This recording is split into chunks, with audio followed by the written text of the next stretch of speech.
Great. Well, I think we have a few shore-based scientists joining us this morning, so why don't we go around and you can introduce yourselves, tell us where you're from and what your interests are, your expectations are for the dive today, if you would please. Hi, this is Kristen Mello from the University of New Hampshire Center for Coastal and Ocean Mapping. I'm interested in investigating the similarities and differences in community composition between different seamounts at similar depths. I'm particularly interested in deep sea coral and sponge communities like we will hopefully see today, and the possibility for endemism in these areas. And I'm hoping to get some great baseline information on this area, and I'm excited to see what we'll find on this dive. Thanks, Kristen.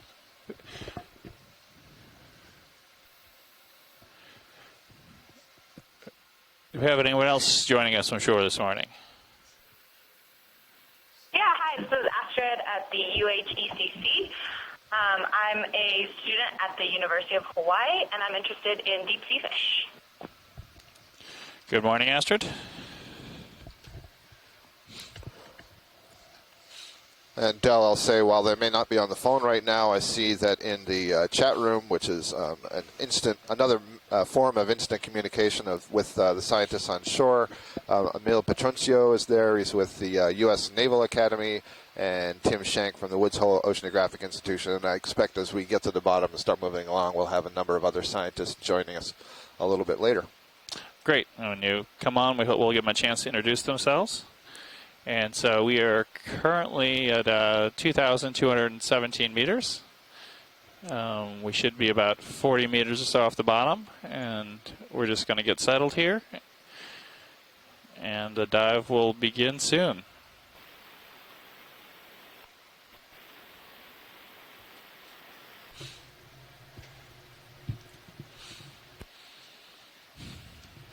This is Amanda here. I can give a quick intro to what's going to happen after the benthic portion of this dive, if you're interested. I am very interested, Amanda. Please do. All right. So today will be the third and final of our series of midwater transects that we've been conducting on this expedition. So following our benthic work, we've fortunately gotten permission to do an extended dive. So we're going to take a couple of hours to survey the water column. And the plan as of now is to do 10 minutes of transects at 7 different depths. We're going to start at 1,500 meters and make our way up to about 250 meters. So the plan right now is 1,500, 12, 1,000, 800, 600, 400, and then 250. We're going to be a little adaptive in that for a couple of reasons. One is that the animals in the water column move around a whole bunch, particularly the time of day that we're going to be surveying is a time when they're starting to make their migration up to the surface. So we want to make sure that we don't miss those animals. So if we see that those animals are starting to move around, we might change those depths a little bit. But also we'll take a look at the CTD and oxygen profiles and target any depths that seem like there's some interesting features. So in our last few dives, we've seen a pretty low oxygen minimum zone where potentially the oxygen is so low that it's excluding certain animals from being there. So we might want to target that depth and kind of see how it affects the zonation of these different critters.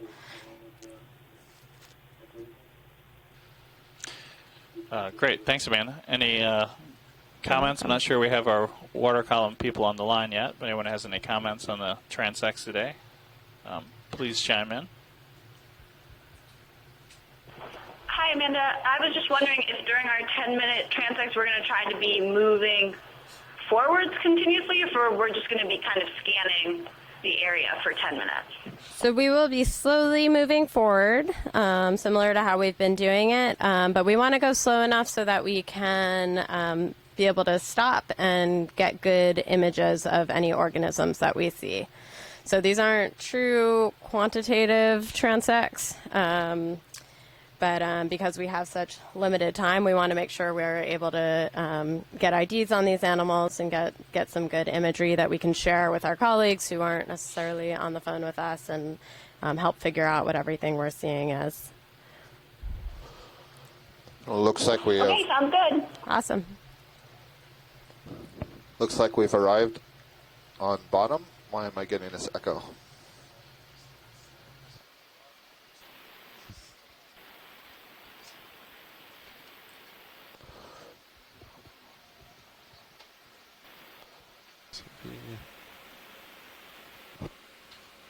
It's showing. It's showing red. It's gone now, so maybe it was on somebody else. Thank you.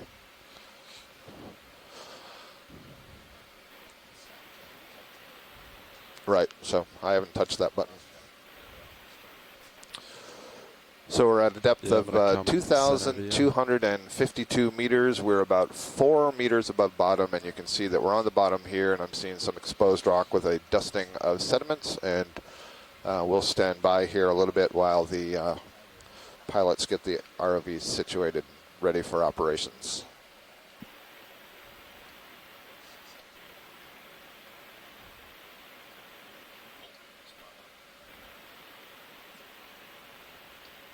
All right, let me put in Z-bias. Amazing. Hey, watch leads. This is pilot. 11:30. Go ahead, pilots. Watch lead. Yeah, just got on bottom, as you can see. Just give us a couple minutes to set up, and we'll be ready to start soon. Copy that. Thank you.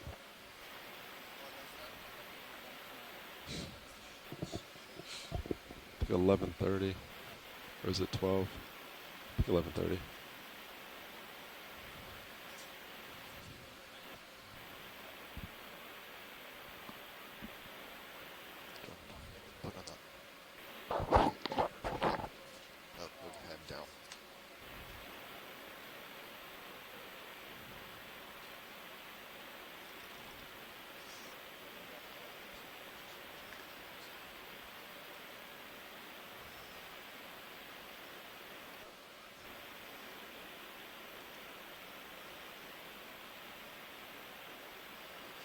Yeah.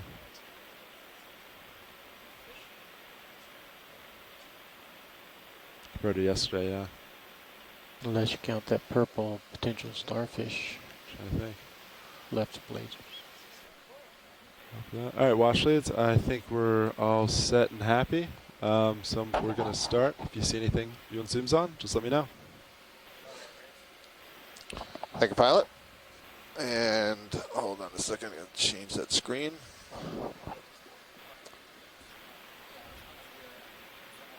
Oh, I see. Yeah. So the lower right, there's a coral with a brittle star probably at its base.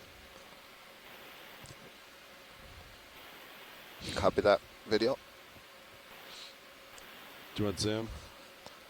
Watch lead? Yes, I do, please. And let's also have a look at the brittle stars that are on the rock in front of the coral. We want to determine if they're the same ones that are on the coral, please. Copy that. Video, give me 1 sec.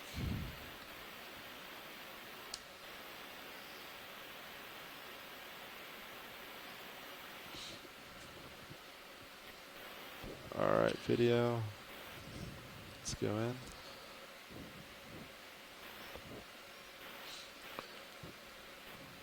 So we're looking at a couple of brittle stars, ophiuroids. You can see them pushing with their arms there, moving across the rock. And a third one, they all look the same species to me, that is in the branches of this coral. Right now, this is a so Primnoid I'll ask him when they're octocoral, done. family We'll make a move. Primnoidae.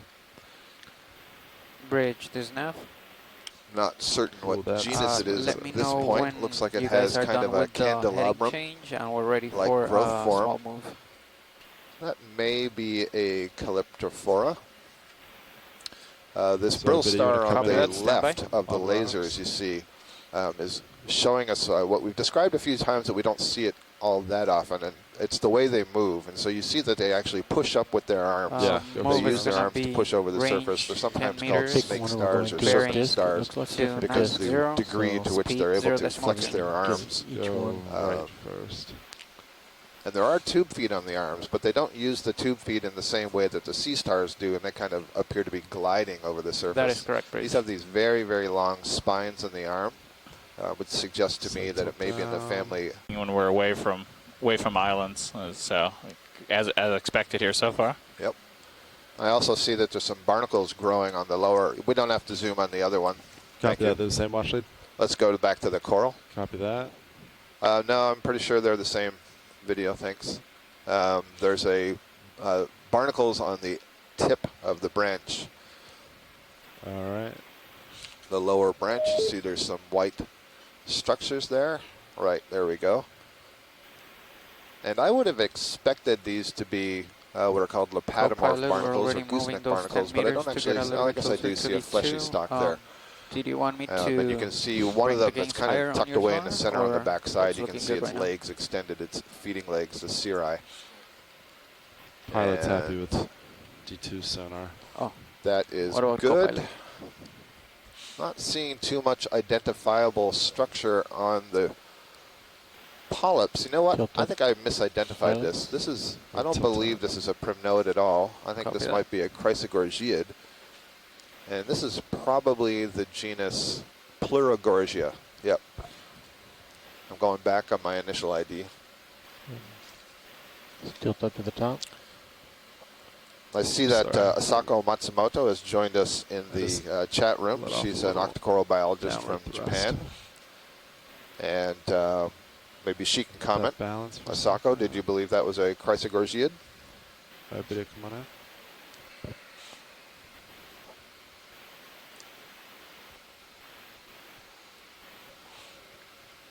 It's also looks like it's had some tissue worn away. Presumably some predator has come and stripped some of the tissue, so you can see the internal skeleton. That's characteristic of the fan-like octocorals, also called Gorgonian fans. Tilt down to the ophiroi. And you can see the polyps that have been squeezed down. They pulled their tentacles in where the brittle star arms are disturbing it. So this is kind of a defensive posture. Thank you, pilot. That's good. We can move on. Clear. All right, video, come on out. We'll move on.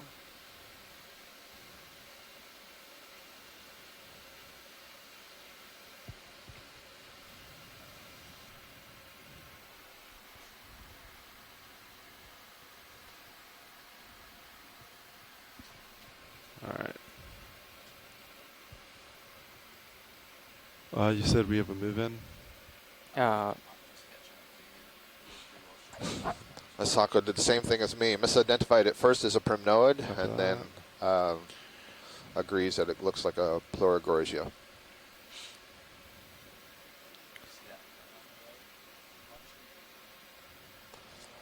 Well, that's kind of cool. Astrid Leitner is she's at the Exploration Command Center on the campus of the University of Hawaii, and she says it is graduation day there. And the School of Ocean and Earth Science and Technology graduation reception is right outside the ECC, and that has a whole wall of windows. So she's expecting a lot of folks looking on. Some great imagery then they'll be looking at Absolutely. today. We hope. Looks like a sea star on the rock. It's kind of white. If we can get a zoom on that.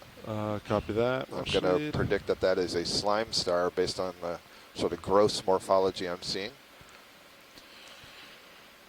And this name, slime star, refers to the fact that it can produce quite a bit of mucus. Right, video, come on in. Yeah, and you can also see in the center, there's a patch there, and it would be a larger opening, kind of open up like a chimney. I believe it's called an osculum.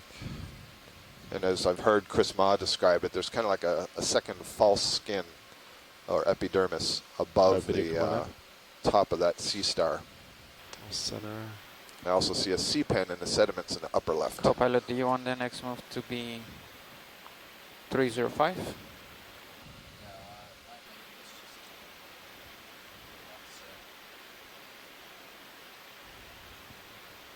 Coming down. Well, in sonar it looks pretty centered. Yeah.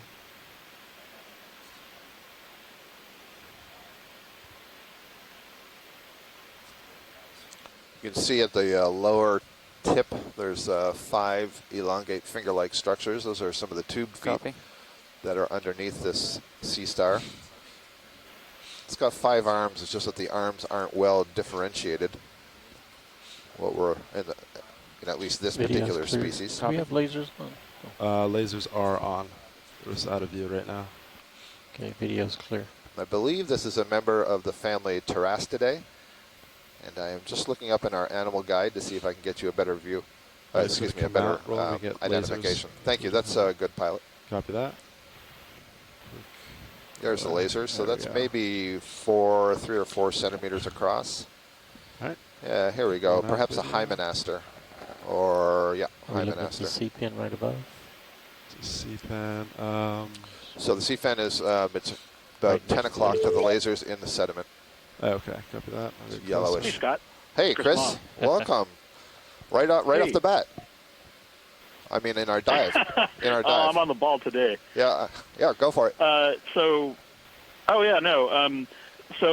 this is, you're definitely correct. It's a pterasterid. It's interesting because we've been seeing these.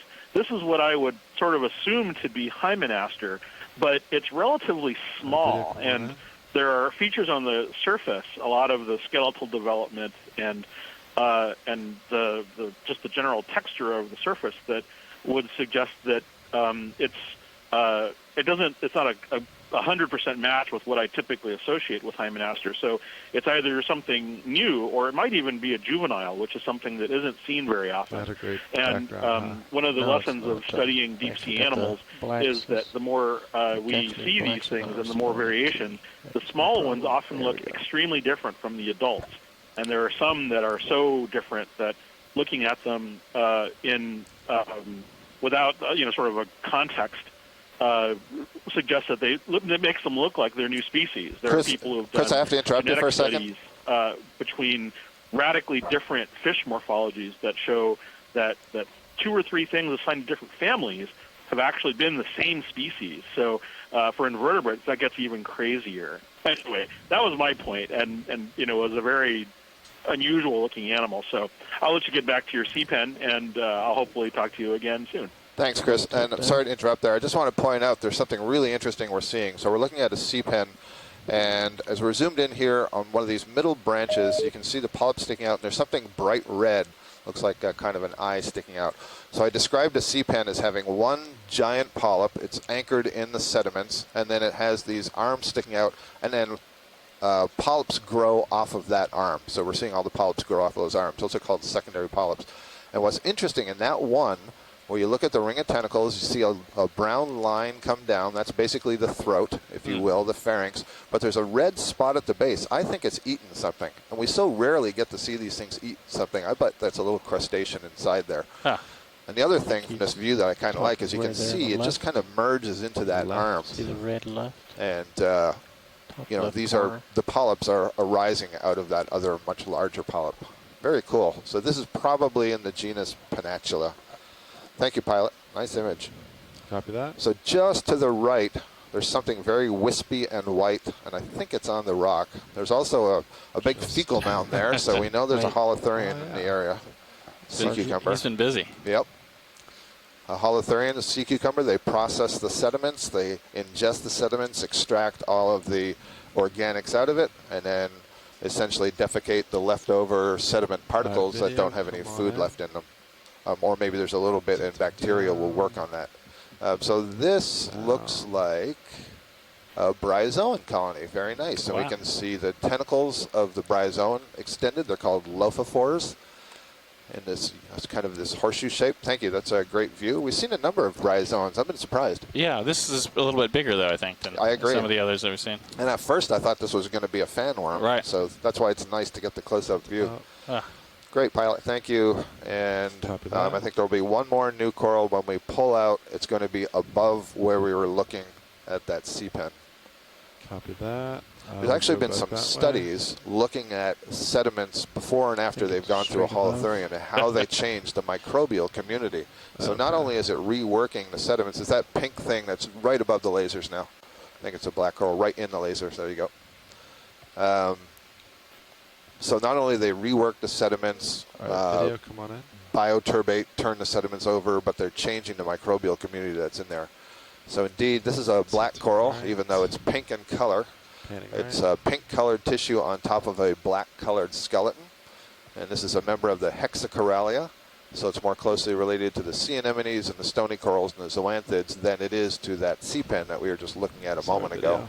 It's another really tiny little thing. Right, on maybe Sirius. another bryozoan juvenile growing there on the right. And I don't, oh, maybe I do. I think there's actually a polychaete worm on the main stem below where the branches are, and it's tucked into the tentacles there. Okay. This is one of the things that Tina Molotova is very interested in. How often, yeah, there you go. That sort of brownish, orangey thing with the dark at the base, that's a scale worm. And for some reason, those scale worms, particular species, loves to tuck itself in there How do you clear on these colonies. Thank you, pilot. There's a It's path great. length. Happy with that, It's Washer? probably like 99 Yes, I am. right now. Great. Change it to 100 and push apply. It'll, Steady on video? It'll change Full them. screen? Yep. And I did see that. So Caitlin, our videographer, is pointing out that there is a Anthomastus coral growing off the side of a rock, and I made a note of it. And I'm sure we're going to get more views of those as we go.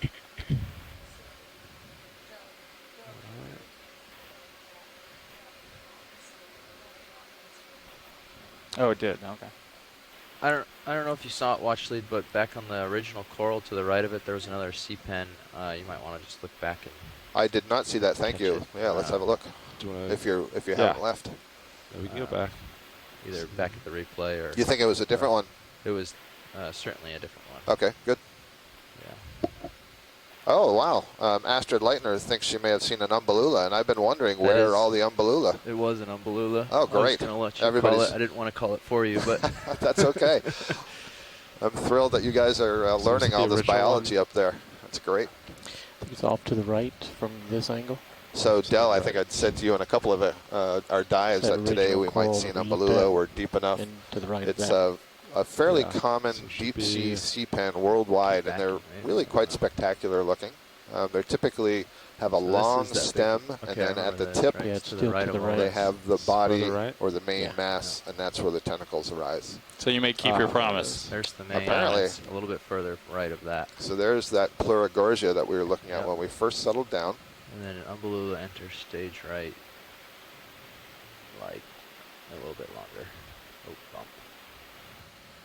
The anticipation is building. Might need to back up at this point. No, I think it's right there. There it is. Yep. Good call, Jeff. Definitely an umbellula. Yeah. So again, it's a sea pen, so it's an octocoral. It's anchored into the sediment. So that thin stalk that you're seeing, that's all one polyp, one giant polyp, and it does have a skeletal rod on the inside. They don't branch. The rods never branch in sea pens. They do in other octocorals, of course. And then you can see kind of the mass of the main part of the colony up at the top. And the secondary polyps, in this case, they're really large. Yeah. I mean, that's like the size of my finger. So these corals are really nice to look at as octocorals because it's so easy to see, 8 tentacles, and each of them have those little side branches, the pinnules. The dark circles that you see in the center, that's where the mouth is. And then the dark lines, if you look at the ones in the side view that are going down, those are the pharynx that are extending into the digestive cavity. The pharynx ends, and then the space on either side of the pharynx is continuous with that gastrovascular cavity or stomach or gut, if you want to call it that. In fact, they're continuous all the way up into the tentacles. Beautiful. So if we were to stick our fingers in there, would we feel the sting of the... Yeah, that's a really good question. So the question is, would we feel the sting of the cnidae, the nematocysts that are common among all the cnidarians, the jellyfish and the sea anemones and so on? And my answer, I think, would be no, you would not. And that is because what has been seen and studied in the octocorals, they have a very reduced set of nematocysts compared to all the hexacorals. So you might feel it if you did that with an anemone or maybe even some of the black corals and the zoanthids, but they seem to be a different sort in these octocorals. And in fact, the bamboo corals, when we look for them, we can almost never see them. So I'm not sure what it is that's different about the way they catch their food. So great observation. That's the first for the expedition, an umbellula sea pen. Last time we had a really heavy umbellula dive. I went ahead and Googled it afterwards to learn a little more, and I read that they could get up to 2 meters tall. Have you ever seen one that tall? I have never seen one that tall, but I was at the International Deep Sea Coral Symposium in Boston in September, and somebody was showing one that was 3 meters tall. I could not believe how big this thing was. Just amazing. And some of the shapes they take on. Different coral there. There's another kind of coral right here in the sediment. Because it's in the middle of the sediment, I would predict that it's going to be a sea pen and not one of these other octocorals. It's probably anchored in sediments. It also gives us a clue to how deep the sediment is. Right. Well, it's interesting. We've seen so many pens today. We have a lot of rock exposure too. So, yeah. Yep. Video.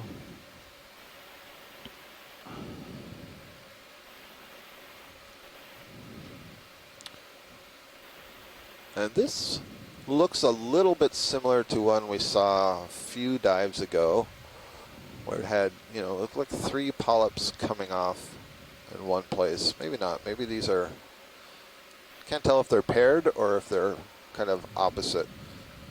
This is probably something like Halipterus, maybe Funiculina, one of those. But it's definitely a sea pen. So same sort of thing I've been talking about. You see there's one central rod, giant primary polyp with its peduncle, the anchor in the sediment, and then all these secondary polyps. Thank you, pilot. Copy that. Full species. Sako Matsumoto is agreeing. Today seems to be the sea pen day. Slight tilt down. These pockets of sediment. Stopped. How's that? I wasn't sure how much sediment we would see based on the sort of general morphology. Video's clear. I think I saw. Topography. Not clear to me there's that much more than we've seen on some other dives. True. So it might be the depth. Yeah. Now top right. Top right. Oh, Oh, yeah, okay. Yeah, let me get over there. Oh, yeah, look, what's that? Maybe. Is this a sponge? Is this a carnivorous sponge? It is. Oh. Oh, cool. I haven't seen one that's this pink in color. It's too bad that Shirley and Chris are not with us right now, but yeah. Awesome. This might look like a coral, but that is a sponge. I am 100% certain of it. So bizarre. You can actually see there are rays inside those, what look like finger-like projections, and those would be silica rays, siliceous spicules. There's one amphipod. Looks like, weirdly enough, it's got some blue associated with it. Was on the stock. Sorry, video. I don't think I've ever seen one. So, like Scott, this is that a demo sponge or a glass sponge? Oh, that was just mean, Astrid. So all of the carnivorous sponges that I'm aware of are demo sponges, not glass sponges. But this sure has the feel of a glass sponge. But I don't know of any that have this kind of morphology. Are we stable enough to collect? Because I've never seen one that looks like this. Yeah. And even though Video the sponge guys aren't here, let me move. I suspect that this is something they would be really, really interested in. Like it was stranded. Yeah. Ship's not moving, correct? That is correct. Yep. Have all the time in the world.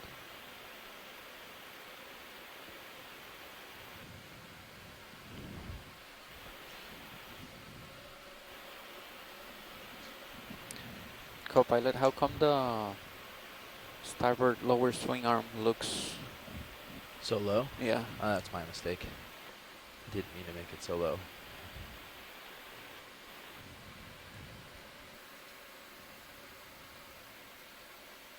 Was that the one that looked a little bit crooked yesterday when we came off bottom? On deck? I think so, right? It was just not fully stowed yesterday. Yeah, the other one looked crooked. So The we port side collected looked crooked. a sponge, The port I side, don't know, okay. 4 dives ago that was kind of starburst-like, but it was not They both the look same crooked, morphology. obviously. One second. One was just video. not stowed. This has these rays that are very thickly coated with tissue. The other one was really, really thin. Video, Didn't have come the on in. same coloration. Get a better view. Yeah, this is definitely unique for Yeah. our expedition. Yeah. For the stranded stock. Oops, sorry. Do you want center face or down?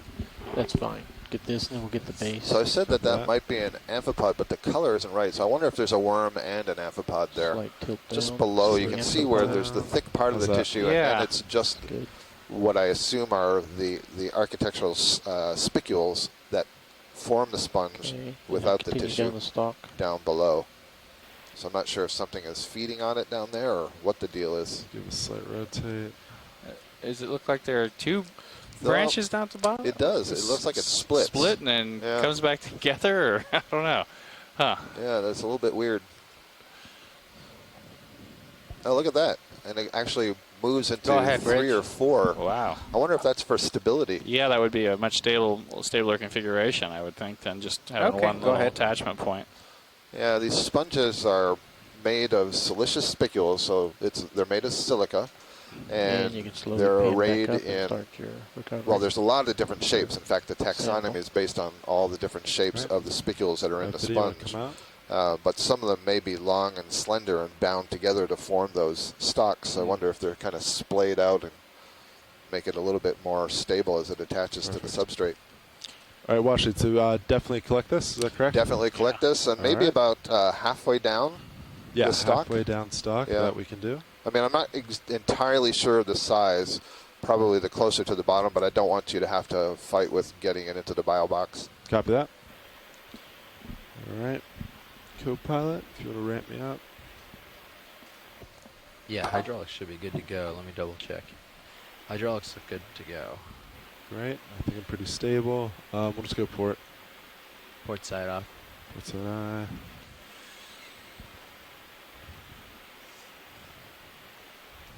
Turn your upper swing arm around. You think it's lit up enough to see it? Maybe a little zoom will do it. Yeah, I think it's fine. Light-wise. Awesome. All right, arms coming live. 3, 2, 1. Arms live.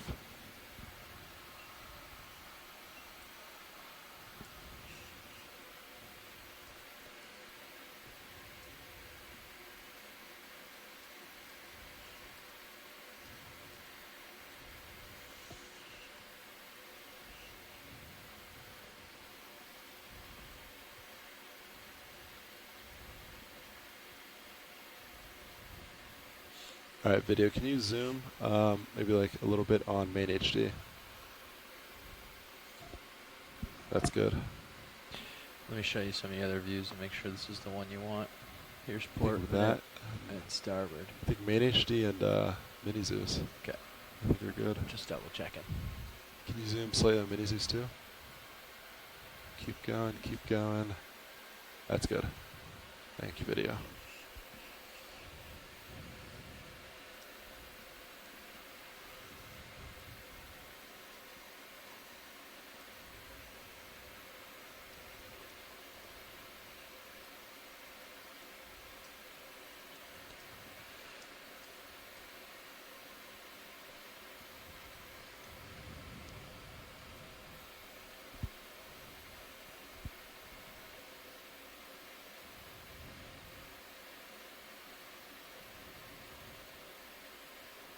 It's a little smaller than I thought at first. Yeah, maybe a 20-some centimeters tall, maybe something like that. Yep. Yeah. Nice grab. Nice. Yep. Perfect.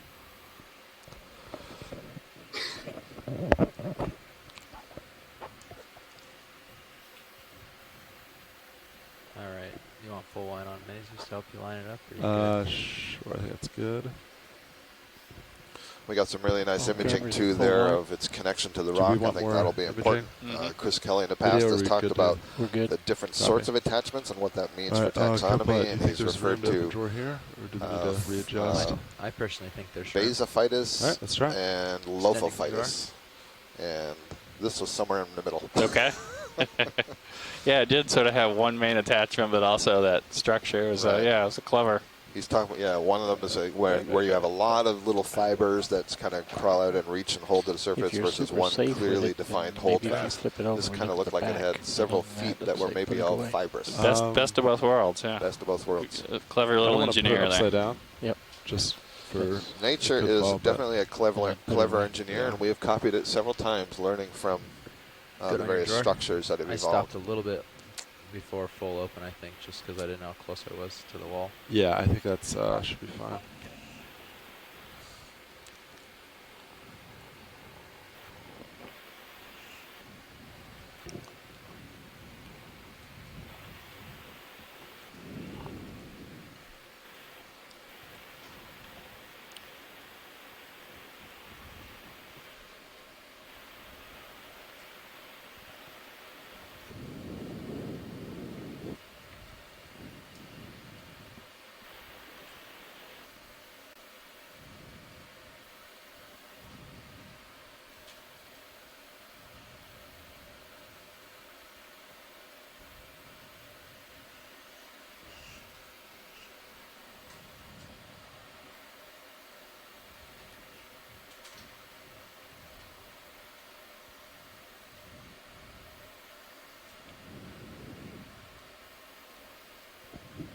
All right, close drawer. Retracting. Very nicely done, pilot. Thank you. Draw, retract.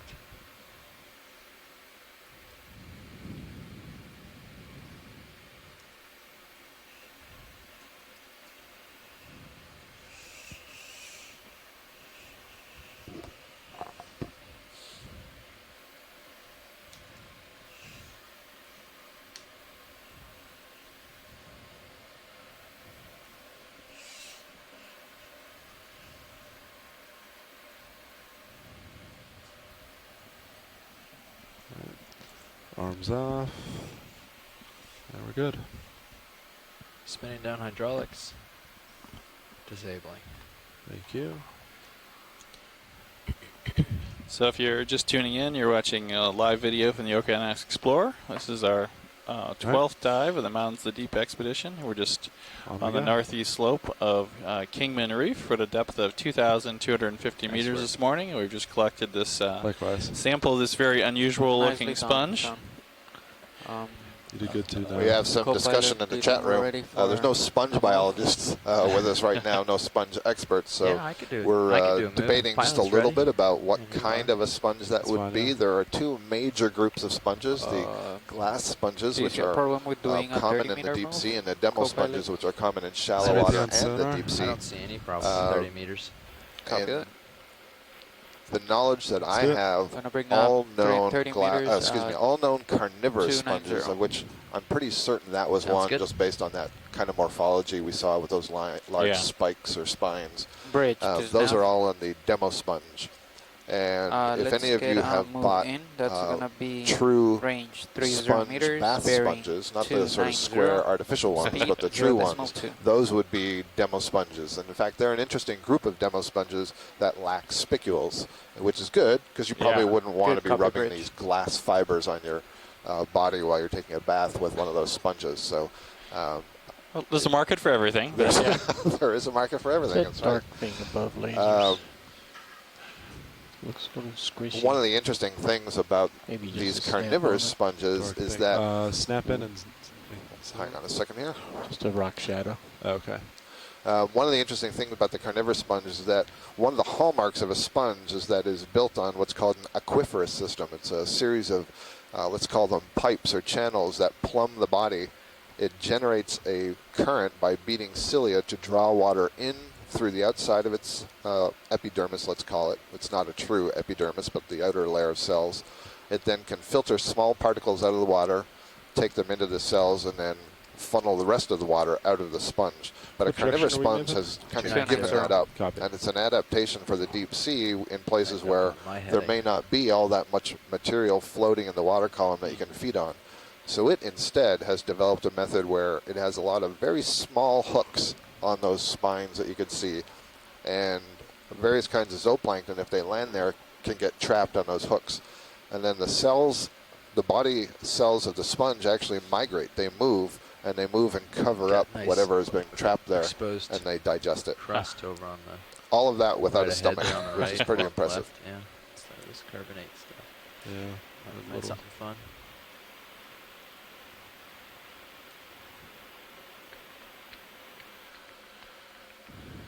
So the temperature down here is about 2 degrees Celsius, and oxygen 3.2 milligrams per liter, and so pretty high compared to what we've been seeing. We've been at shallower depths the last few dives and been in quite a pronounced minimum zone, but often these deep bottom waters will have more oxygen in them, and that's certainly what we're seeing today.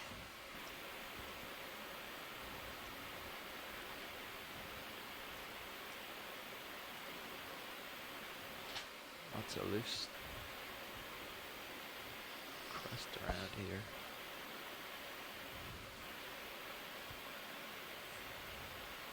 Crumbly.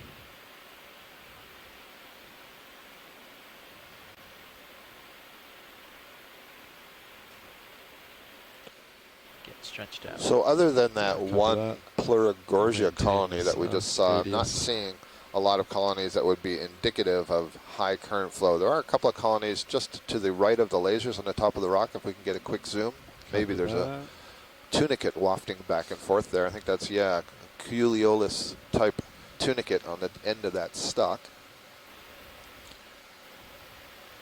All right, video. Go on tunicate first. Come on Yep. in. So tunicates in shallow water, you would know them as sea squirts. This is a version of the sea squirt that is basically on the end of a long stalk. It allows itself to get up in the water column. Tilting up. And it would have two openings, one to draw So water tilted. in, another one to pull it out. And you can kind of see on the inside there what looks like a little basket, or looks kind of like a sponge, if you will. And that is part of its pharyngeal basket. And it coats that with music. It coats that with music. I said it again. Mucus.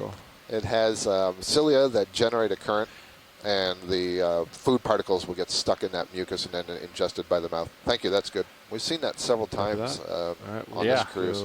This is another Pleurogorgia, so this is what we saw when we first settled. So that's good. We don't need a close-up of that one. Video, Thank come you. on out. Yeah, so far, that's what we've seen on the rocks. We've seen a couple of different sea pens, and then we saw the black coral. And none of those, I would say, are typically in high current flow areas. And so, although there's rock exposure here, perhaps there isn't really strong enough currents or enough current flow or enough food. We haven't seen any ripples here really in the sediment either, as we have seen in some of the stronger current areas. And here's a nice view of a Brasingid asteroid. This is a type of sea star that is adapted for feeding in the water column. Any interest in zoom, Washington? Yeah, let's just have a quick zoom. Sure. Video, come on out. The full screen of this is nice really pose nice. there. Yeah, very nice pose. Do we get lasers off? So the mouth is on the underside, facing the rock, back out, though. but it curls its arms up in the water column. You can see all these spines extended off of the arms. Should be off. The spines have tissue covering them, tilt down. and on that tissue are small hook-like structures that can capture also particles and perhaps small zooplankton floating by in the water column. Definitely And then you can see on the very bottom there, darker orange, there are tube feet that are extending from the lower surface of the arm.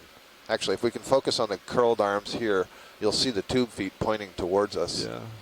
Yeah, there you go. So you see the very large spines and the sort of darker, deeper purple colored structures there are the tube feet. There you go. Wow. Yeah, beautiful. So these are in these grooves. They call them ambulacral grooves. The tube feet can then transfer whatever is caught on those spines down the arm, keep passing it one to another, kind of like a fire brigade passing a pail, and transfer that food to the mouth, which is underneath. Great. Thank you, pilot. Good one. Video is good.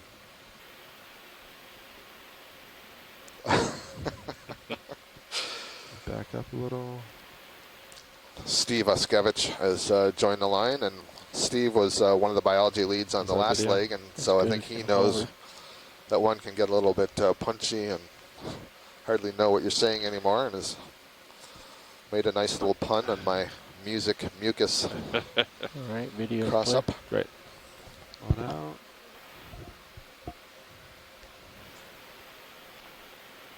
How's move nav? Still going, or is it almost done?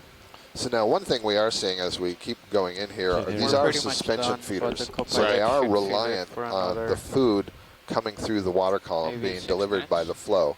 Copy They're that. not chasing after it, or they're not going into the sediments to dig their food up. Instead, they sit in one place and the food comes to them by the water flow. So even though there may not be a lot, and there may not be the one really big fans and, you know, evidence that there's a lot of stuff floating by, there's certainly some, because we do have suspension feeders that are getting to a pretty good size and surviving. Right, and we saw the one deposit earlier, but we haven't seen any cucumbers or Exactly. anything. Have we seen any urchins this morning either? We have not seen any urchins yet. We saw the one sea star that I think may be a predator, and so also not a deposit feeder. Again, this term deposit feeding is a general term. There's a little bit of ripple action in that sediment pocket up there. A deposit feeder is a general term for an animal that ingests mouthfuls of sediment and pretty much indiscriminately and extracts whatever organics are in that sediment. There are some selective deposit feeders which are a little bit more selective about what they're taking out of the sediments, so they don't necessarily just ingest mouthfuls of the sediment, but will pick through the sediment for stuff. And then, of course, many other more specialized or particular organisms that are predators that are my looking heading's for been animals rocking or off. We're about 10 degrees to fallen starboard. detritus Trying to bring it that back is in down. the sediment. Let's get a zoom on this orangey colored whip just above the lasers. This may be a bamboo coral. It's got the right color, and it looks like it's growing on the rock as opposed to in the sediment channel. So this would be a good example of one that has a holdfast. There you go. So that's a bamboo coral. It's interesting. There's no polyps towards the base, and yet there is tissue there. So it's not like it's been stripped down to the skeleton. You can't. If you could see the skeleton, it would be a very bright white. All right. And you can't see that right now. So I'm not sure why the polyps are only growing at the tips. Oh, beautiful image. You can see those little white rods that are in the body of the polyp wall, or the wall of the polyp body. And that's going to tell us a lot about what genus this may be. The other thing that I look for in these views is if you look between the bases of the tentacles, do you see these sharp needle-like structures extending through? And I don't. You can also see going up the back of the tentacles, these white, almost like dashes. Again, these are rods. They're all, generally they're called sclerites. They're made of calcium carbonate, and all octocorals will have these. It's just in some you can see them much more obviously than the other. And this speaks to the power of this just unbelievably beautiful camera system and lighting setup, and videographers who are able to get this really nicely focused image, well-lit image that allows us to see that kind of detail. It's just incredible. Thank you, Pilot. And another thing, you can see the black bands. Nodes, yep, those are the nodes, and you notice they're not too widely spaced. So I'd say that this is not what we call long bones. You should be coming to a stop. So all of those are different taxonomic characters that we use in trying to identify these. Ultimately, you would need a specimen to get the best identification. Video's clear. So you could look at it under a microscope. Thank you, Pilot. We can move on. That's fantastic. Bring my head to 290 a little better here. About 10 degrees off. Ship moves up, done, and I'm just about done swinging. So sponge upper left. There's a little lasers. sponge now just above the lasers. Well, I don't see the lasers, but this looks like a different sponge, maybe Saccocalyx, if my memory serves.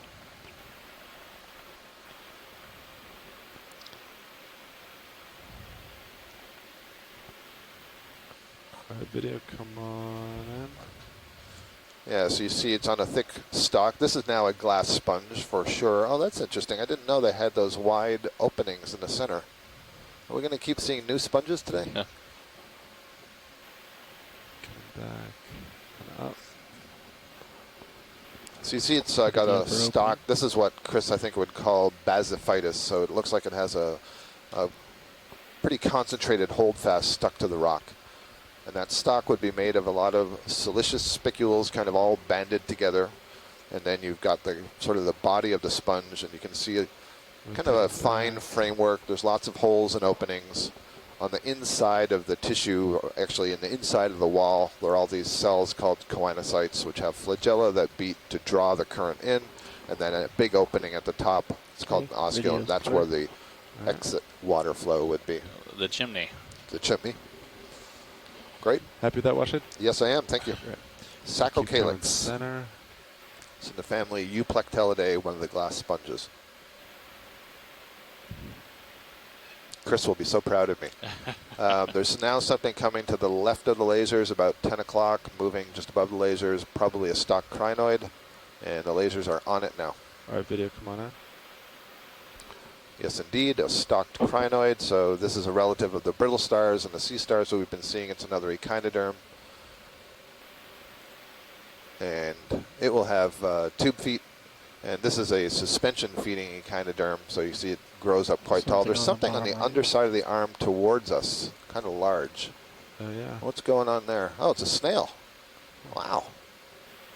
That is not a snail that I recognize. Go ahead, Bridge. I don't think I've ever seen a snail of this size on a crinoid. What's he doing? Copy that.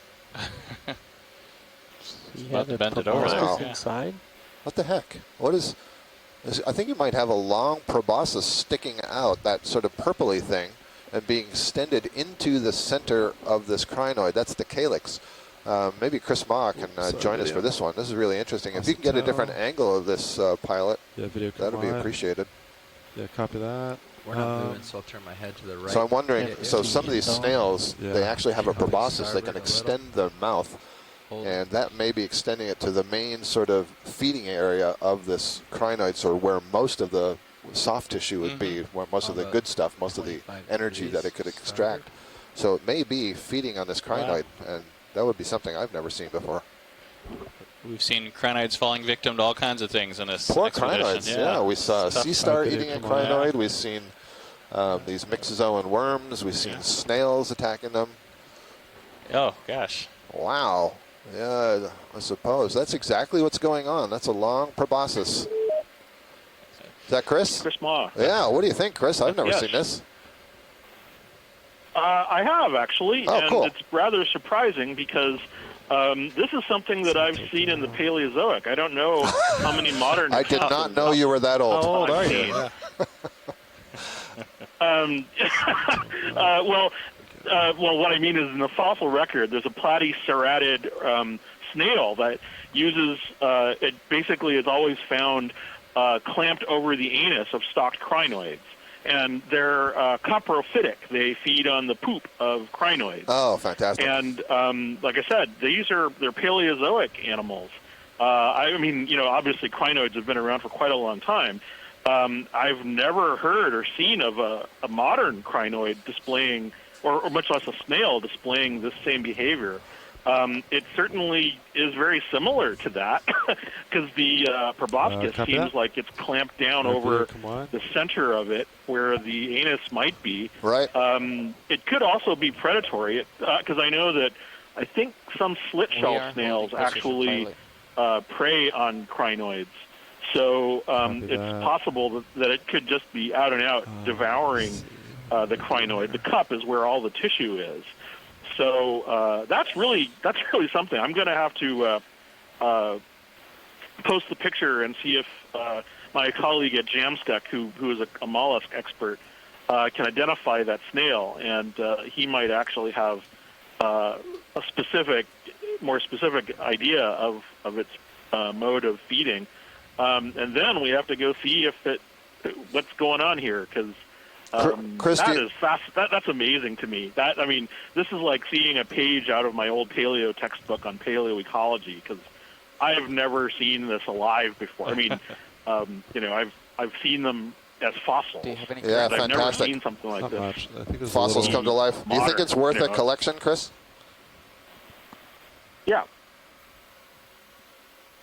Yeah, that was an answer to What were me. you saying? I was asking if you think this is worth a collection. Geez. I mean, my default is always yes, because stocked crinoids are always important to the people who study them. But yeah, if you have the time and you're in a good place for it, this could be extremely relevant, and it could be the first time we've seen this in the modern. I'll have to. I'm trying to do some searches right now just to see if there are any modern accounts of snails feeding on stocked crinoids like this. Yeah, well, that's why I It's not thought. something that comes up often.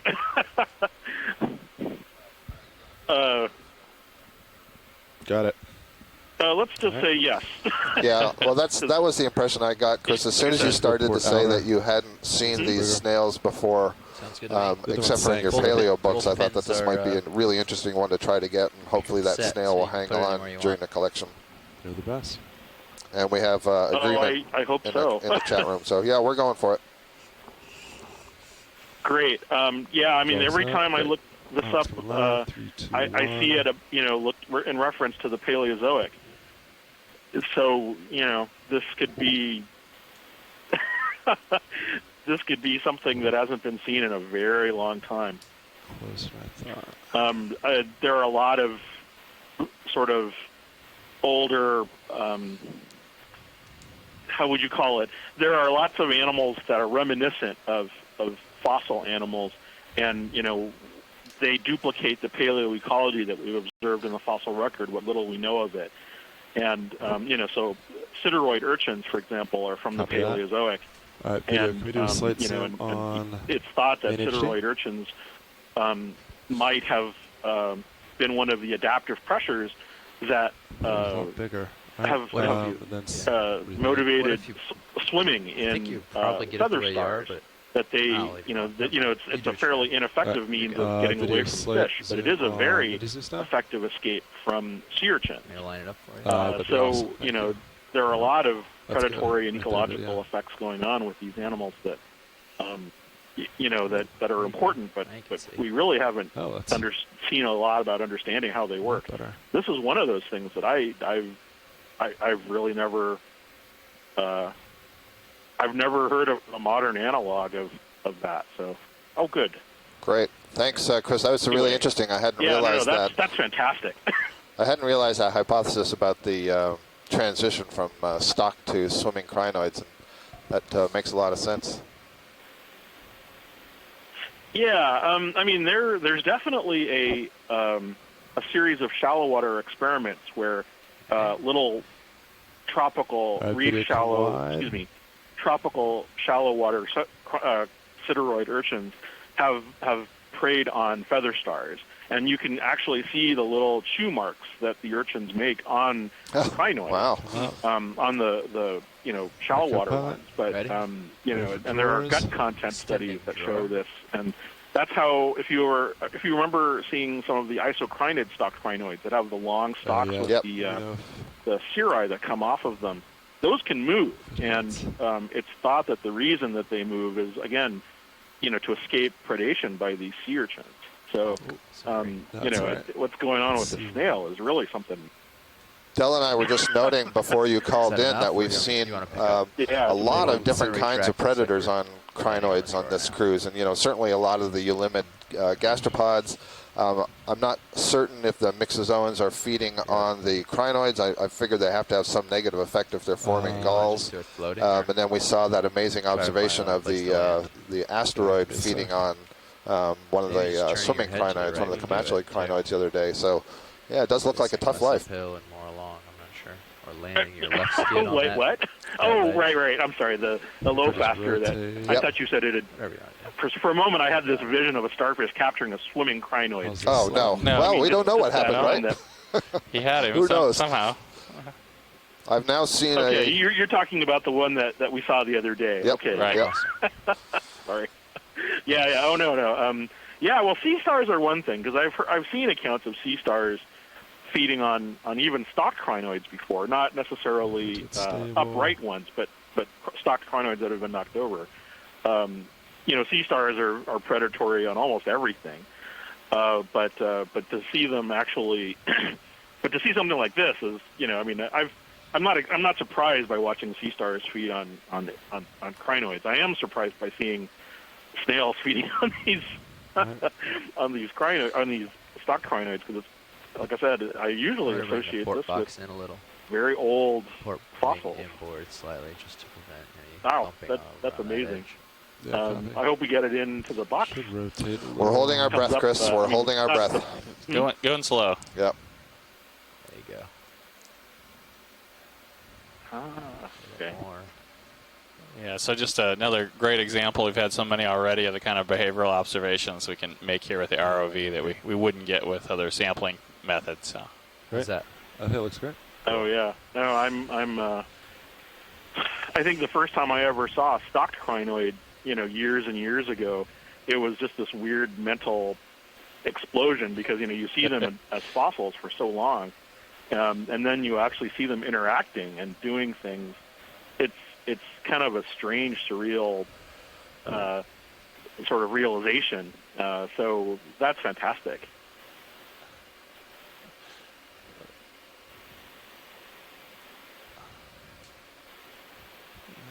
But anyway, I'll let you guys continue the fine work that you're doing, and I'll keep my fingers crossed that there are no. I know that crazy things can happen on the ascent and whatnot. That's not. None of my comments were directed at personnel. It was mainly just I know how things can get in and out of a bio box. So. Absolutely. I think if we get her in here, we'll be okay. We'll close it up. Yep. Yeah. Okay. No, but thank you so much. That is amazing. I we'll need to do the homework. But wow. All right. Thanks for your input, Chris. That was great. Sorry, just the fanboy out there. Thank you.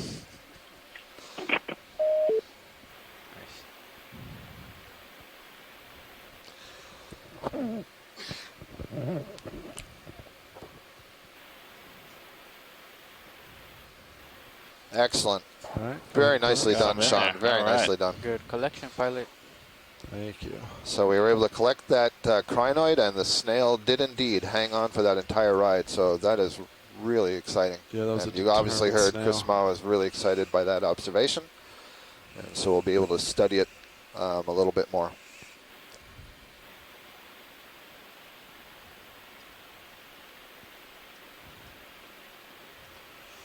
All right. Arms off.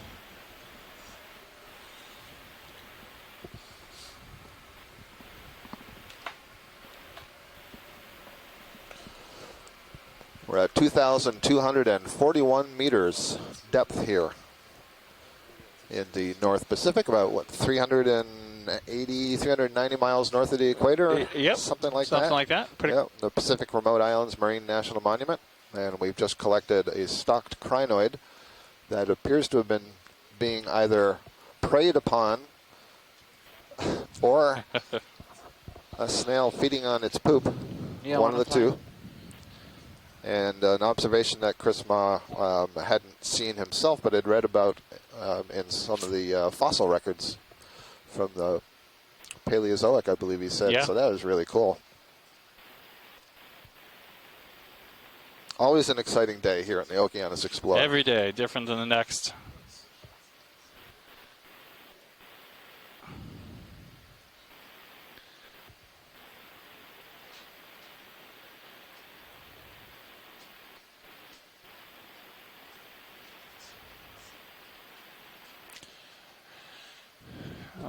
I'm just doing a little pilot shuffle up here, so we'll let these guys get settled and we'll be back underway.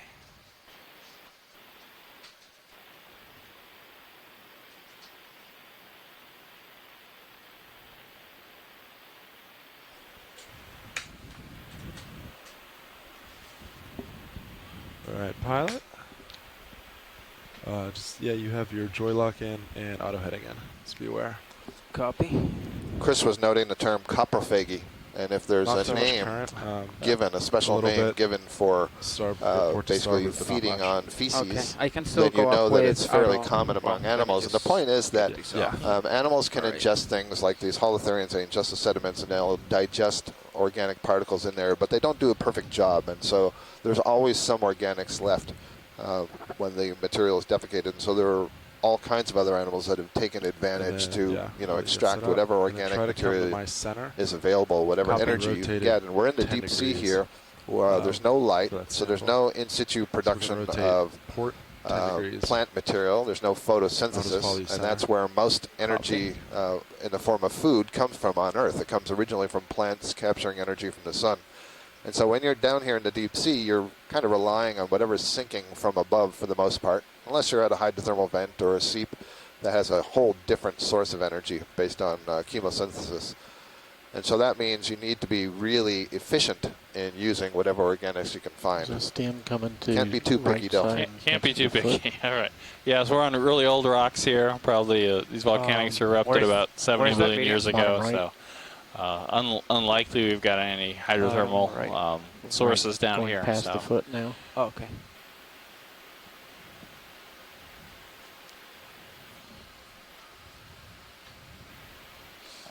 There's also a holothurian far right. This looks like another. What do you think? I think it's a seep in there. Why do you think that? Because it's in sediment. Very good. So it's got a peduncle. Right. So it's anchored in the sediment. This looks like the same one we saw earlier, pilot. So we don't need too close a view. Copy that. But I Come on, notice video. on the right side there's something pink on the side of the rock just out of frame. There we go. Yeah. Huh. Could this be the guilty party, so to speak? This looks like a sea cucumber. And the fascinating thing is on a rock. I know. And I've just described how they're deposit feeders that feed on sediment. So Come in, Vidi. Carlo there to rest, so he's showing some restraint. He's dieting maybe. So. Right, maybe. Another possibility, I said, some of them are selective deposit feeders, so maybe there's fresher sediments up here on the rock. Maybe, I'm not sure, but they do have tube feet, so they do move through their environment. They're kind of walking around, ingesting the sediment. You can see that gold-colored tube that's, you're seeing it through the tissue that's on the inside. That's an intestine. It has a very long intestine, so that's the color you're seeing is the packed-in sediments, and it's very long to allow for the maximal processing of that sediment. The most enzymes and the time that sediment is exposed to the enzymes, the most energy you're going to extract from it. Thank you, pilot. Video's clear. Okay, come up. So see how your camera's at -25. Yep. So Purple holothurian, perhaps the rising family Synallactidae. and backing will look very similar, or you'll get in this state of rising and backing when you're in a really tight. So at what angle point like do we that. start tapping for rocks? Do you And want to you'll get just more have on the to slope, or do you want to see sort something of that's fight. more obviously? You got to realize. I think these are jumbo. Sort of fight yeah, that. we can see something that looks loose and blocky. I I haven't think I was doing the same seen thing anything last quite time. yet, but Yeah, we should I probably haven't either. If you probably start backing, it looks as like you're we've going learned better to down, get one right? sooner than 'Cause later. The creature's Right. going up on your screen. So if you just So start these accidentally are backing, very right? And dark. then you push up, Yeah. I mean, I don't know if that means they're piles Okay. or and then to try to compensate for that. what is the what's deal going is on, there. right? Yeah, And yeah, then, exactly. And then you continue backing. It looks like it's Maybe going when up. we and you settle push down up, here. and then you get into this, Yeah. sort of thing. So What it's about best these? to These look- maybe like that's- broken off that's the why we ledge. have- That could be, why yeah. the manipulations are It's so hard to tell how useful, big so they you can are. tell Let's see. whether you're rising Pilot, or backing. Go ahead. Are we able to turn to the right, look upslope? Yep. So there's a ledge. I'm centered now. You see a really dark Copy. ledge, and there's a couple of maybe 4 dark rocks just in the sand below the ledge, kind of in the middle of the screen now. All right. We're just wondering if any of those may be loose. They may be too big. I don't know. I'll let Del, It's hard Del to direct you. but- hard to tell from this far back. We like something that's sort of fat in all We can reach dimensions. that co-pilot, right? Okay. Oh, can I okay. think so, yeah. Without Yeah. moving. Yeah. All right. Go for it. Look good. Let's try to get up there. Yeah, I have you at 4.5, so I think you should be able to reach that. Okay. Let me know if you need a scooch closer. Copy. See what he does. Looks like it's well within reach.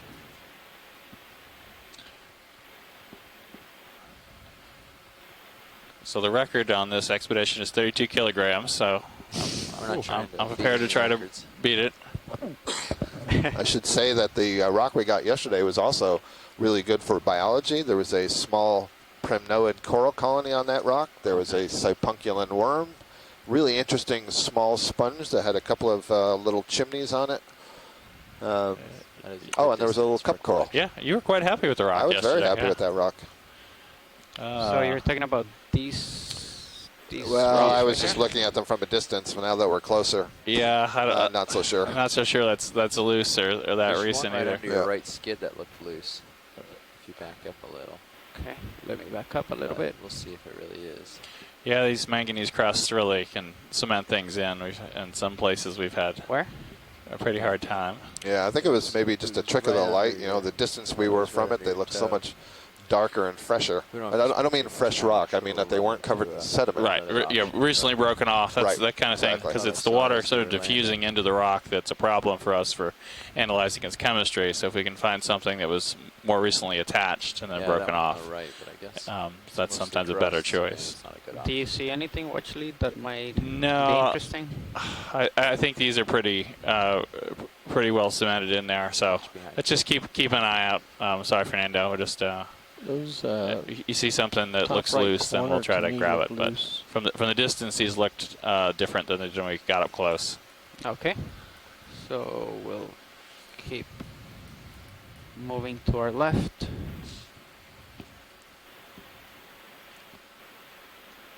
Let me know if you see anything. There's a couple right there on the top right. Oh, yeah. Up top, yeah. There you go. Navigator sees these ones up here. Maybe these ones are actually loose. Yeah, those would be about the right size there. If we can. It's like good options. Those look good. Yeah. Oh, and you got a cool something next to it.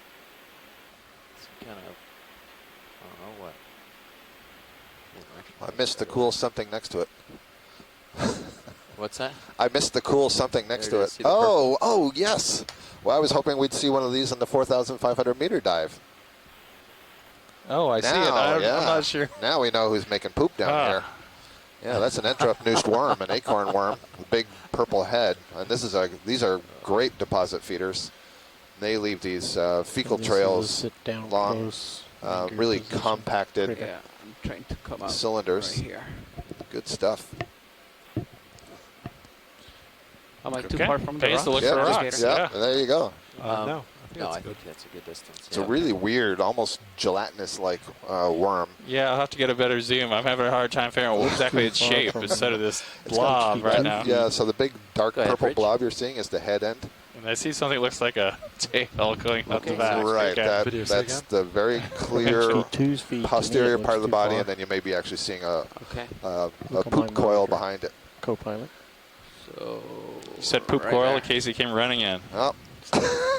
It's not actually a coil. I should correct myself on this. Oh, there is actually. You see, look at it. It's been there for a while. I see to its Did you hear left the side there. to see probably It's been busy processing wanna sediment, see as we say.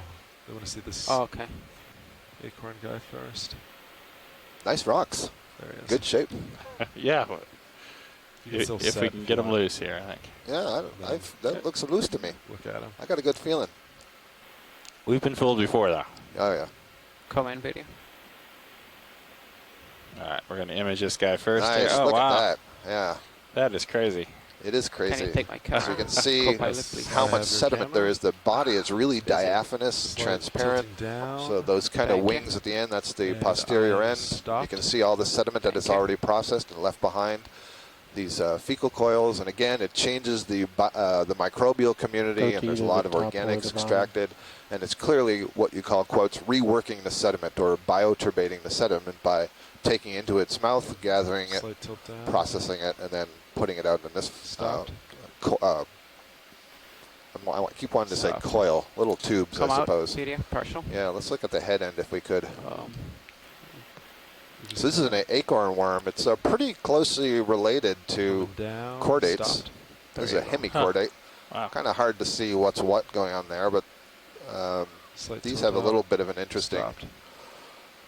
head shape. They're commonly called acorn worms. You can find these in shallow water. Stopped. Some of them emit a kind of unpleasant odor, They So just drifting slowly back. drifted back. bromine based. Yeah.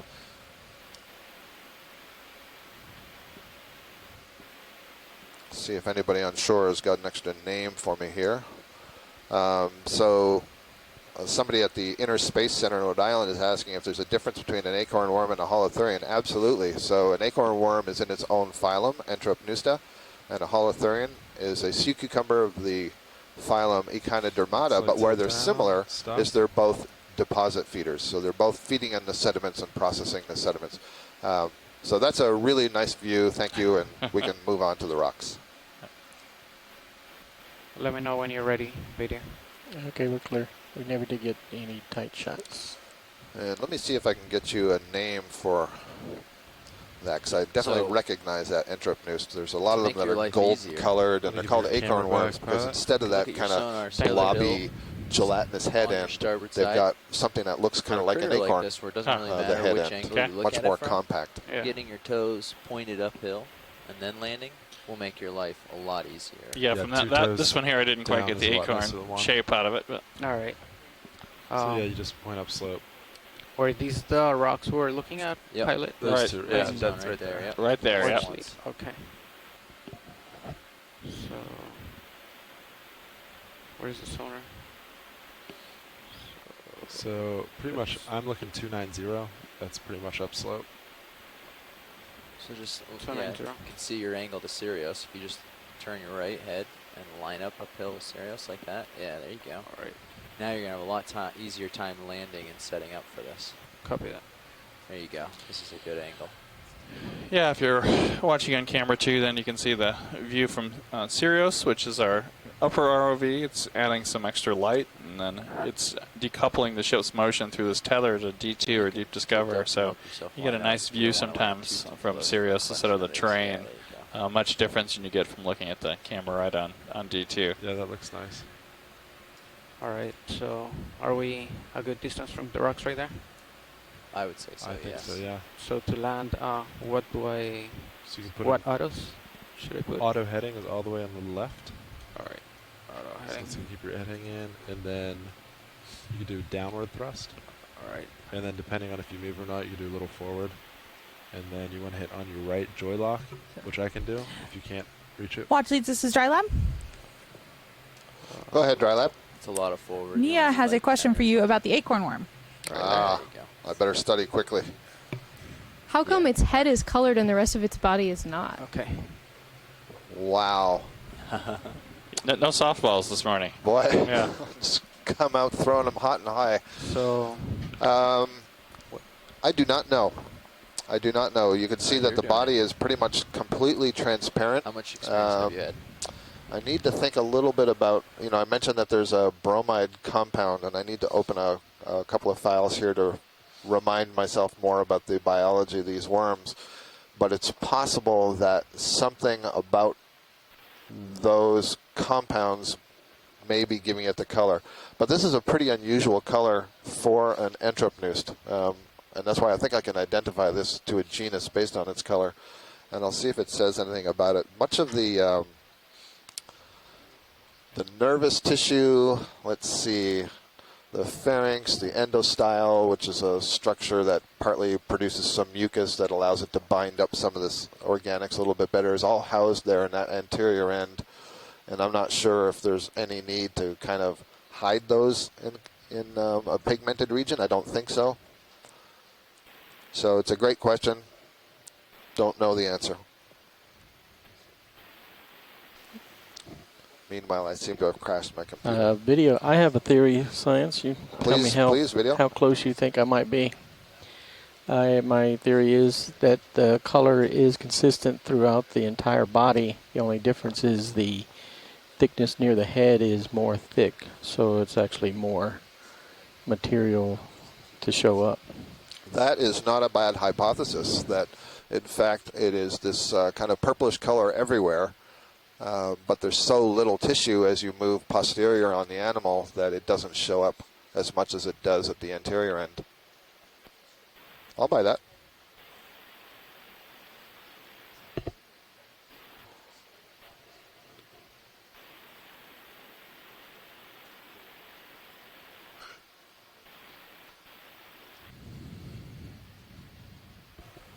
All right, Copilot. Are we all ramped up? Yep, you're ramped up. Okay.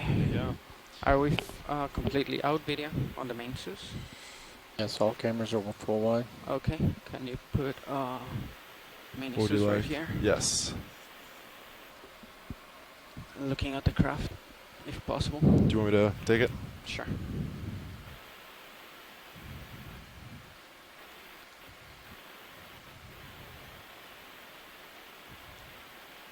All right. How's that? That looks good. All right, I'll hands off.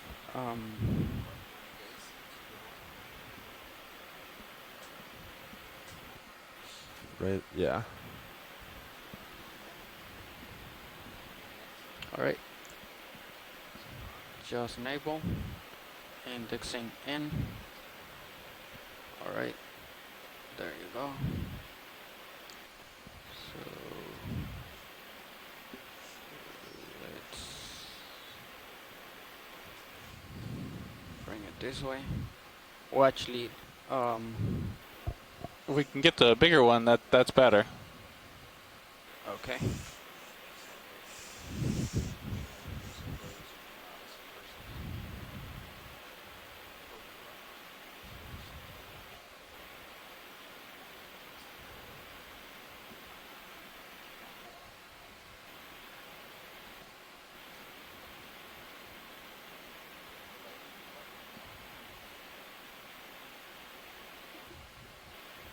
Okay.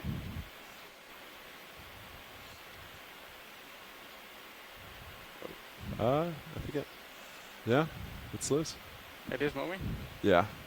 All right, so great one. So I'm gonna open it up. If I click it, it'll open, right? Yeah, you don't want to Yeah. Okay.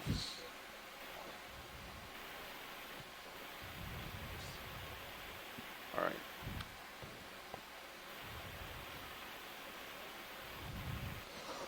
Meanwhile, I'm Can you center, trying to learn more about mini-sus these in Entrop the rocks, noosts, please? Yep. these deep Mini-sus sea coming acorn over. And worms. then can you come in All on we the can get to mini-sus from video, the paper please? I'm reading is family. There we go. Torquartorid Entrop Thank you. noosts. There's a mouthful.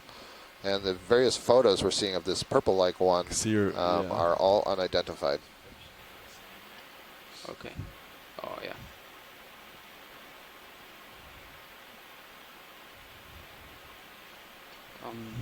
This is wrist right here. Okay.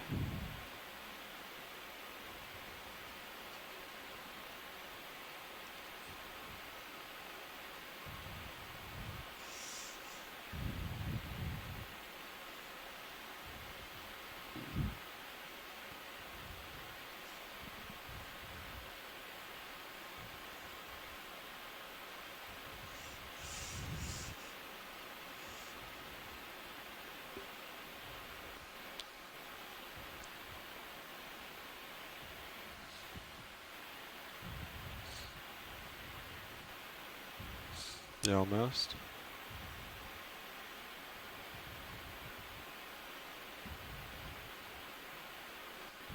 I always keep on getting the... Oh, I see movement in that rock. Yeah, it's a good sign. If you don't mind me talking more about that Entrop noost, Go ahead. apparently Do you want to adjust minis? they also will Sure. get caught in the Alright, demersal coming up. currents. This is intentional, and they Alright, I'll use their stop. feces as ballast. And so they will unload, make themselves more buoyant, move through the water column, and settle back down to begin feeding again. Well, I hope we see one of these flying then later. So that would I've be never awesome. seen one fly. Oh, well, that's well. instructive. That's instructive, yeah. Yeah, that's not bad. Probably don't want that one then. Dell, you broke it. You bought it. I broke it. I bought it. Interesting. Yeah. Do we want to view inside that- of it? Oh, This looks like a this looks like sediment ball. completely. Yeah. Huh. You go ahead and squeeze the other one there. See what happens. Yeah. Okay. If you can. Let's go back in. Yeah, that'd be good. After we break the other one, we can yeah. we can zoom in and take a look. Huh.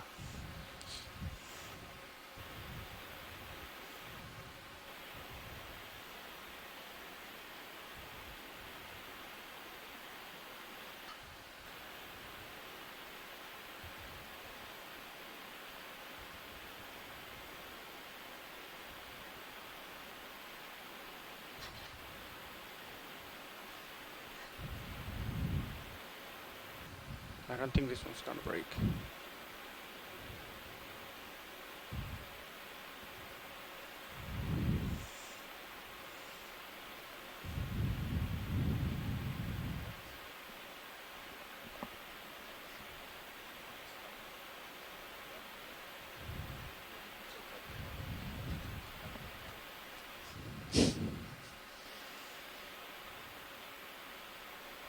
We're going for this one. Well, let's give it a squeeze here. If it's are you squeezing it? That looks solid. All right. If we can. Well, let's grab it, and then we'd also love before we leave to get a good zoom of what we did break open. I'd be curious to see if that is all sediment in there, or what's going on. 6 should be enough too. Okay. Okay. So you want me to bring it in front of the camera? So.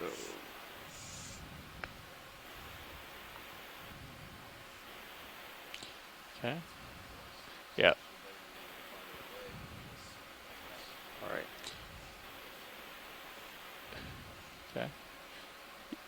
Yeah, that's good Yeah, on that. We can presume. get that in the basket. Video. But before we leave, I'd like to look at what we broke open. Yeah. Oh, we can see some biology here. Yeah, I think. Roland is absolutely right. There's lots of Yeah. nice biology on there. Look at that brittle star. There's Still some rotate? forams, these little tree-like foraminifera. Keep going. That's another hour's work there, Scott. Yep, Yeah. I'm looking forward to it. Get my head right down in that bucket.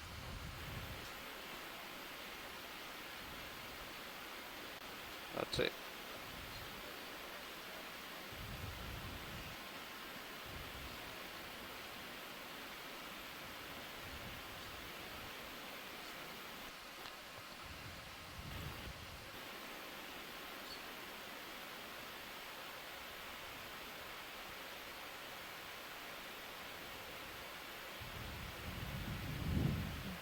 Okay, video's clear. Copy that. Let's come out. And yeah, do you want your starboard wing rock box in, or do you want to go for starboard? Yeah. Okay. I'll bring it inboard. Thank you. And Your can we life a little bring... easier. I'm gonna take mini-sus. Mini-sus. That's spec 3. That is Spec Yep. 3 Geo, yep. Just Yeah. Can we come out on mini-sus video, please? Thank you.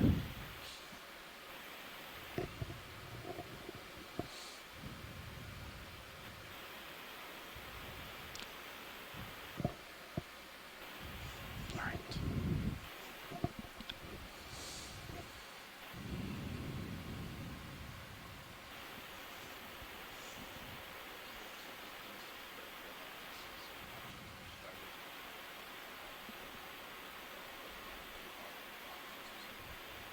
Okay, copy.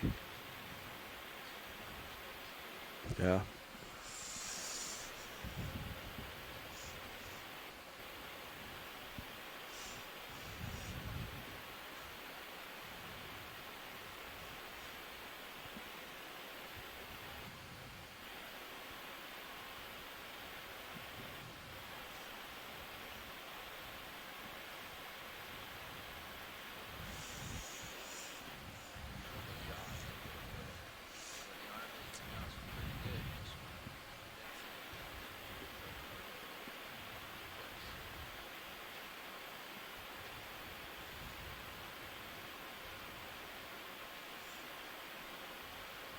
Right there.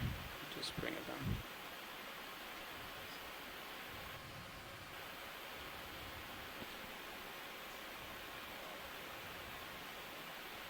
Alright. So...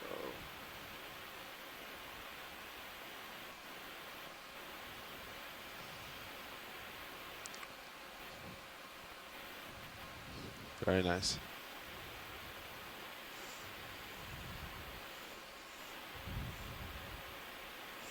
Okay. And now to stow it. Bring your blades. Make sure your blades are in towards the craft shoulder. Alright. So... blades towards the shoulder.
Is that good? Yes, maybe just wrist rotate slightly away, so right. I think that'll straighten you out a little bit, so you can see on your manip. Yeah, that's true. Just figure for good practice. Yeah. Right there? Oh, no, we didn't. Yeah. We haven't done that yet. Right there? That looks good, yeah. Okay. Alright, can turn it off now? Yep. Nice. Okay. Thank you. Yeah, thank you, pilot. Outboard. We could just get a zoom in that busted rock before we take off there. Sure.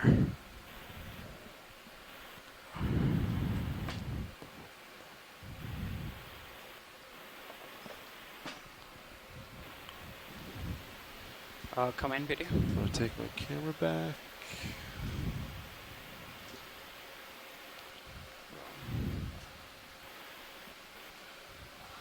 Huh.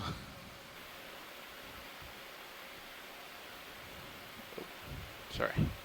It's weird. I wouldn't even know that there was a rock broken there a moment ago. Yeah, strange. I guess it was a couple pieces of some sediment crusted in there or something. I don't know. It sure looked like it was like a chocolate filled with sediment.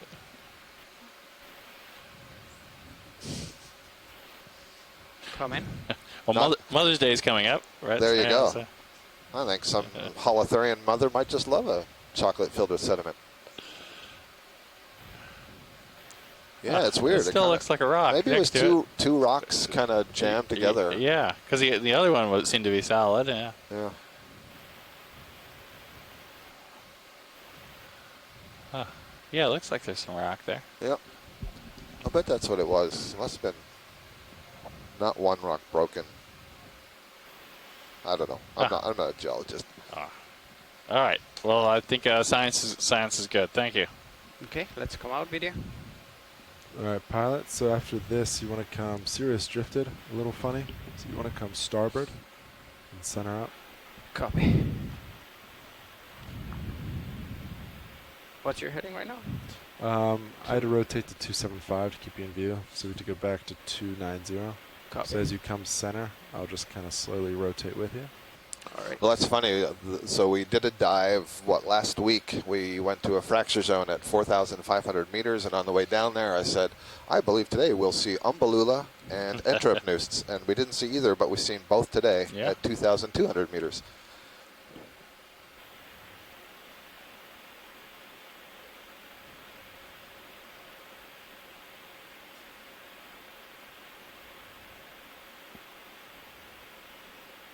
Are we fully out video? I guess that's just a rock. All cameras are full wide. Okay, thank you. There's another Culeolus stocked tunicate. We don't need a zoom of that, pilot. Okay. Thank you. Just making a note of it.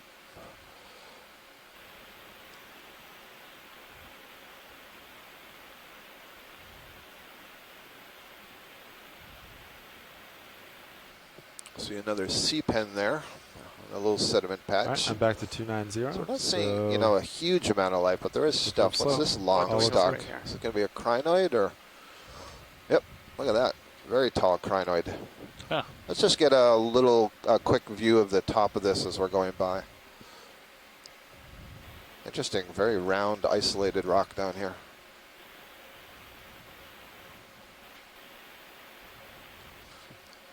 Now, a snail would have to climb a long way to get to the top of this rock. That's like a meter and a half there.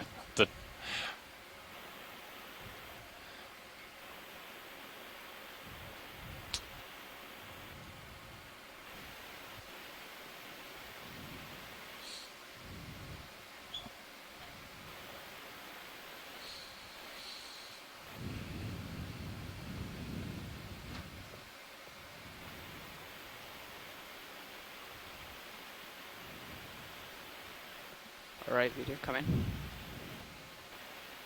There is something on the underside of the arm there. I can see it's pink on the lower side. There's Can you actually get two my somethings. Co-pilot? There's also something kind of, how would I describe that? Down. Grayish with red tint.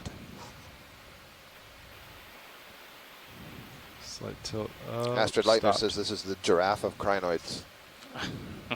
Oh, I see. It's an amphipod on the underside, small crustacean related to the pillbugs. That's probably what the other one was as well. That's good, pilot. Thank you. All right, your camera is back. So the one that we collected was the similar color. It wasn't nearly as tall.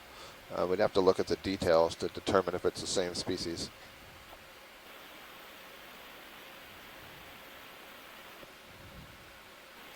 I was so fascinated with the snail eating it. I'm not sure what the rest of the crinoid looked like. So.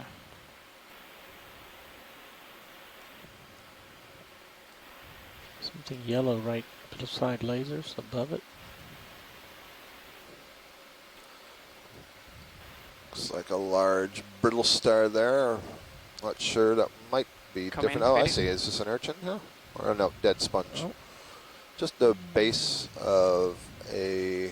No, maybe a dead urchin. Something dead. We got a fish on your port. See it on, yeah, it's a sponge. That's a dead sponge. Thank you. Yeah, look up. Oh, we have a fish. All right, Astrid, great. spring in action. There we go. Just what she's been waiting for. Yeah, so this is going to be a rat tail. Nice. I'm going to hold off on genus. Oh, there we go with the zoom. I'm going to say that that's the Coryphonoides. Put lasers on it. Beyond that, I can't go to species, but it's in the genus Coryphonoides. Great find. Finally, we get a fish today. Yeah. Thanks, Astrid. If you want to chase them, you do have tether. We were seeing some Coryphonoides yesterday. I think Bruce was saying they had kind of a lumpy head, just anterior of that dorsal fin. Is coming back in.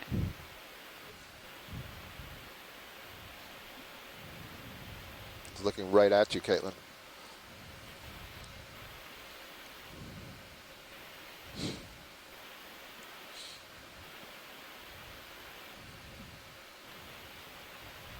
Thank you, pilot. All right, let's come out video. All right, lasers back on.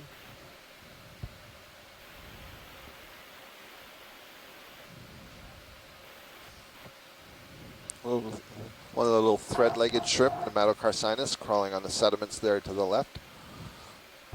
To the left. Oh, that's okay, pilot. We see a lot of those. We don't need to zoom on that one. Just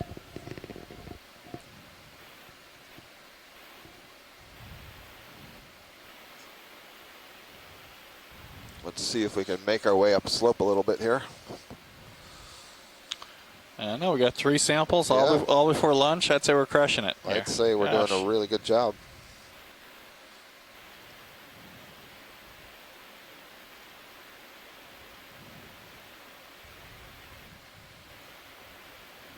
So apologies if you said this before and I was distracted with something else, but what's your general sense? I mean, I realize this is manganese encrusted, but does this look like it's volcanic flows? Yes, what we've been seeing so far up the slope, I think, did look like volcanic flows. At these depths, we're deeper than most of the flat top guyouts, so I don't think we should see much carbonate. But I may change my mind as we get up here in the top a little bit. But so far, it looks like more volcanic terrain. 4-0. How do you feel about starting to move? Haven't seen any spectacular pillows or collapse tubes like we have on some of the other dives, but yeah, I feel good. Maybe we will. Yeah, So you're dead center. I think you're good.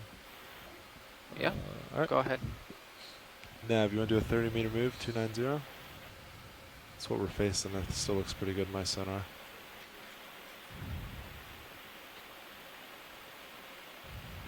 Let me know if I cannot go any farther, okay? Copy that. You look good right now, but I'll let you know. Okay.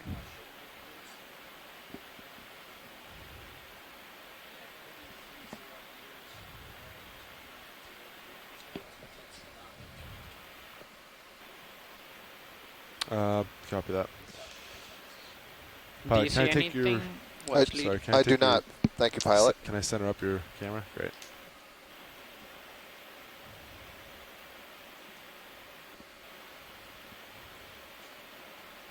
It's a pretty good slope, though. I can tell you that. I mean, the angle of the slope. Yeah, it looks like it's going to be fairly consistent here, at least from our shipboard maps, at least. Right, and so... Sorry, Del. Yeah, you and Sirius there will give you a sense of the landscape a little bit different there, but... So we're diving on this kind of conical feature, and so I wonder if the slope will be steady all the way up. As you say, the contour lines kind of look like it, but sometimes, we get these sort of step functions, if you will, going up a wall. Yeah, we saw a lot of that in the carbonate rocks we were in the other day. Right.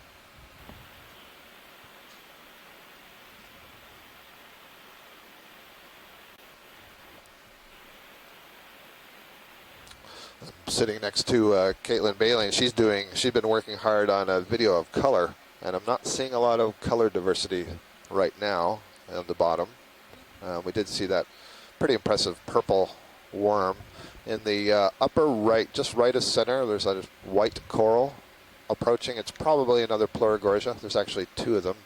And there's another stuck crinoid there, and there's another Pleurogorgia. But now let's go to the one whatever one you want.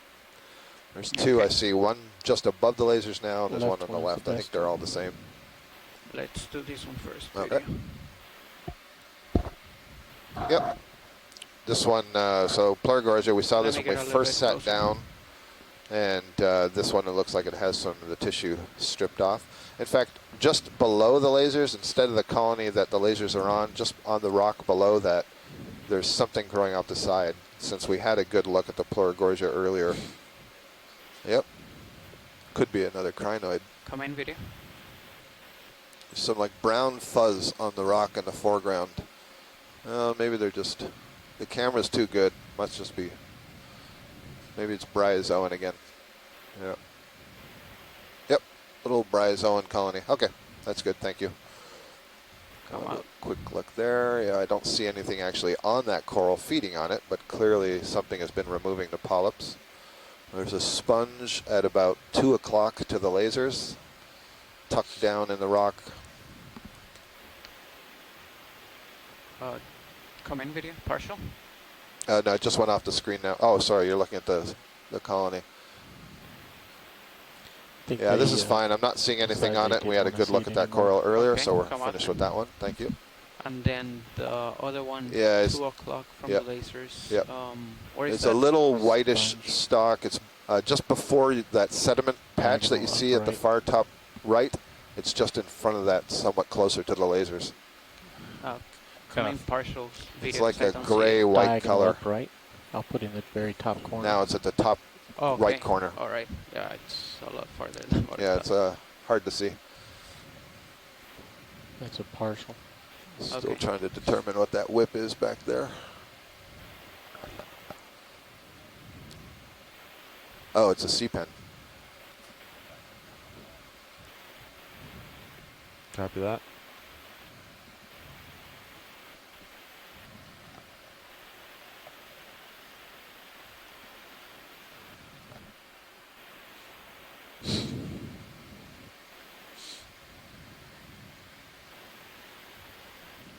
Are we too far, video? No, we can get it from here. Okay. Come in. So we saw one of these, well, maybe not this one. We saw earlier what I refer to as a saccocalyx. Oh, what's that interesting thing? So I'm looking at the sponge, but there's another interesting thing at the top of the screen. So this is a glass sponge. And maybe Bolosoma is the genus, just a very small one. We were looking very closely at one of these a couple of dives ago. And then on the rock to its lower right, I believe that's a xenophyphore. It's kind of plated together some sediments. It's a very small sponge, so I believe that can grow larger. I'm guessing that is just an early stage of that sponge. Okay, come on. Thank you. So yeah, the top center of the screen, right there, very wispy, slightly to the left of center at the top. Let's see if this is a black coral or something else.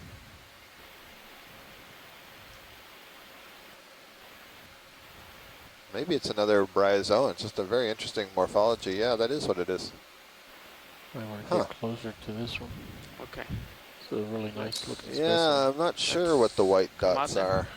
Let me try to Interesting. get closer.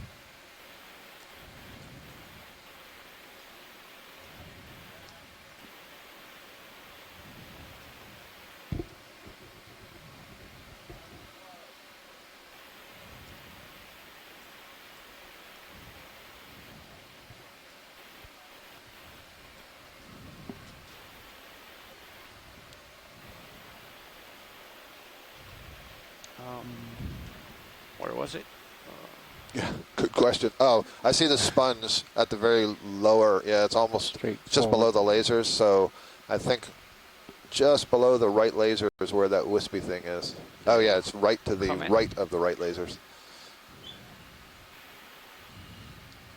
So it's funny. I was just saying that there's a lack of color, and again, a lot of the things here seem to be more white than colorful. Thank you. Bring Slight it down. Tilt down. There Stopped. Perfect.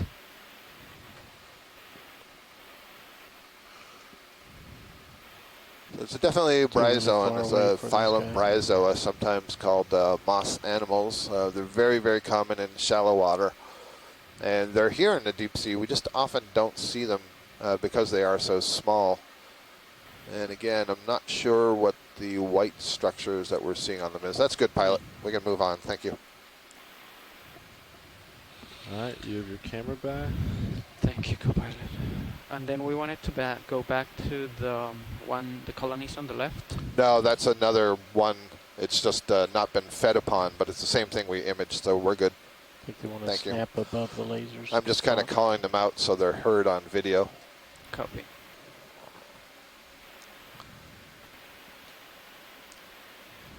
See a very bright red brittle star that was on the rock there down below to the right.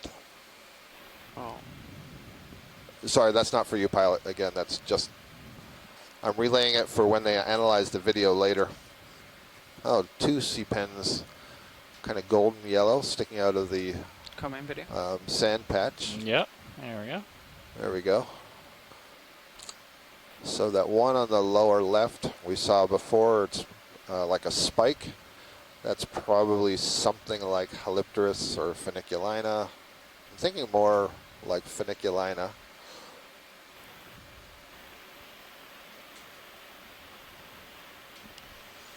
He's anchored in the sediments. Can't see the peduncle, but it would be on the other side of that rock. And then the ones that are on the right, those were probably the genus Pennatula, and we saw a couple of those earlier as well. Looks like there's a little amphipod sitting on that sea pen. That's good for science. Can you get my camera? Yep. Sounds like they're clear with this. Okay. Oh, I'll give your camera back.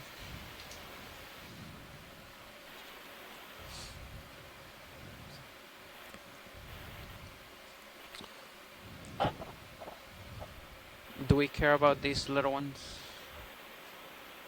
Do we care about these small ones? Watch lead. No, we've imaged those earlier. Thank you, pilot. Great. Copy. Starting to catch up a little bit. Plenty of time, but if you want to start coming more centered. I will.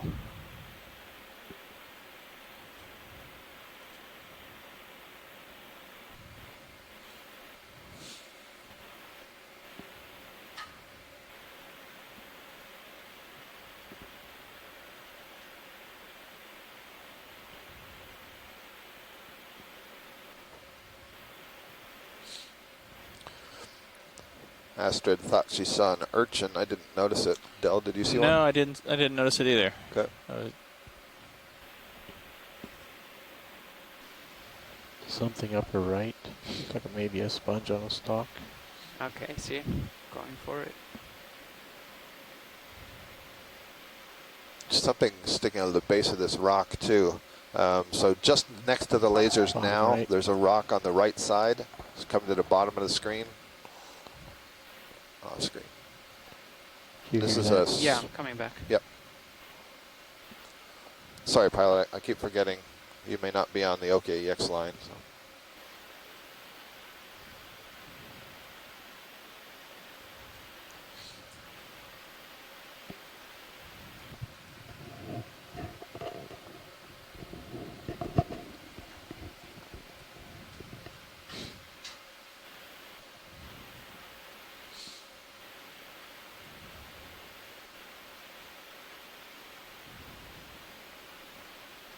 I'm wondering if this is a carnivorous sponge. Can you take my camera, co-pilot? Yes, sir. Thank you. I believe that it's definitely a sponge. Coming And you can see those little side spines sticking out of it. There's a Thank you. kind of interesting looking brittle star in the back Yeah. rock. Yeah, so I do believe that this is a carnivorous sponge. So we're not going to be able to identify it, but at least now we can say that it's here. It's actually got something swollen on the side of it there. I'm not sure if that was a worm or if it was something that it had caught. Stopped. A little more down. Stopped. Comment video. Right there. See there on the right side.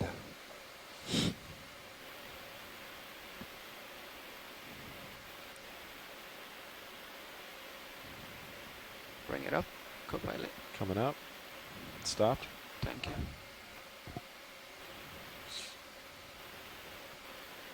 Yeah, it looks like a little polychaete scale worm on the sponge.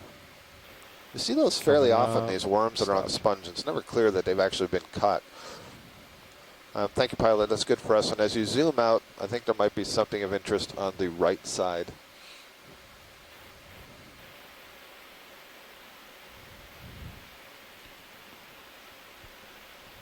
Yeah, right there. It's almost to the edge of the right screen. Is it right here? A little bit further, the lasers are on it now. Right here, okay. Let me try to come down. Can't tell if this is another umbellula, just a very young one, or if this is another one of those sponges like what we collected, Come in video. or if it's a worm, or if it's a hydrozoan. Lots of Can you choices. tilt down? I think it's another sponge like the down. one we collected. That's what I'm going with. Down, down, down. Yep. Stopped. Oh, I'll come up. Sorry. Agreed. I missed Yep. the head. Same appearance. Got a Stopped. scale worm on it. And yeah, these thick spines with the cells on it. Really interesting. So different. I'm really glad we collected one of those. All right, pilot, that's good. Thank you. All right. All right, I'll give you a Not camera sure how you back. spotted that, but when I zoomed in, I agree what it was. Yeah, pilot. I think I'm pretty much done moving. Don't ask me. Wow. So you have I don't have the time eyes to be a deep sea biologist. Here's what I've do learned. whatever you so. need. Copy, co-pilot.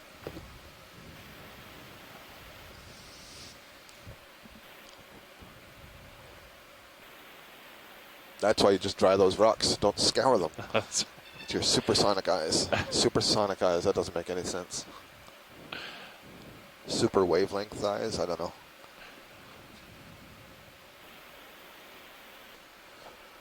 We're at 2,223 meters depth.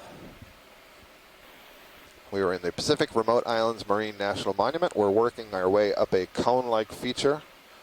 The general heading of the ROV today is moving towards the northwest. We're scaling this feature that goes up to about 1,800 meters in depth. There's another one of those carnivorous sponges like we just imaged. That had the, not the little starburst one, but the one before that. That would just look like a little whip with spines. So we've seen at least 3 different morphologies of carnivorous sponges today, and a couple of the glass sponges. And maybe that's an additional suggestion of how much food there is in the water column and how quickly it's flowing.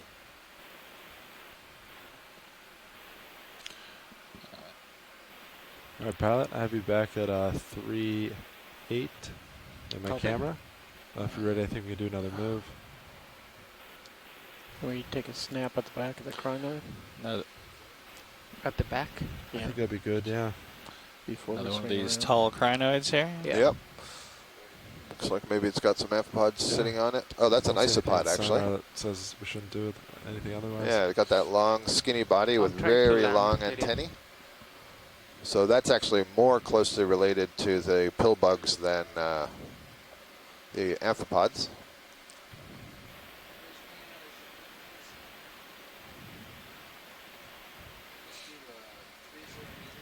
There you go. You can zoom in now.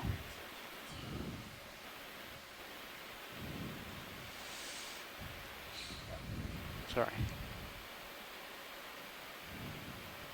Looks like more of these bryozoans that had kind of like the star-like appearance of the branches at the top. I see several of them in this area.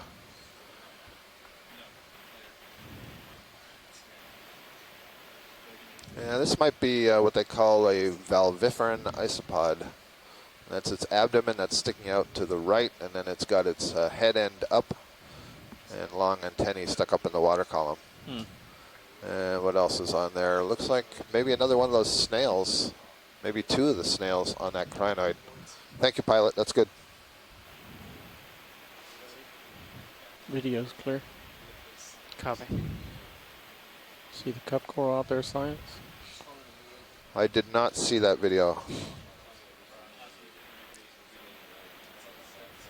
Where is it? A video? I see. Yeah, I do see it. It's a little bit in the distance on the backside of a rock, and it's okay. I don't need to go chase after that one right now. I can see it in the video replay that Caitlin was just showing me.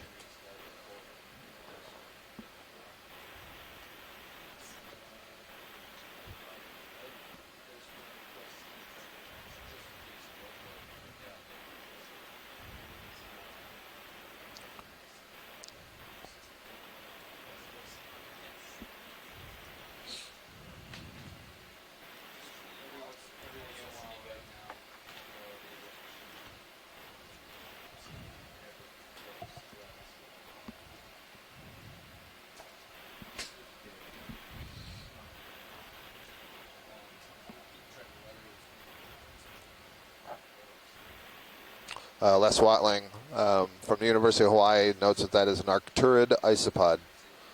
So it shows how they keep their feeding legs up in the water. So there we have a brittle star that is on a rock, and as I've said on previous dives, it's always instructive to us to see the species of brittle star that are on the rock and compare those to the ones that are on the coral. And then to its right, we had one of these very tall crinoids, very erect, straight stalk. And we had a good look at a couple of those so far. This one may also have a snail on it. Yeah. Wow. Hey, Nev, how we far thought it was was I in that weird, shipment? maybe not. Yeah, this is a theme. Maxim. It's got two amphipods on the back side also of the arms.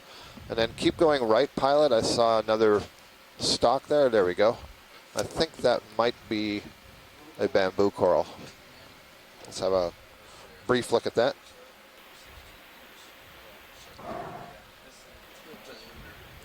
Les Watling also adds the interesting observation that those Arcturid isopods carry their young on their antennae. So isopods, amphipods, the mysid shrimp, and then some other lesser-known crustaceans are all members of the Paracarida, and a feature that they share is that they have a marsupium, a brooding pouch below their thorax.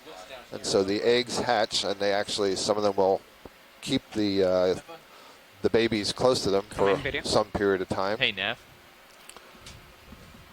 There's a polychaete worm swimming in the water column to the right. Yeah, Yeah, so this is a bamboo coral. So we saw this one earlier. We don't need really long images because we got a good look at it, and it had the same thing. No polyps on the lower part of the skeleton. And when we got a good close-up, we saw there were lots of small rods that were in the polyp body wall, and there were no needles. And part of why I'm repeating this in some detail is Les Watling is in the chat room, and he's an expert on the bamboo corals, and that might give him enough information to identify it. Although, Les is often watching without the audio, so he may not have heard any of that anyway. I wasn't sure. No, it's not even. So it's just messy today, huh? Yeah, I think it's just messy. Okay. So we're having a shift change in the front row of the pilot. So we'll be it makes. Sitting here very briefly, and so perhaps. Yeah. All right. So are you on the heading? Co-pilot? 290. Yes, that was. Are you on? Yeah. The last known movement. Copy that. Yeah. Once you guys are settled in, if you want to do some introductions, feel free. Copy that. Just went off. Okay. And you are moving? I am moving. I'm only about halfway through my move. Copy, watch lead. Well, we're just going to push out ahead here. And you may need to come to port a little bit. You are. Okay. Gotcha now. You just came back in my corner.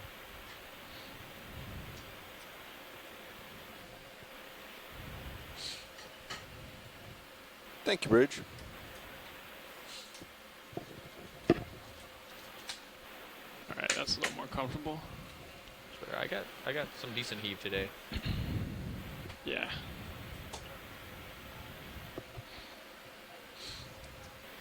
I think that's more a function of our pitch than anything, unfortunately. All right. So just came in the front row. My name is Chris Ritter. I am pilot, and I work for the Global Foundation for Ocean Exploration. Nav, you want to give a little introduction? Sitting at nav is Bobby Moore, an electrical engineer. And over here in co-pilot is Andy Lister, and I'm a mechanical engineer.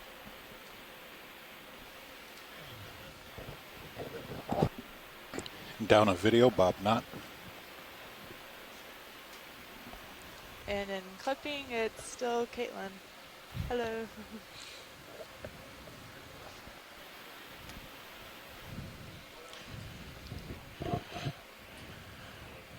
Great, thanks guys. So we're just at a depth of 2,218 meters here, diving today on the northeast slope in fairly deep water off the Kingman Reef.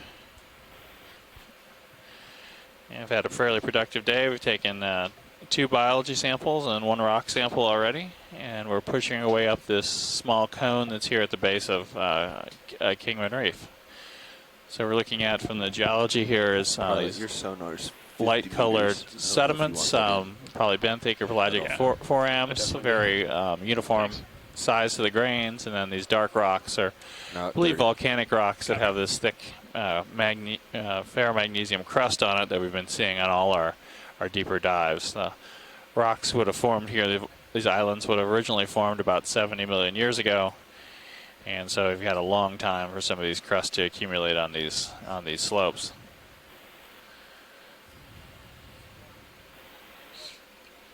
Watch lead. I'm just trying to cover as much ground as we can here. Just Yeah, let me know if you see anything. Yeah, we'll do. I haven't seen much in a second. It's been a little sparse in places, so. Complete. Copy that now. Copy that. Yeah, we'll stand by and mow the lawn.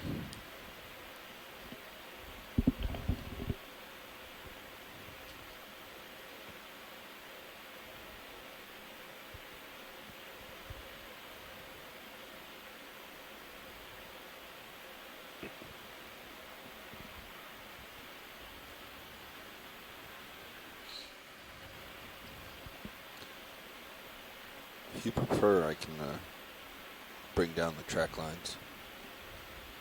Co-pilot, I see you staring at nav. Oh yeah, I was just taking a look, trying to get a general overview of the site. Yeah, let me come out for you guys, show you what we're doing. Straight up, pretty much. No turns or anything. Looks pretty benign. So yeah, as well for now. we're going past. I think it's just we've seen that star, the Brill star, before. So okay, we can take a quick zoom for here, but this is the same thing we've seen before, I believe. Okay, well you can do a quick zoom. Yeah.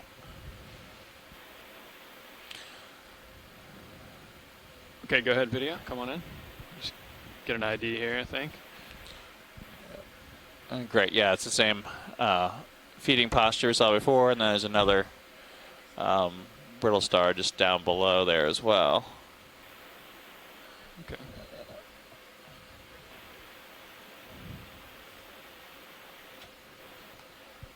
All right. Yeah, that should be good. Thank you. Okay. Come by video. Thank you.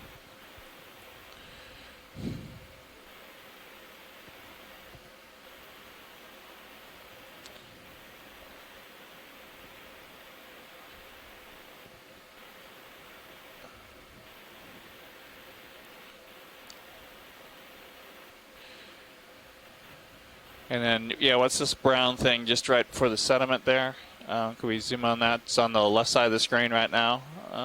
There's looks to be a few things there.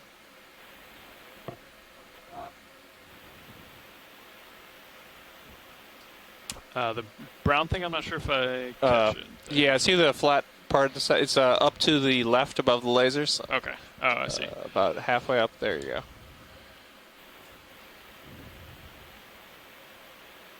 There's a couple things waving in the breeze there. Okay, video. You can come on in here. Looks like a stalk. Let's hold there. Oh, okay. Got a brittle star wrapped around something dead here, it looks like. Stand by, video. Coming down for you.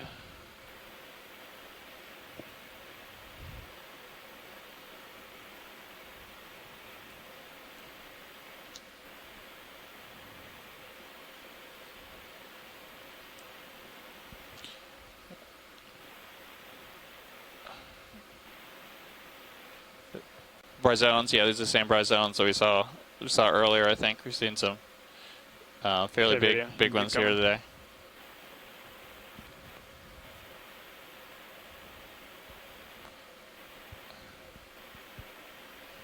Did you want to take a look at the yeah? Let's look at the sponge too, or I think it bryozoan back here. Yeah, the thing in the background. We've seen this before, okay. but let's just take a quick look, see what's on it. Looks like there's a star down at the base here, and then some little white, some other kind of associate there. I'm not sure what that is. Yeah. Is that max zoom video? Yes. Copy.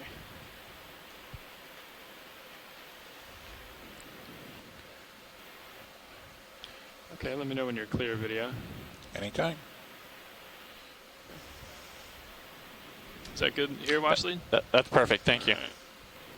You're fine on time. I believe I'm stop swinging. Yeah. It's like maybe we're seeing a little. What are the currents like down there, pilot? Looks like things have picked up a little, maybe. There's a little bit of current, yeah. Little. Port to starboard, so southwest and northeast when you get in tight to the wall. It's not too bad.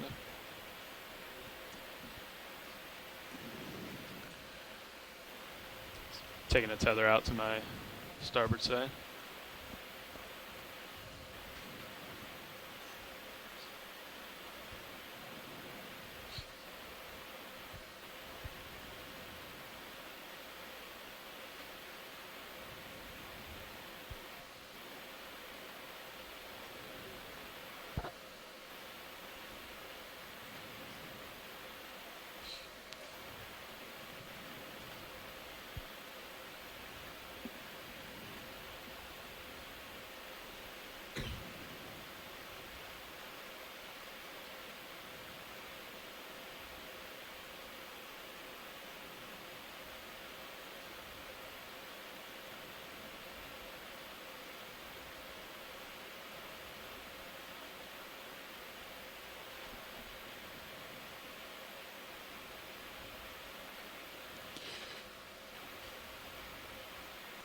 Yeah, maybe they're just to the right of the lasers. Is there an urchin or something there? Down a little bit. Yeah, dark spot there? Yeah, or maybe that's the shadows. Hard to tell. We can go take a look. That might just be a face of the rock. Yeah, I think so. I think it is. Okay. Yeah. Yeah, things have been a little. Here's is that a sea cucumber down there? Yeah. Lower part of the screen. Let's take a look. Sure.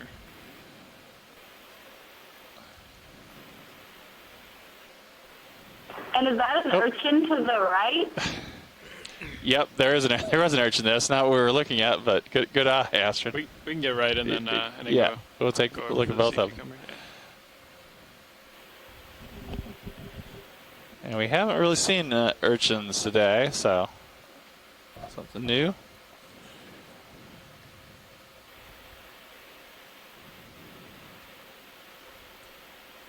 Okay, video. We can start to come on in. Oh, no, not an urchin. An anemone, huh? Astrid, can you offer any idea why Scott's gone here? Beyond... Well, I know it's not an urchin anymore. Nope. It sure looks yeah, like... I would guess it's an anemone. I don't really know my anemones at all, but definitely not an urchin. Sure looked like one from a distance, but nope. All right, I think that's good. Silence is good. If we can go look at that sea cucumber. Sure. That's over on the left.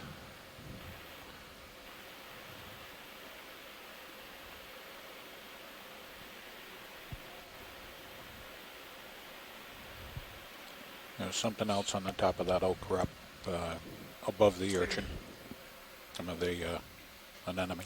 As Steve is suggesting, maybe there was a cup coral, not an anemone there. Thank you.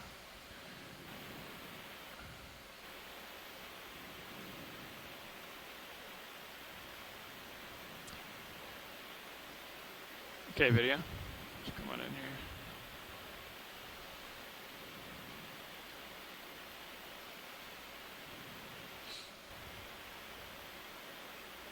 You can see the deposit there, I guess, in the lower part of the screen. And then this is a little different than the guys we saw earlier. Not as translucent, a little bit more knobby. But there's a deposit full screen.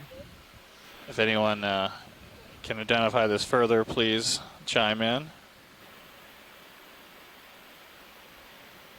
Center back up for your video. Yeah, you can see that spiral fecal trace. That's pretty cool. Cool.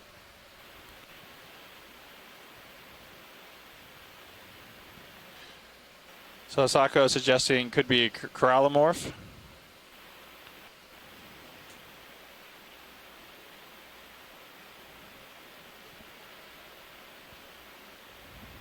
Okay. All right, science is good. Copy. Yeah, whenever you're a clear video. Okay.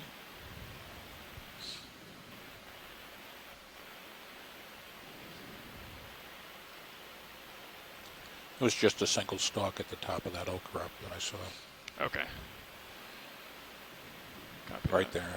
there, 2 o'clock.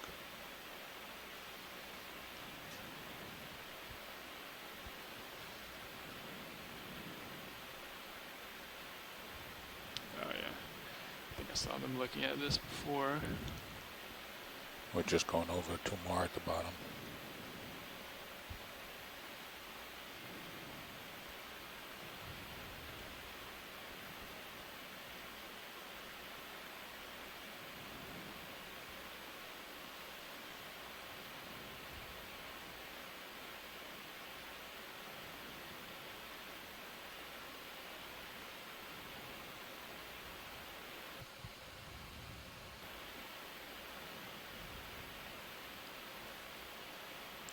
At 5 o'clock, there's a stalk.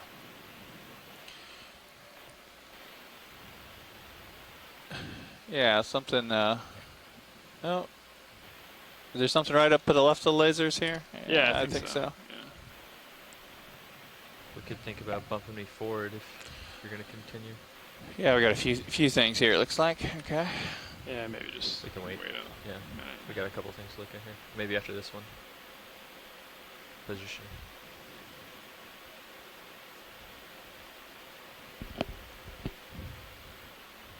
I'm not sure if that view's gonna help. Come on in video.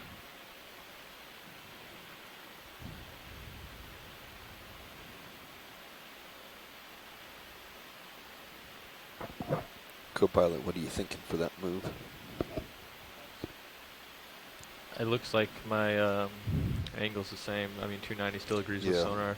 All the moves so far have been 290. 290. Okay, yeah. I mean, it looks exact same Can here. we get any more zoom on the 20 meters polyps or there? so after that, or if you want to do 30 after he starts forward.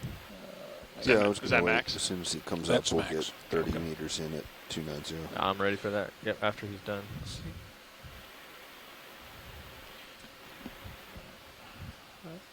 Yeah, if we could just pan down a little to see whether associates might be on here. Sure.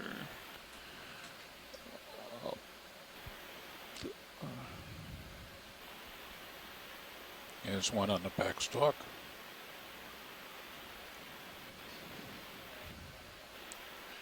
And we're all gonna right. Keep going.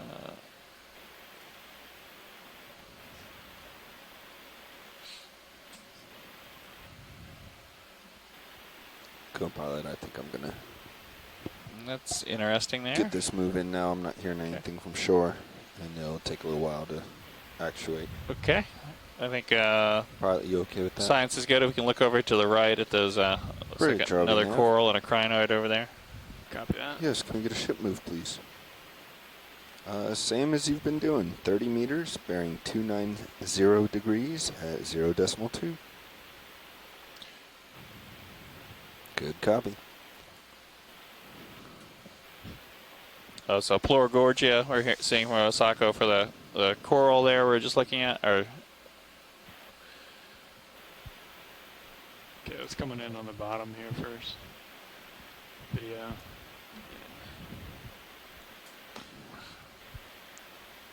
all right, so this is a guy I think we've seen a few times, so we can just scan down there. It should be one of these pens, I think, anchored in the sediment again, if this is the same.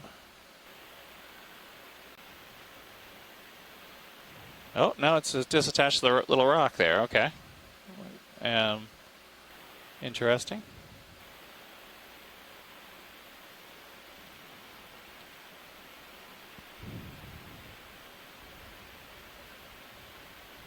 Little node there, maybe? Yeah, it looks like a node. Let's make it a bamboo coral, I guess. I don't see one there. Are there any more up the branch? Okay, you can Zoom out a little, maybe. come out Oh, yeah. video. Yeah, Yep. we see a few of those nodes, so definitely a bamboo coral. Yeah, so Saka's suggesting this is the same that we did see earlier. Okay.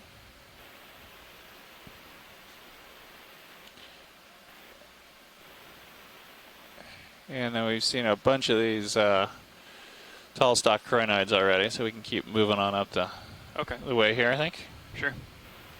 Come full wide video.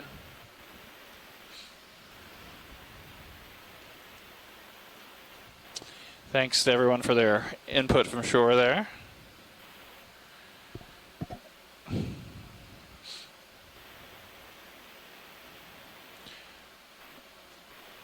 Another brittle star. We've seen a few of those. It looks like, is this a shrimp down here? Yeah. We can just take a quick zoom. We haven't stopped to look at any of these today yet. We've seen a few. Sure.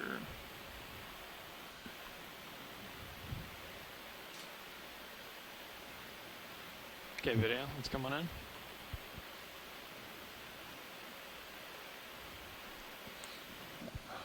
Some long legs there. All right. Yeah, so this is a long-legged nematocarcinus shrimp. So we've seen a lot of these throughout the dives, but yeah, we haven't zoomed in on one today, so this is some nice imagery. Is that all you got, video? No. Keep coming in here, and then Thanks, Astrid. just get a background, and I think we're good. Yes, Les Watling just wondering, it seems like they've been all the same size here. So like, we're talking about the corals here, I guess. So I'm curious if that's as big as they get. All right, that should be good. Thank you.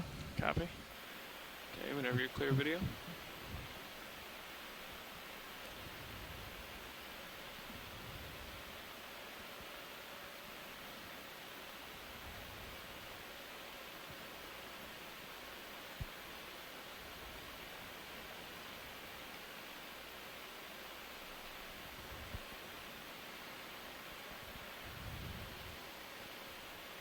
Would you put it in 30 meters? Yeah.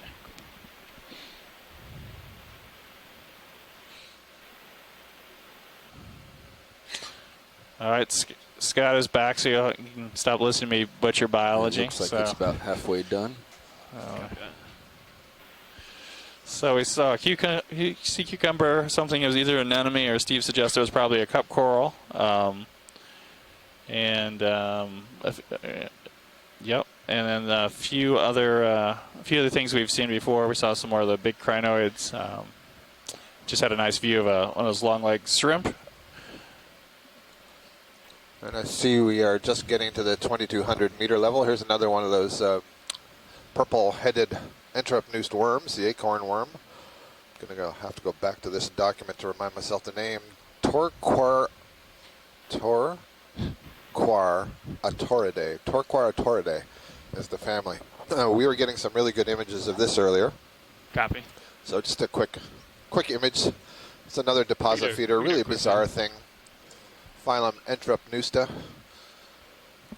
Had this interesting question about why the head end here. Actually, you can see here the head end. You can see it looks a little bit more like an acorn, that bulbous part, and then it's got kind of like a little hood. These are actually flaps that can extend out. Some of the species have these long wings. It almost looks like a T at the top end of the body. And then you can see much of the body is really transparent, not as strongly pigmented, and you can see the intestine through the inside. And there you're looking at the products of post-feeding, some fecal traces. So one of the many deposit feeders are here on the bottom. That's a good pilot. Copy. Okay, whenever you're So no, we're just passing 2,200 meters depth, and we do want to scoot up this slope to see as much as possible, get close to the top. So I'm going to do my best to resist the urge to ask to zoom on everything we see so that we can make some headway. Move is complete. Do we want another? Yeah.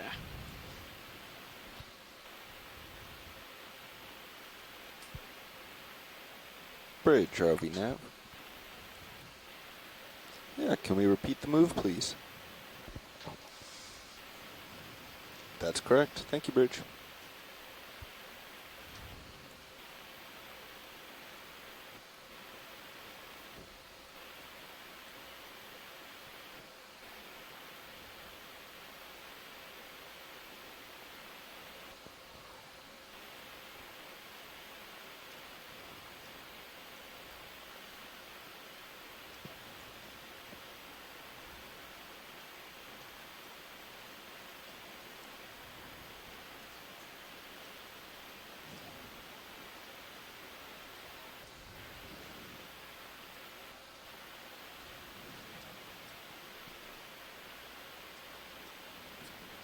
little sponge there, maybe.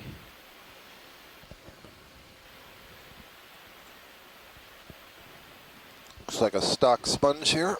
There's maybe another whip behind that sponge. So I'm going to look this up while we're zooming in. I'm thinking this is a euplectellid. That's the name of the family of these sponges. Possibly. Okay, video. You can come on in.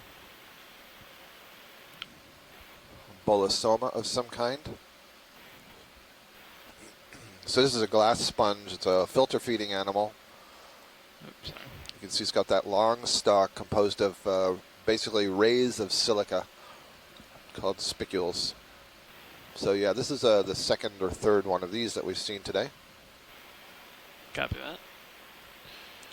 And as you're coming out wide, there's going to be another stalk just to the upper right. Okay, let's come a little wide, video. I'm just going to pivot, see if we can get it. Oh, I see. So that swinging stalk in the foreground, just above the lasers, that's another carnivorous sponge. We've seen those now a few times today. It's a demo sponge. It instead of like the sponge we just imaged, the glass sponge that filters water by channeling water through its tissues, this one instead uses little hooks in its tissue to capture organic particles or small crustaceans and then feeds on them that way. And then the fuzzy thing behind it with all the branches, that is a bryozoan colony. We've seen several of these bryozoans today, which is kind of interesting because we don't often see so many bryozoans, partly because they're so small. Thank you, Pilot. Sure.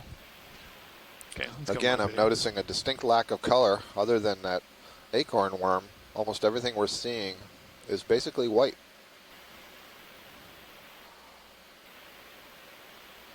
So another hypothesis to consider here.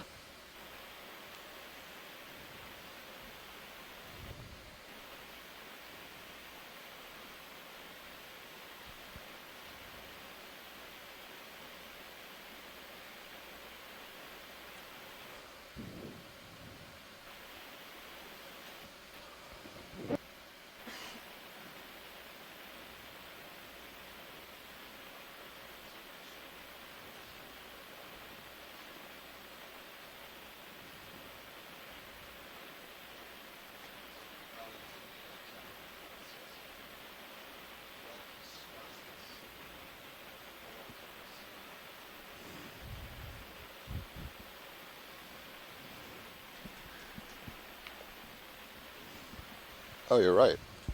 I wasn't even speaking into the headset. Thank you. I don't know what had happened there, so I apologize if you weren't hearing any of the observations I've made since lunch. It's entirely possible.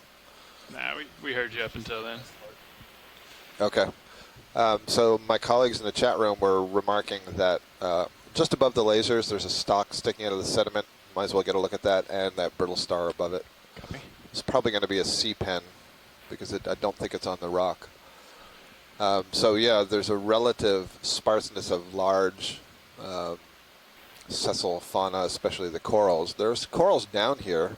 They're a little bit hard to see because most of them have been very white and wispy. Yeah, so that's a sea pen, I think, that's sticking out of the sediment. So we've seen several of this morphology today. I was suggesting perhaps it might be something like the genus Funiculina.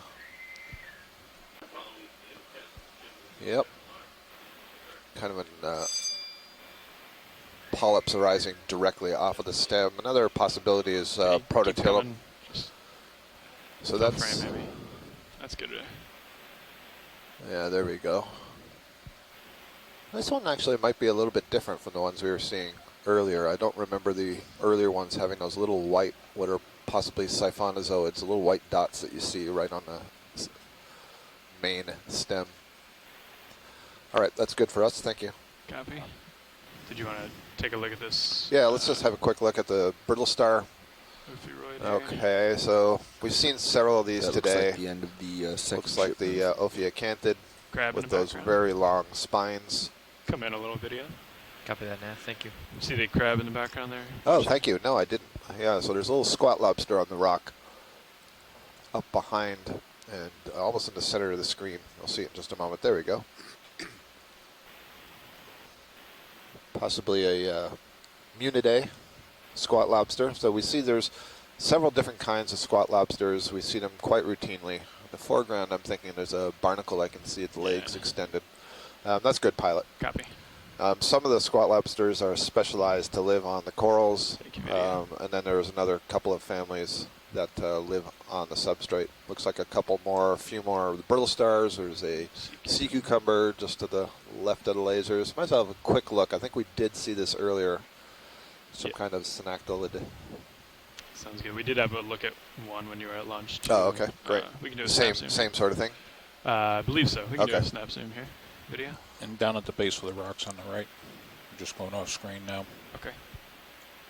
Yeah, it looks like it to me. But yeah, this may have been this one's has more of these modified podia on the upper surface than the first one we saw. You can see lots of the tube feed underneath on the right side. That's good. Okay. That'll be good for an ID. Come on. And I'm not sure what video is referring to. 2 o'clock. Oh, the sponge. Yep. There's another little sponge there up in the right corner. Do you want to take a close up? Yeah, let's just a quick one, see if it's something new. Copy. I'm starting to catch up with you here. Sounds good. You got some time though. I'll let you know. Nav, when did that ship stop? Interesting. Yeah, that does look like something new. So About this is 2 minutes. This was definitely worth the zoom. I'm thinking that might be a demo sponge and not a glass sponge. Demo sponge is the larger group of sponges. And it's got an interesting osculum on the one side. That's that chimney-like structure that you see on the left, which would be the X-current flow for the water after it's been filtered of its food particles. Thank you, pilot. Sure. You come on video. I'm going to push that ahead.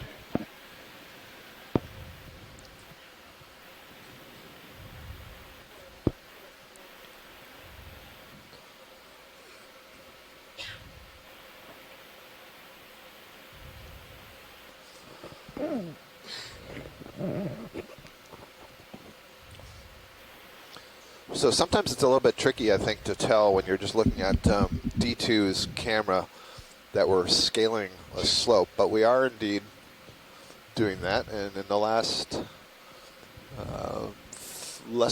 fewer than 10 minutes, we've come up more than 10 meters up the slope. That would be more than 30 feet. So it is a slope that we're climbing, and earlier in the dive we had a pretty good look, side view of that slope. It's been pretty consistent for much of the dive. There's another sea cucumber. And we were expecting to see the sea cucumbers when you see the sediment, because they're deposit feeders. And not sure what that white thing is, a grayish thing. You see it too, pilot? Yeah. Yeah, let's check that out. Might be a sponge that we're seeing on a funny angle. Okay, but it could also be another sea cucumber. It's a sponge.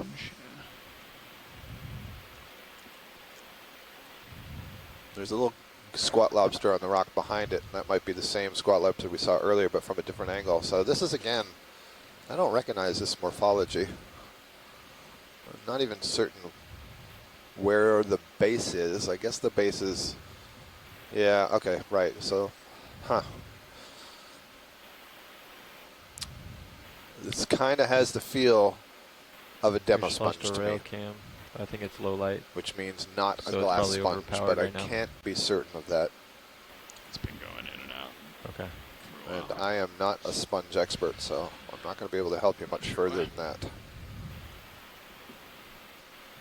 Kind of rapidly looking through some pages of images that Chris Kelly and the team at the Hawaii Undersea Research Lab have put together of various images that we've made over the last couple of years of capstone of different sponges. It has some names, and at least the ones I'm looking through, I don't see a morphology quite like this.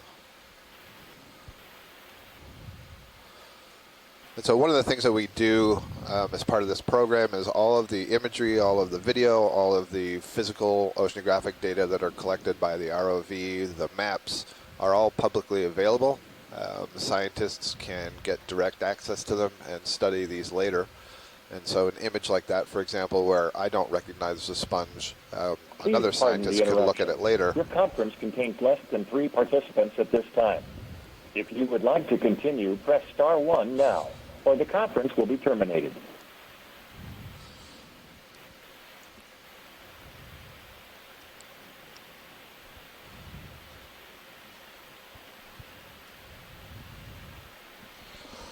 And I'll send a note there to Shore, asking them to look after that conference call message.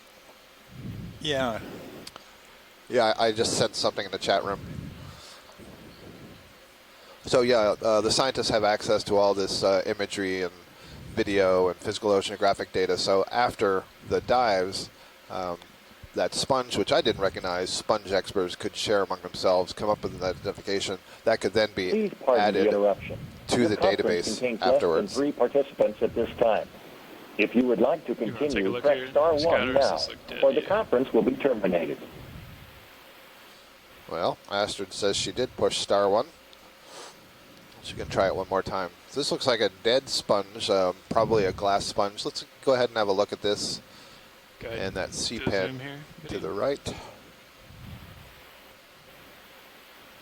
So you can see that even after death, the sponge is serving as a substrate, a habitat, if you will, for other organisms. At the top where it's been broken off, you can see some of these siliceous spicules extending. There's a barnacle that was just withdrawing its legs. Very, very young brittle star, the white one down below, and then a larger one with the long spines above, members of the Ophiuroidea. They may be using those long spines to capture food particles out of the water column.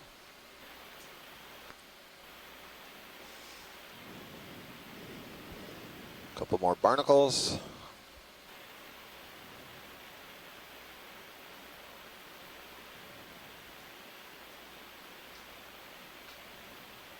Did you want There's to take the a look at attachment. the, Just C-pen briefly, too? the C-pen, yeah. Sure. There's another one of these bryozoans we've been seeing quite frequently. A very light, white, transparent thing on the right. So this C-pen, I believe, is going to be the genus Penatula. We did image it earlier to just get another look, and that is indeed what it is. We saw one earlier today. You could see one of the polyps, one of the secondary polyps that are coming off those arms or wings, if you will. They're actually called leaves, polyp leaves. And it looked like it was feeding on something. And that was one of the first times I've ever actually seen a potential prey item on the inside of a polyp. This one, there's something large and pink. Yeah. It's always on the far side. We don't need to look at it, but there is something sitting on this C-pen. Thank you, pilot. Sure. And these are C-pens, I've said it a few times today. These are octocorals that are adapted to live in sediment by having that inflated base that they can use to anchor themselves.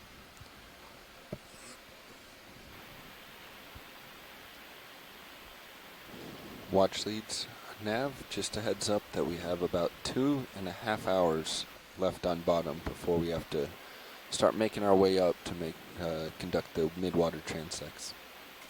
Copy that, Nav. Thank you. What's your prognosis of us getting to 1,800 meters? To get to the top of the peak, we're about 630 meters away at 0.2 of a knot, which is a reasonable pace for us. It's going to take just under 2 hours. Oh, that's not bad. So we could have potentially as much as 30 minutes up there. Possibly, but any sampling or if we continue the zooms will definitely slow us down. Copy that. Thank you. Co-pilot, you think you're still moving? No, I should be settled out. So all right, should we get another ROV nav was just indicating we have about 2.5 hours of bottom time left on this dive. Following the benthic portion of the dive, we'll be doing a series of midwater transects beginning at about 1,500 meters depth and then stepping our way up through the water column. We'll spend about 10 minutes at each depth moving slowly through the water column, trying to image as many of the midwater animals as possible. There's a variety of fish, gelatinous plankton, shrimp, maybe even squid or octopus if we're lucky. So stay tuned for that later. And meantime, we have about 2.5 hours to spend exploring the bottom of this cone-like feature in the Pacific Remote Islands Marine National Monument. We're moving upslope. Heading is directly northwest, in the direction of northwest, excuse me. Our depth right now is 2,173 meters. And the temperature is 2.12 degrees Celsius on the bottom. Plenty of oxygen, 3.2 milligrams per liter, although that may be falling somewhat since we first sat down. I don't actually recall, but certainly higher oxygen levels than we've experienced in the last few dives. Strangely, well, maybe I shouldn't say strangely, but there haven't been many fish. I've only seen one. Maybe there were some while I was on lunch, but just one rat tail. I think that's it for today. Huh. Yeah, Scott, that's been weird because we are seeing some sediment. There's more hard substrates than sediment, but still, I feel like I would have expected to see some fish here. So I wasn't too far off in using the word strangely. There's another Peninsula sea pen down there. Two of them actually, one very lower edge of the screen and another in the upper left. So where there are pockets of sediments, the sea pens are finding a place to settle and survive. One of the things that Les Watling from University of Hawaii had noted earlier in the chat room that perhaps one explanation for the dearth of large octocorals is that their larvae aren't getting here. Maybe the currents moving into this area aren't carrying the larvae, and so there's no settlement. You can see that there's plenty of exposed hard bottom for them to attach to. Was streaming off, and now but the amount of sediment we're seeing is saying something about the relative long-term weakness of the current flow. There's a lot of sediment deposition. I think it's still pushing me out that way. So it just may not be strong enough. Another one of the thread-legged shrimp, Nematocarcinus, or I'm using that term as a genus. There's a Nematocarcinidae as a family. It's probably better for me to use that family name. Yeah. And there has been some discussion in the chat room also among Go ahead, Bridge. Les Watling, Dougal Lindsay, a couple of others about what are the characters that you need to see in order to identify these shrimp. And most of those characters are fine details about the legs and the mouth parts. There are some things that we can see in the video, like the rostrum, number of spines, the relative shape and length of the legs, some small details like that we can narrow it down, but it's hard to identify to genus or species without more characters. There's another one of these tubes. We see those so often just to the left of the lasers. It's a tube that looks like it's composed of sediment grains and probably mucus, using it to kind of cement them all together. I've suggested a few times that these may belong to Serianthid tube anemones, but Tina Molitsova, who has worked fairly extensively with that group, does not believe that that's the case. And if that's not the case, then what is it? So we don't know yet. And given that it's a tube that would be comprised or composed of sediments, trying to pick it up would not be successful. Collapse very easily. Bridge, ROV nav. Yeah, what's that new? But we see it, and it's very consistently the shape, the relative width of the opening or the diameter of the opening is the same. So it's consistent, which is telling us that there's some organism that's constructing it, and is constructing it in this shape for a reason. So it could be another kind of anemone, could be some kind of a worm, maybe a crustacean of some kind, although it seems pretty big to me. And we'll leave it at that, and I'll see if the folks on shore have any observations to offer about it. Thank you, pilot. Sure.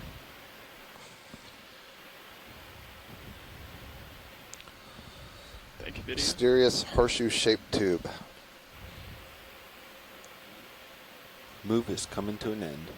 Copy.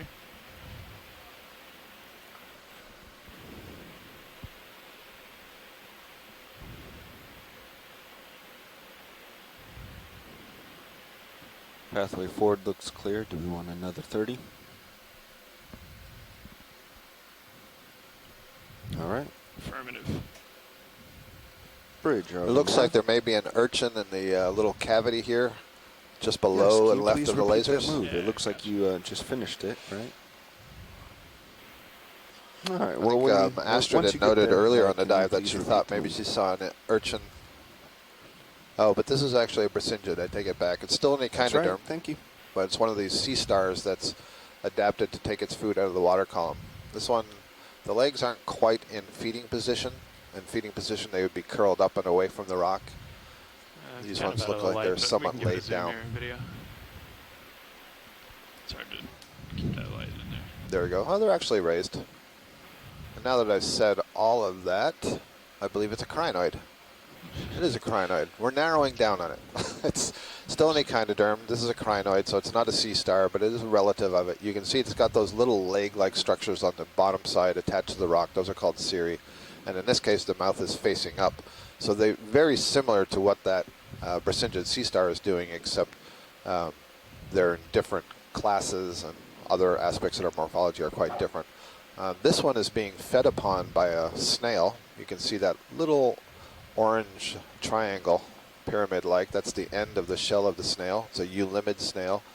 They have a proboscis that they insert into the arms of these crinoids and other echinoderms and kind of suck out some of their bodily juices and feed on that. Thank you.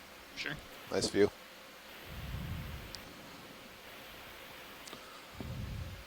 Many of the crinoids that we've had a close look at today are having a tough time being fed upon by other things.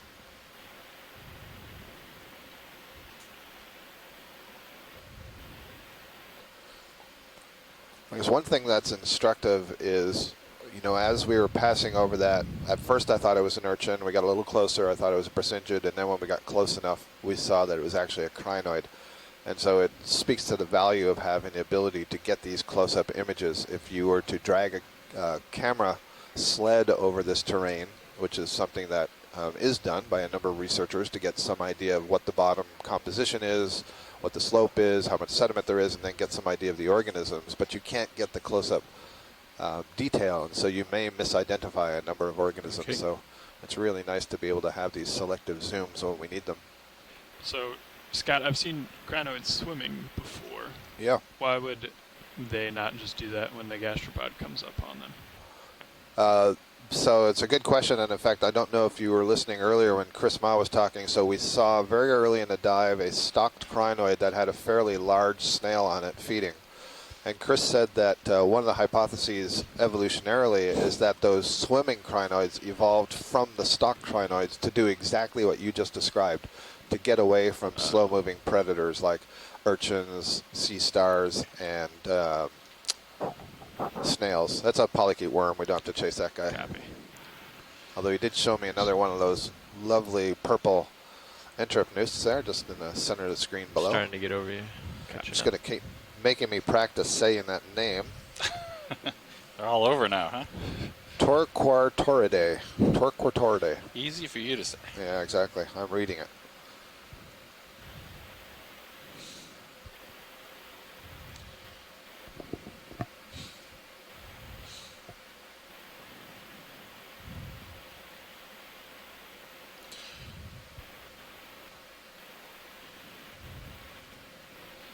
What's Sirius sonar looking like? More of the same? It's looking kind of like it, but actually might be off more to port now. Can't say that we saw any different kinds of rocks since you've been gone, Del. I would have been surprised if you'd said that.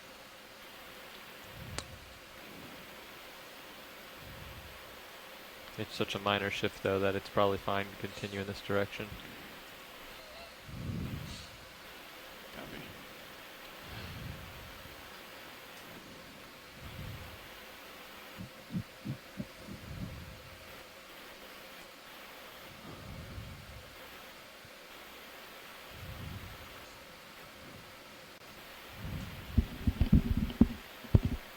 It's like another, well, I shouldn't say another Brisingid sea star. It's on the right off the screen. And I shouldn't say another because the last one we looked at in fact was a crinoid. Okay, this one really is a Brisingid sea star. So you can see the similarity in their overall morphology, and basically this is an example of convergence or convergent evolution, where independent evolutionary lineages, and what that means is different ancestors have given rise to descendants that take on a very similar morphology in order to respond to similar challenges in their environment. And the challenges for these guys is, I want to feed in the water column, and basically I have a sea star-like body. And so develop long arms, spines, raise them up into the water column, and capture your food that way.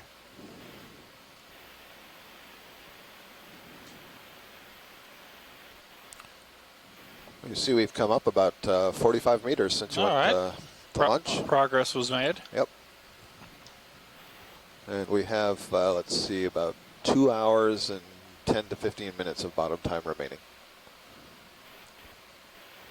It's about 2:30, 2:35.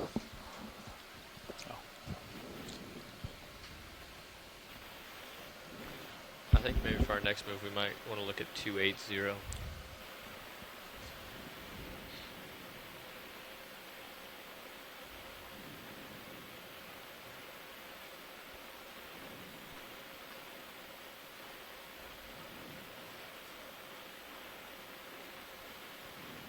Go ahead, watch lead.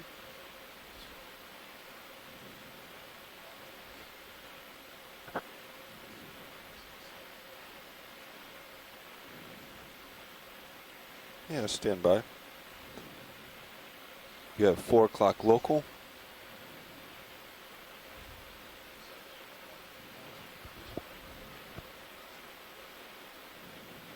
Roger that. Yeah, I'll double check the math here, but we're looking at 3 o'clock. Sorry,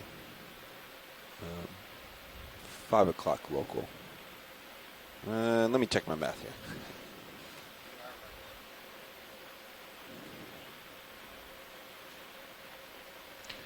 Do you mind if I turn around to 280? Nope.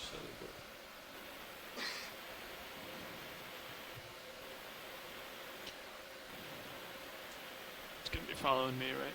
Yes.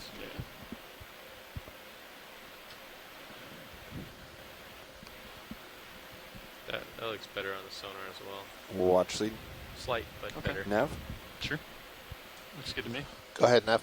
I apologize. I was looking at a standard table that we use for just time in the water column that doesn't include the transects. You're correct. I have an estimate of 16:08 local for time off bottom. Copy that. 16:08 local. Thank you. Roger that. That's gonna change a little bit as we get the specific transects calculated. Understood. Thank you. Here's a purple creature.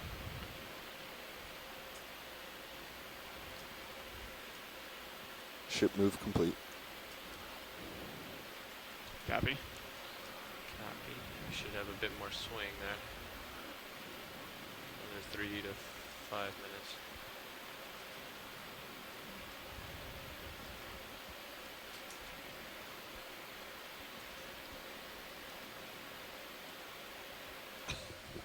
You will end up drifting off to my port side there as I continue swinging. Copy. We have a sea cucumber here. Let's come on in video. Let's just get a quick Not close-up quite here. the same color purple as that acorn worm. There's a lot of variety of purple down here. Yep. And yet we're not seeing much color in the coral, but we are in these deposit feeding animals, and maybe that says something about what they're getting in their diet. This guy seems Not to be certain. seems to be perched up on the rock a little bit. Yeah. Yeah, catching a breeze. Yeah. You know, there's some. We know for certain that in some of these sea cucumbers, they can use those bottom currents to move up off the bottom and settle themselves back somewhere else. And many of those have some kind of fin-like structure that extends from that dorsal side, the side that we're looking at there, back essentially. This doesn't have that, but it doesn't mean that it can't catch the water. You know, it's got pretty good surface area. Maybe move a little further. Okay, video. He doesn't know he can't fly, so. That's right. Don't tell him that. We're going to take off here. Yeah, I'm not going to tell him. Don't crush a sea cucumber's dreams. If he saw this giant brick down there bad flying, luck. he'd probably think he could fly too, right? Exactly.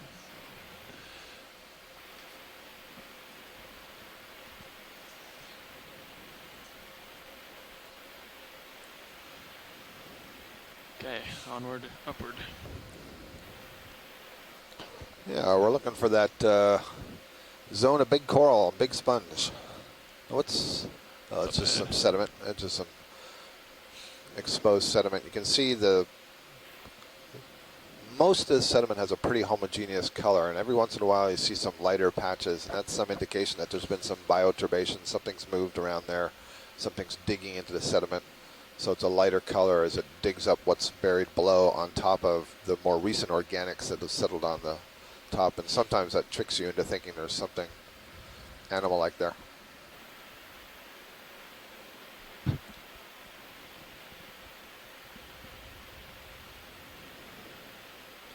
TriLab, ROV nav.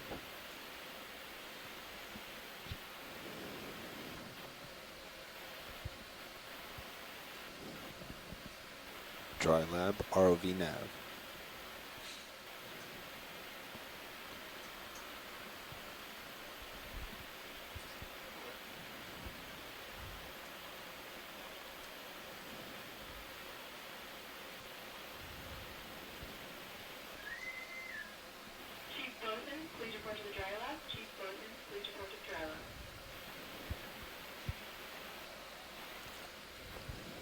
So we're kind of scanning over the bottom here. I'm trying to keep my eye out for fish that maybe are tucked away. Some of these nooks and crannies. There's a vase-like sponge about 2 o'clock from the lasers on the raised part of what looks to me kind of like a tube. Yeah, like a broken up tube here. Yeah.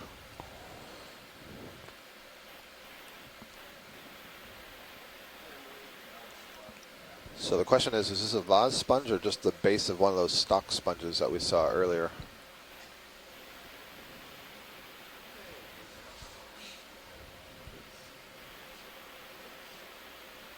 All right. Okay, video. Let's stand by one. Let me get my toe. Okay, let's come on in. Hopefully that's a good angle. Yeah. One of these little sponges.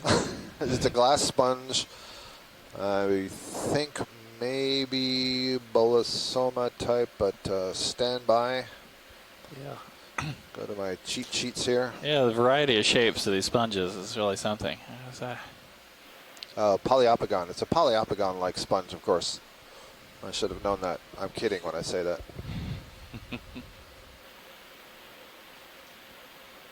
Do you want another view of this? No, that's fine. Okay. Ferronematidae. I guess one thing we can say about it while we're looking at it, that has that what is it?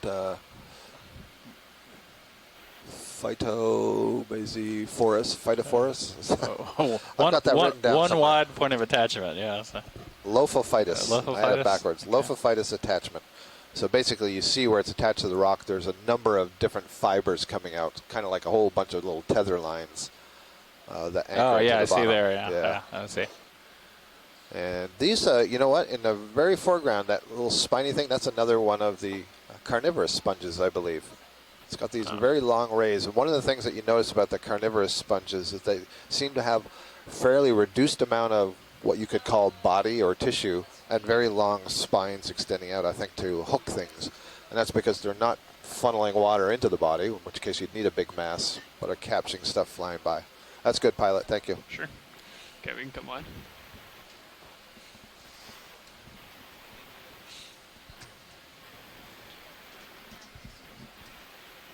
I'm going to push out a little bit. Go ahead.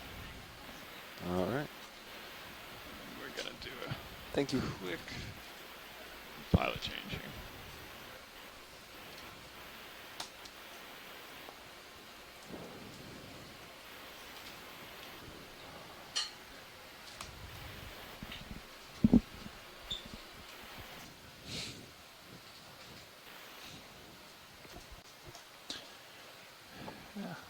Life has been a little patchier today than on some other dives, I think. There's definitely pockets of things.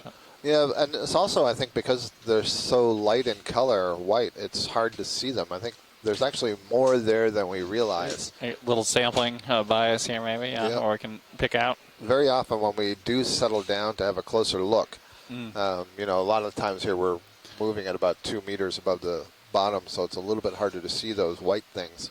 But then when we do settle down, I see lots of crinoids and sea urchins and some of these smaller sponges and the wispy corals. And there have been at least a dozen, probably more, of the sea pens as well. Here's a bamboo coral that just came into view on the lower right.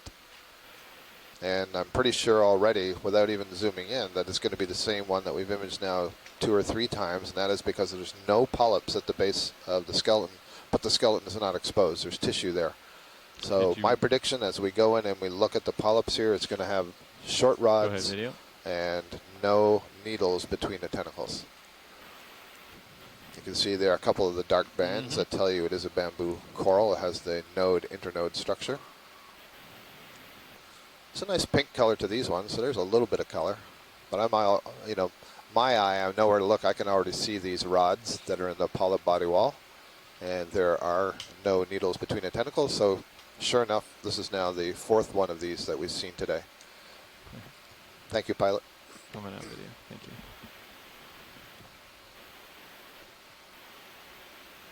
Full wide.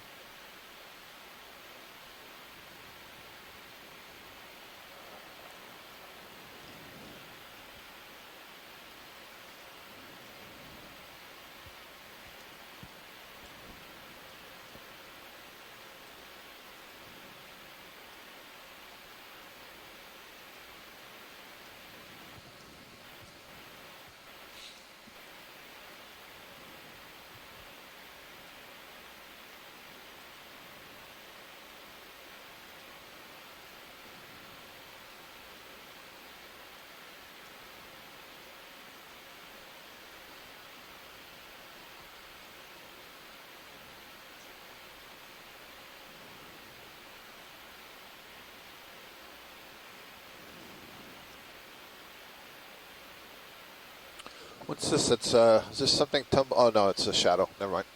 Sorry.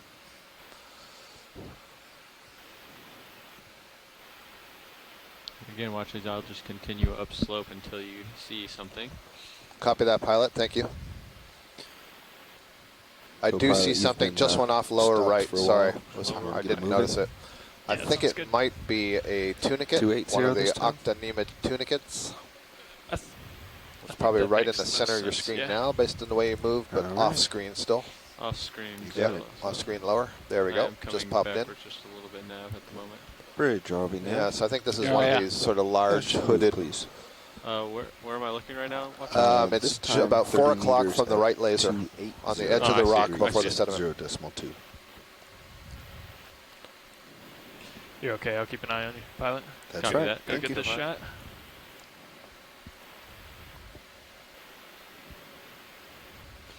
Move is in. Sure enough, 280. there you go. You can see what looks like Copy. broad lips. Oh, great. We got to Oh, see it wow. close. Okay. So tunicates, sea squirts in shallow water have 2 siphons, an in-current and an ex-current siphon. And basically what you're looking at there, which looks like a big wide mouth, is the in-current siphon that's been modified. There's a lot of musculature actually there where you kind of see it flopping open and closed like a mouth.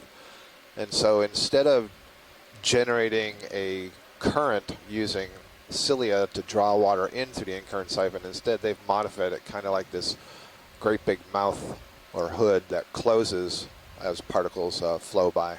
You can see it on the top right there's a little kind of a chimney. Oh, That's yeah. the ex-current siphon. Yeah, I don't think I've noticed that on the ones we've seen before. Yeah, we haven't been at the right angle. You can kind of see that sort of peachy color there. That would be part of its guts. So inside there in that large space, there will be a mouth kind of nestled down on the bottom, and then it's got a stalk to attach to the rock. That's a good view. Thank you. Copy that. Come on out, video.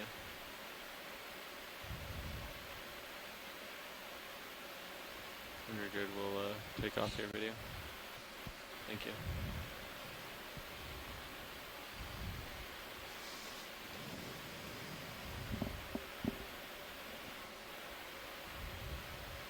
.280 is our new heading. 280. So you're just about there. Just push on up. Pushing out. There's something in the water column up here.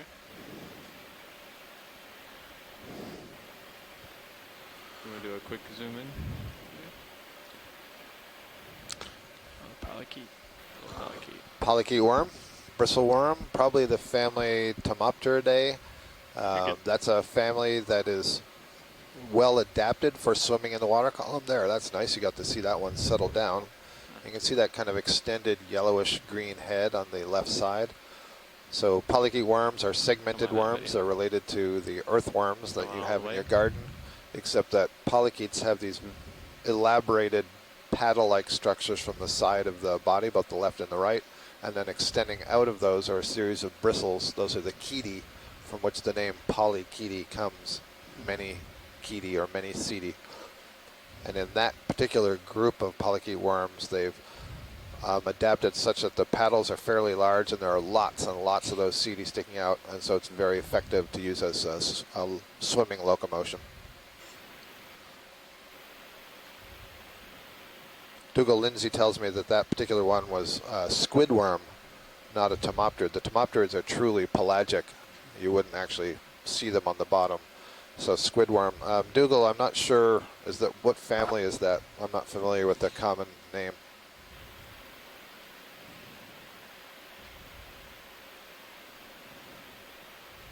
I think, no, I know. The diversity of polychaetes, it's a huge diversity. There's so many species of polychaetes, or I think there's more than 30 different families of polychaetes. Most of them do live in association with the bottom, or burrowing into the bottom, or they build tubes. There aren't too many that spend a lot of time swimming. An exception to that would be during periods of reproduction when they're mating. They may swim up into the water column and then release their gametes in the water column. And we left American Samoa. In Samoa, there's a festival, the Palola Festival, and it's a kind of worm that at certain times of the year has these mating swarms, and you literally get thousands and thousands and thousands of them in the water, and people go and will scoop these up, and you can eat them. You can eat them, huh? I didn't say I ate them. Dale, you don't sound interested.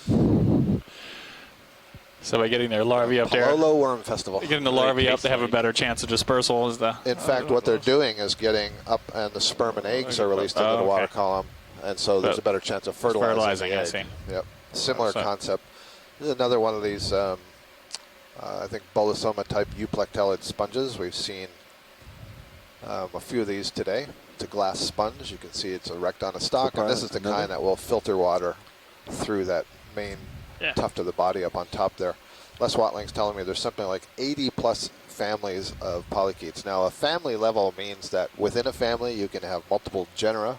Within a genus you can have multiple species. So if you're at the family level, that's pretty impressive. And if 80 different families says something about the range of morphology and feeding types, etc., that you can have in the polychaetes, it's just an amazing diversification of animals. The transparent thing that's kind of whitish blue on the sediments in front of the rock, just left above the lasers. I think probably another holothurian that we haven't seen yet. Huh.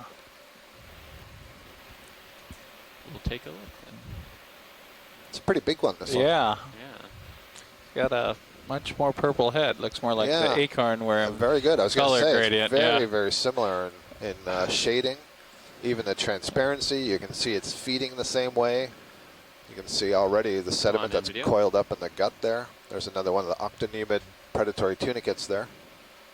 But indeed, this one is a sea cucumber. And earlier, I apologize, I don't know who it is that's manning the ISC today. That's the Inner Space Center in Rhode Island, kind of the home base for the Okeanos Explorer and Nautilus.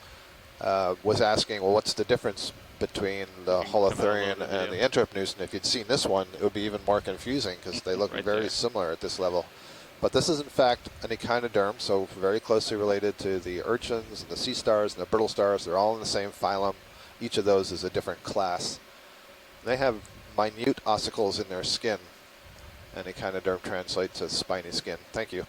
There was also this guy that we saw earlier, a little more stable shot now. Yeah, if you want to have a nice look at that for video, that's just fine. Sure, video. One of the scientists on shore, Dougal Lindsay, was asking if we saw any polyps on the lower lip. Like any zoom or and we often see a polychaete worm associated with these tunicates, so we'll have a close look at that. Dougal's given me a name, Tuthidododrillis, for that wiggly squid worm we saw the other day. And that kind of makes sense. The tooth, that's T-E-U-T-H-I, We clear video? is a name that's also applied to the squids. I didn't hear you if you were talking earlier. Sorry. Pilot, I'm sorry if you're talking to me or somebody else, but I was talking to video. Okay, good. Making sure that they were clear. We'll continue on up. Yes, please. Watch lead ROV nav. Go ahead, Nav. Yeah, I got the transect depths, and our new off-bottom time is around 1540 local, so we lost about 20 minutes. Did you copy that?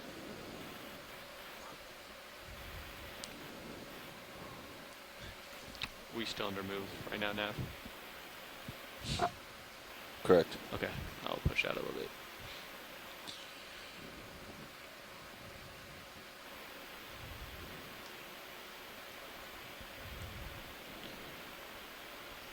Do you want to do a quick snap zoom right here video? I'm not sure if this is anything. Actually, there's the sponge there, but I don't know if you saw it, Pilot. In the below off screen, if you come back a bit, there's going to be something on the sand. I think it might be a buried anemone. Kind of looks like a sea star, yeah. But my suspicion is that it is a burrowing anemone. We have a moment, so I can land real quick. Watch, it's going to be an urchin after I said that. I can already see shadow. That's an urchin. Come on. Come on, NVIDIA. I think this would be our first, unless you saw one. No, I don't think. No, right. I thought I'd seen an urchin, but it turned out to be a crinoid. So this is the first urchin of the day. Yeah. And this must be, I think, a sedarid urchin. I'm guessing a little bit. Yeah. So we were looking at these closely yesterday. We saw the much more reddish, deep red color. But you can see they're very robust, long spines, and then you can see the sort of smaller spines that cluster around the main test at the base of the major spine. So this is a sedarid urchin. Thank you, Pilot. Come on out, video. All right, the elusive urchin. One spotted. All right, how far are we to our echinoderm flush? Pushing out. We got them all. Urchin, holothurian, brittle star, sea star, crinoid. We got them all. All right. Oh, here's something new, though. This is either a relicanthus or a tube anemone. A relicanthus is, until recently, would have just been referred to as a sea anemone. But genetic data and histological data showed that it's actually a distant relative of sea anemones, and it should be placed into its own order. I think you can sit down. You just got to make it. And I'm not 100% certain that's what it is. The relicanthus I was used to seeing have little kinks at the end of the tentacles, and the tentacles are extremely long. But this is something like that, or it's just a more typical actiniarian sea anemone. So another cnidarian, the Hexacoralia, closely related to the zoanthids and the black corals and the stony corals. You can just see its raised mouth there in the center. Wait a second. Trying to land here. Scratch all of that. Why don't I wait for the zooms? Video, can we come out What for a fun second? would that be, Scott? What fun would that be? So this is great. This is a tube anemone. In fact, this is in the order Cerantheria. Pretty drawby now. So it's a different kind of anemone. This is the ones that build Yeah, it tubes looks like the move is by complete. Would you firing Come on, NVIDIA. a kind of nida, which is the same cell type that has the nematocyst, the stinging cell, but these ones have Only a something couple called the meters, right? tychocyst that doesn't sting, Roger, but thanks. does bind up mucus and sediment complete. particles and all that it uses to build a tube. And the way I can determine that is it has a second row of very short oral tentacles surrounding the mouth. Oh, wow. You can just see those inside there. One more minute. And that's the hallmark of a ceranthid. So does this guy have a tube? Yeah, you should have a tube under there. So some of them, many of them, go into the sediments. And earlier, I think you were at lunch, we were looking at this horseshoe-shaped tube. You saw it out in the dry lab as I was coming back in. And I was suggesting that it's these anemones that build it. Most of them, the tube is extended down into the sediments, but I have seen them on rock where you can't burrow, and the tube is just kind of lying on the rock. So maybe that's what's going on here. All right, good stuff. Right, Thank 8 you. degrees. All right. Let's come on Okay, up. let's come out video. See if We gotta anybody. move. Got your video back or camera So back? I noticed, Sako, I noticed you wrote relicanthus. I think, yeah, I should change that to Cerantheria, which is what Astrid put into Comes C-Scribe. 20 degrees support. Come on up. Coming over and forward. Going over a bamboo coral there, looks like the top of the colony had been stripped of polyps, so there may have been some predation going on right there. And I understand, looks like Pilot's catching up a little bit with the cereals. I've got to push out just Yep, a little understood. bit here. But we will get to make more upslope because of that. Keep coming. That's good. Port. Keep coming coming up. up. With one comes the other.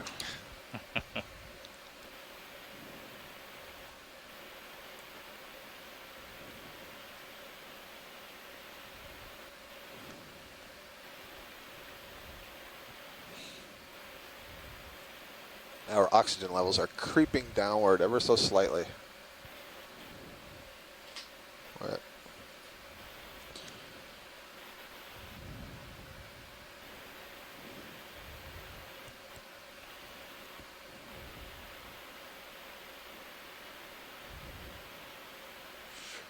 We're just closing in here on 2,100 meters depth.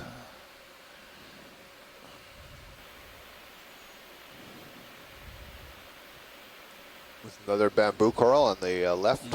So they've been fairly consistent. I've seen at least 5 of those colonies, but it's the only one of the bamboo corals we've seen. We've seen no primnoids, and we've seen only one chrysogorgia, and that was the Pleurogorgia. And so those 3 groups that I just named, bamboo corals, chrysogorgia corals, and primnoid corals, are the major families of deep sea octocorals. There are others. There are the bubblegum corals and the precious corals and the plexaurid fans and all that. But the 3 that I mentioned first, that's where most of the diversity is of the specialized deep sea stuff. And I was expecting to see a lot more of those on this dive, quite frankly, especially in this depth range. More comfortable there. Better And configuration. so there's been a little bit of discussion about why that may be the case, mostly related to current flow. Another one of the sea cucumbers there, the reddish type we imaged earlier. Okay, watch these. I'm in a better configuration now. So again, anything. Okay, great. That Thanks. You would like. Less what? This is Amy. I was wondering if there's time for an internet question. Yes, stand by just a second, Amy. And there's a real echo, so I'm not sure why that's the case when you're speaking. I just want to note that Les Watling suggested that that Serianthid anemone that we were just looking at, that tube anemone, may be to the tube anemones what the rock pens are to the sea pens, where most sea pens, they're adapted to live in sediment, like the one the laser just passed over right there. Okay. But the rock pens have adapted themselves to live on rock. Same thing with the tube anemones. They're typically buried in the sediment, but there's a species that appears to be living on a hard rock. Makes sense. Thanks, Les. All right, so I think I heard Amy suggesting there were some questions from social media. And Pilot, if we could look at this white stalk that's coming up center right. Right up there? Yep. Copy that. Hey, so Kate from Twitter was wondering how seemingly delicate creatures survive under such pressure here. That's a good question, Kate. And the basic answer is that they don't have gas-filled spaces in their body. And so essentially what isn't actually cellular is filled with water, and water is basically incompressible, or mostly incompressible under these high pressures. Just let me interrupt myself by saying I'm pretty sure that this is going to be a carnivorous sponge, and I say that because Dell likes it when I guess early. Let's gonna wait for the zoom, Scott. Nope. We got to go early. Come on in. That's a Chris Kelly mode of identifying things. And it's a bamboo coral. Oh, so, yeah, there's the note. Yeah. It wouldn't be entertaining if I wasn't making wrong guesses. So this is, I think, what we would call long bones, because look at the long distance between nodes. I mean, I can only see one node on the screen, so there's the other one. Yeah, real long stretch between it. More than double the other bamboos that we've been seeing. Yeah. Right, so I think this might be a different species than what we were seeing earlier, so that's interesting. This one's dead. But if we see one alive, it'll be instructive to look at the polyps to see, do the polyps also differ from the ones we saw earlier. So, all right, good stuff. So back to that question. We don't tend to see, and maybe Astrid can also chime into this answer, we don't tend to see fish that have swim bladders, for example, down here, and we don't see mammals this deep. Or rarely. I don't know that there are any mammals that get to 2,000 meters. I know there are some that can dive as deep as 1,000 meters, and basically they have to have the ability to lose, I think, a lot of the airspace from the lungs, and also, as you're coming up, prevent the release of nitrogen into the blood system, get the bends, basically. But effectively, it's because they don't have gas-filled spaces. Astrid, do you have anything to add to that? Yeah, so for fishes, it's actually not quite so simple. There's some deep-sea fish and a lot of the benthic species that don't have gas bladders. But there are actually some species, even down in the abyss, like the Coryphaenoides, that actually do. And so if you bring them up from pressure, that gas bladder actually expands, and they come up with their eyes kind of bulging, and sometimes even their stomach coming out of their mouth, because that gas bladder has expanded so much. So there are actually deep sea fish with gas bladders, but because they're always at that pressure, they can just maintain the amount of air that they have in that gas bladder, despite the pressure. Roger that. So that's interesting. There must be a tremendous, I hate to use the word pressure when we're talking about pressure, but pressure exerted to make that gas-filled space collapse. So there has to be a reverse pressure, and I wonder, it must be something related to diffusion and changing the concentration of solutes so that you always have. We do a quick sim here video. And I'll just let's see. What's the direction I want? You want the gas to remain in that space. Yeah, I have to think about where the ions are going to be placed in order to maintain gas always flowing into that space. Okay. Sorry, there's another sea cucumber here. You may have imaged this.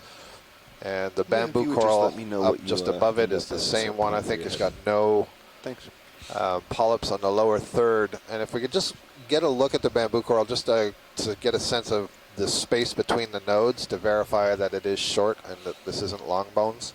At the base there? Yep. Thank you.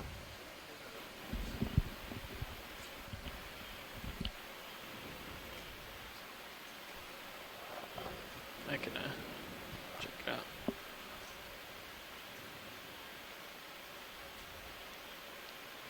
Come on in video.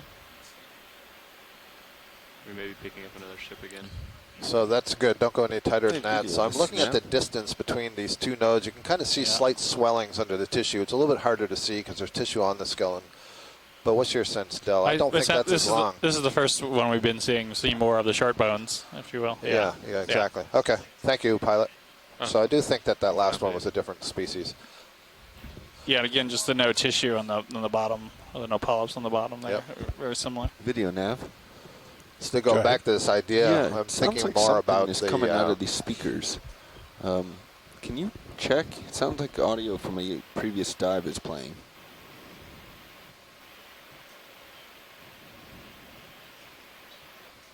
We should check. Yeah, I hear that sound too. So going back to this idea of gas-filled spaces, and Astrid was saying there are some fish in the deep sea that do have gas-filled spaces. So as I think about things like the chambered nautilus, and it has different spaces inside its shell, and it uses it for buoyancy. And so in order to do that, you have to be able to regulate the amount of gas that is in those chambers. And so how is that done? And so one of the ways you can do it is by changing the concentration of solutes in essentially blood vessels or other fluid-filled tissue on the opposite side of the membrane from that space. And so you set up a concentration gradient so that gas moves back and forth. So that's what I was thinking about for these deep-sea fish. They must have something like that in order to force the gas against the pressure that the water is exerting on that space. Meaning there's energy expended and a physiological mechanism by which you can maintain that gas-filled space underneath immense pressures. We started hearing something. We originally thought it was our headsets, but checked the various channels, and it seemed to be the main speaker here. Yet I'd always assumed that deep-sea fish didn't have swim bladders till after we just came up the other day and we were talking about whether they made sound or not. That being one of the ways that fish make sound by crossing their swim bladder. Right. Thanks for checking both video and Roland. So Scott, I have a question, follow up on that. So for the sea pens, like the one we saw today as well, they can have really large livers, and because they can store a lot of fats there, I thought that maybe that can help with buoyancy as well. And that's something I know that deep-sea amphipods do. They have a lot of lipids, which are fatty molecules that they store in the body, and that gives them some buoyancy as well so that they can not expend so much energy staying up in the water column And the ones that I'm thinking about, ones that I've worked with, are scavengers, and so they spend a lot of time kind of moving through the water column until they detect something that is dead and fallen on the sea floor, and that they will then go after and feed on. Co-pilot, you had a question? I just had a follow-up to that. I think I've heard you say before that the peduncle of some sea pens, they inflate that? Yeah. Is that with gas or with... Right. No, it's with water. That's a good question. And we've saw at least once on this expedition that there is a soft coral. I think we only saw the one individual colony. And soft corals have no internal axial skeleton. And so both of those have, and certainly sea pens I'm more familiar, siphonozoids. And so you've heard me mention those a couple of times. They're specialized polyps, don't have any tentacles. They're really, really small. And one of their main jobs is funneling water into and out of the colony. So that would be one way that you could exchange the water and sort of release it without having to actually have it, come out the mouth of the feeding polyps, for example. Gotcha. Thank you. In fact, some of those sea pens live in the soft sediments, can squeeze that peduncle, and the whole colony can disappear into the ground. And I've been on some entertaining dives where we asked the ROV pilot to try to collect one, and they go to get it, and the entire thing's gone. Just Yeah, it looks like you're settling up on that move. Roger that, and I see you're centered about 045. Well, now? Del, I see that Les Watling is agreeing with us that the long bones was different from these ones that we're seeing. All the live bamboo Bridge, coral could you colonies that we've repeat, seen was that today it? seem to be Correct, this on one that 045? morphology where there are no polyps in the bottom third. All right. Can we And go then ahead that and, one dead one repeat we saw the was a last different move, please? species, but it was dead, so we can't learn anything about it by looking at the polyps, of course. Good copy. Thank you, Bridge. All right, another move in. Dan, that is 30 There's another meters one of the at stocked 280. tunicates just below the lasers now. And we just finished Culeolish. the previous We've seen 30. several of these today. Expect about No 45. interest in that watch lead then? No, Total. it's fine. We've imaged it pretty closely. Sounds good. I don't think I've ever noticed one until you pointed it out, though. They're very difficult on, Yeah. on the white sand. Yeah, they're hard to see. Sometimes it's easier to see their shadow from the lights than it is to see them. There's another nematocarcinid shrimp to the right of the lasers on the sediments. That's one of the thread-legged shrimp, red in color.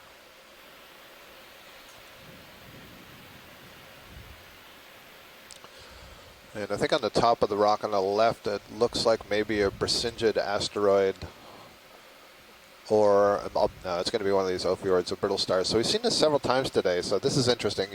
Today we don't have a lot of the large corals that have this brittle stars in them, and we've seen a lot of this morphology right on the rock. Be interesting to see if they would climb up on corals if the corals were here, or sponges. Okay, watch where you're at on Sirius. Yep, and I head back the other direction now.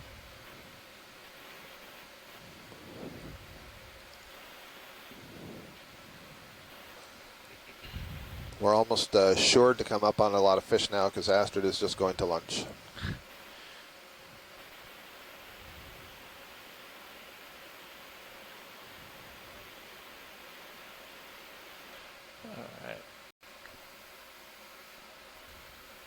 Well, we've crossed the 2100 meter depth contour.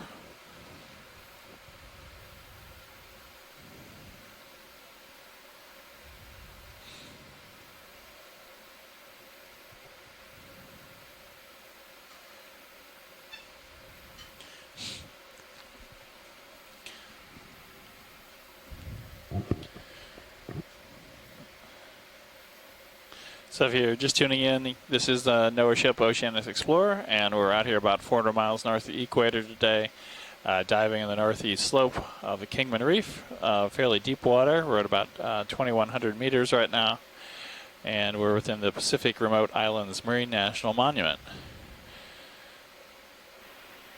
Okay, moving out there pretty far. Copy that. Scoot along laterally for a bit. Can also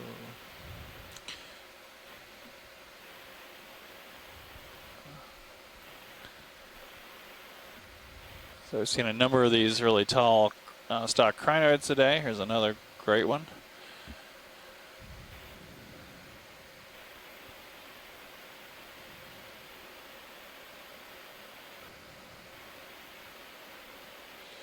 And it looks like that's either a cup coral or an anemone down there. Why don't we do a quick zoom if we could? I think that'll just get set up real quick.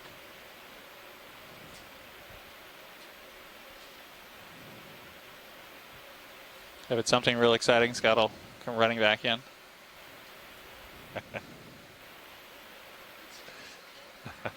Oh, this might be okay, video.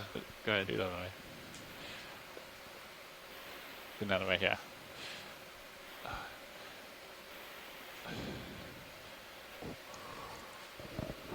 I don't know for certain, but I do believe that I've heard Chris refer to these anemones with the bulbous tips as Bullosaridae anemones. Bit of a guess. Is this the first one we've seen today, or did you see one We of these saw, earlier? I think it was a cup coral that I originally thought was an anemone. Got it. Right. But yeah, this is the first of this type we've seen. It's good, pilot. Thank you. Video whenever you're clear. I don't know if the animal guide shows any of the anemones, you know? No, they don't have their own No, I don't think page so. yet? Gosh. Yep.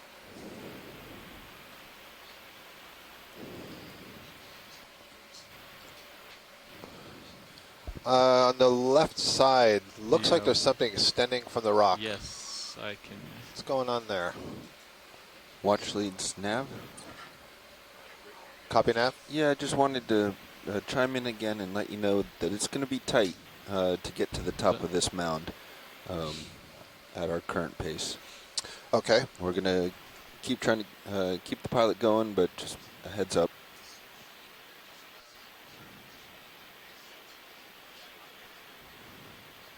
It's mostly sort of because of the ship and being 2 kilometers down. My video. You know, and the constant, not constant, but the combination of the zooms and then holding off on the Sirius move. So it's a little bit of all around, if that makes sense. No, I don't think you're directly impeding us, and I don't think we're doing it up here. I think it's just kind of across the board, the little delays here and there. I think what we're looking at here is a tube of one of those tube anemones that we were just looking at from above. That's almost assuredly what it has to be. And I think I actually see a tentacle extending from the back lower side there. Yeah, it looks like it's a little purple in color. Just one of them sticking out. So you can clearly see that whatever has built this tube has incorporated a lot of the sediment grains that are around here, which to me look like foraminiferal shells of pelagic forams, planktonic forams. Thank you, pilot. That's good. And that's a little bryozoan. We've seen several of these bryozoans just to its left. Video whenever you're clear. So pilot, as I just told watch lead, it's going to be tight to get to the top of the mountain. So we need to kind of keep things moving as best we can. Okay, full throttle. I'm wrong, actually. Chris has lots of anemones in there. Sorry, what the average speed do we need at this point? 0.2 is going to get us about to the top right when we have to come off. So. Okay. All right. Well, let's get up there. Ship is currently stopped. And watch leads are okay with us pushing a little faster? Yeah, I am. Copy. We, no doubt we'll see something novel, and I'll try to point it out as quickly as possible so that we can get a quick look. But for now, let's move upslope. Okay, I will try to hold off all zooms until you tell me. Thank you. Let's get one in. Bridge, are we Of there? course, you're free to zoom in Can we on repeat fish the or move, please? shark or octopus as you see it, if you see it before I do. Copy that. Good copy. Thank you, Bridge. Nav, does it level off at all? There's no possibility of 0.3, right? Yeah. No, I'll zoom out for you. It's pretty much flat until we hit it's pretty much sloped until we hit the top. Gotcha. The point.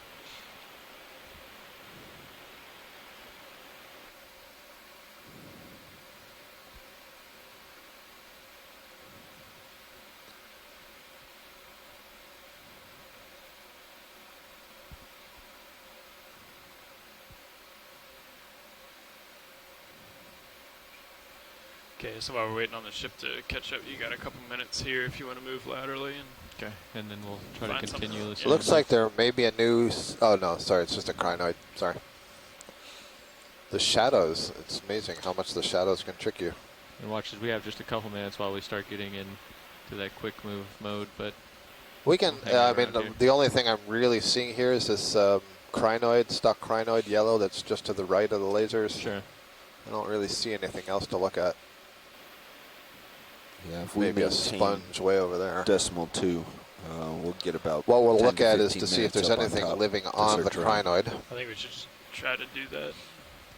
Yeah.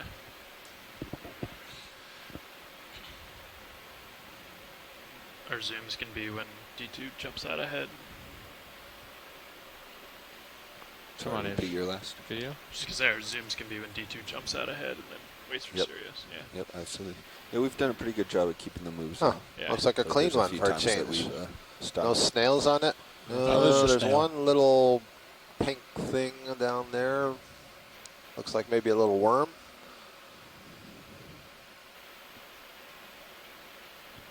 Nice. Nice Go zoom. ahead, Bridge. You can see all the little transparent structures that are coming out of those arms. Those are the tube feet. Copy. Shows the relationship to the sea anemones. Oh yeah, so what is that? I'm going to guess that those are the mysostomes, because I see 3 of them now. They're very flat. A mysostome is a kind of worm, polychaete worm that's specialized to live associated with these crinoids. Bridge, are we now? There's actually 4 of them. Okay, that's yeah, good, out pilot. of curiosity, Thank you. are you chasing the wind, or is it something else that you're seeing up there? Come on out, all the way. Roger that. We're Otherwise, gonna sea move state and current seem to be pretty stable. Roger that.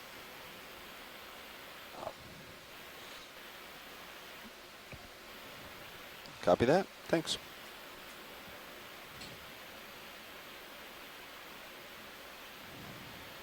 And Bridge ROV Nav. One more request. We're short on time here to try to get to the pinnacle of this mound that we're exploring. So if you could call down when the ship moves are complete, that would be helpful for us. I'm trying to watch down here, but if you're ahead, pilot, just to the right of the lasers, there's a white stock on station up there. Now below the lasers. Thank you, Bridge.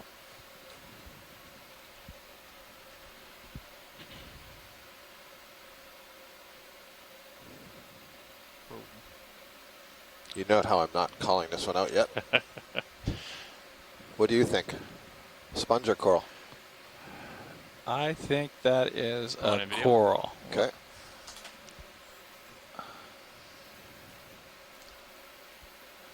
You would be correct. And this is a new coral. Nice. This is a primnoid, actually. So this is our first member of the family Primnoidae, and I wouldn't have expected it to be an unbranched whip, and yet it is. There is at least one group that I am familiar with, Candidella gigantea, so named because it has gigantic polyps, which for a primnoid this one does, and it is an unbranched form. So I suspect that this is Candidella gigantea or something closely related to it. So great, new species for the day. Come on now, video. We've just upped our coral diversity. So pilot, yes. If you come to center screen here. Centering up. And align with 280 with me. It'll give you a little bit more time. You can kind of mow along 10 to 15 degrees outside of center line, but it'll give you more time when Scott and Dell pick their targets. Okay. To zoom on, so then you're not all the way in the corner of the screen and have to come all the way back up to the center screen. See what I mean? Copy that. 280. We can work in one plane here.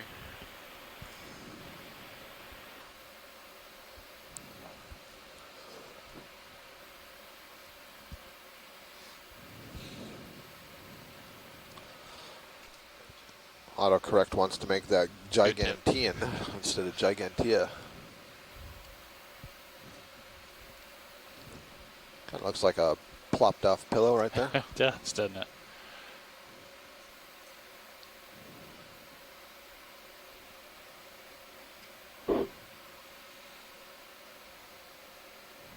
Cover Bridge. Copy that, Bridge. Let's repeat the move, please.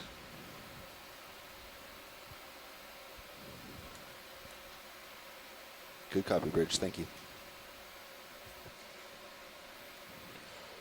There's a cup coral. Just went out of screen lower left. Don't know how far ahead you are. Did you want to see it? If you could. Yeah, you got it. So I don't want to slow you down, but I do if we can see these things. Let me know when you see it. Yeah, right there. Just came in center of the screen, and as we were approaching, I could definitely see it was on a little white pedestal. So I know that this one is a coral and not an anemone.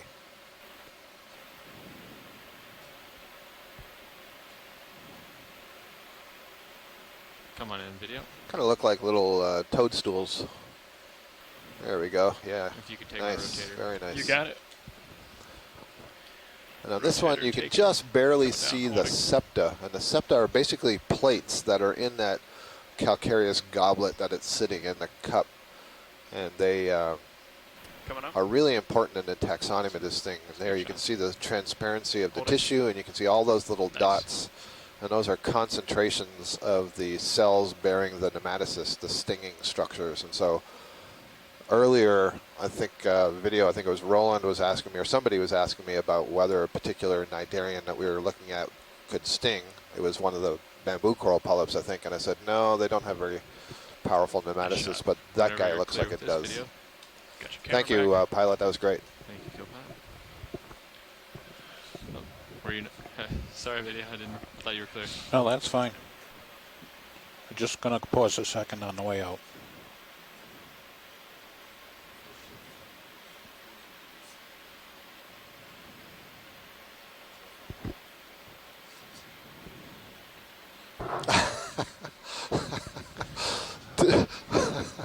To be fair, we did make 3 collections. Friendly competition though, among the RV pilots. I like it. Yeah. These are facts. How to lie with statistics, right? You've been reading that, okay? I like it. I think these guys want to pick something up, Scott. We can find a new sample. I don't deny at all what they're saying. Yeah, if you want We're something pushing them, picked and they're up, making headway. That's good. I'm the guy to do it. Yeah, no, this is good. Yeah, we're absolutely happy to cover ground. I'm laughing so much now, I don't even know what the observation I was going to make. Oh, the cup coral. Oh, thank you. Cup coral. Is it? Do we want to look at this? Holothurian. Is it just a holothurian? Oh. Yeah, we can do a quick zoom here, I guess. I'm not sure if this is the same or. Quick zoom video. That's a sea cucumber and a bryozoan. If that's what we're looking at there. Yeah, I've seen several of these bryozoans today. Really interesting kind of star-shaped morphology on that upright stalk. It's not a morphology I'm used to seeing. And then that pink sea cucumber behind it. So the sea cucumber, this is a nice contrast as a deposit feeder, so it feeds on the sediments directly, ingests the sediment, and digests whatever organics in there. The bryozoan is another example of a suspension feeder. So instead, it's picking things out of the water column. And you can see the very different morphology. One is adapted to kind of get as much surface area as possible, intercepting the water so it can pull things out of it.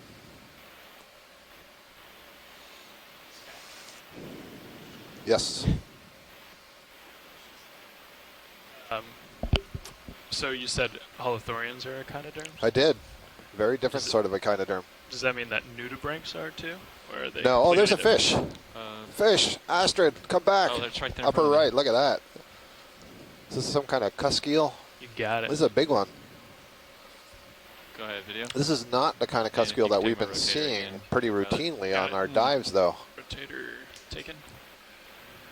Holding tilt here.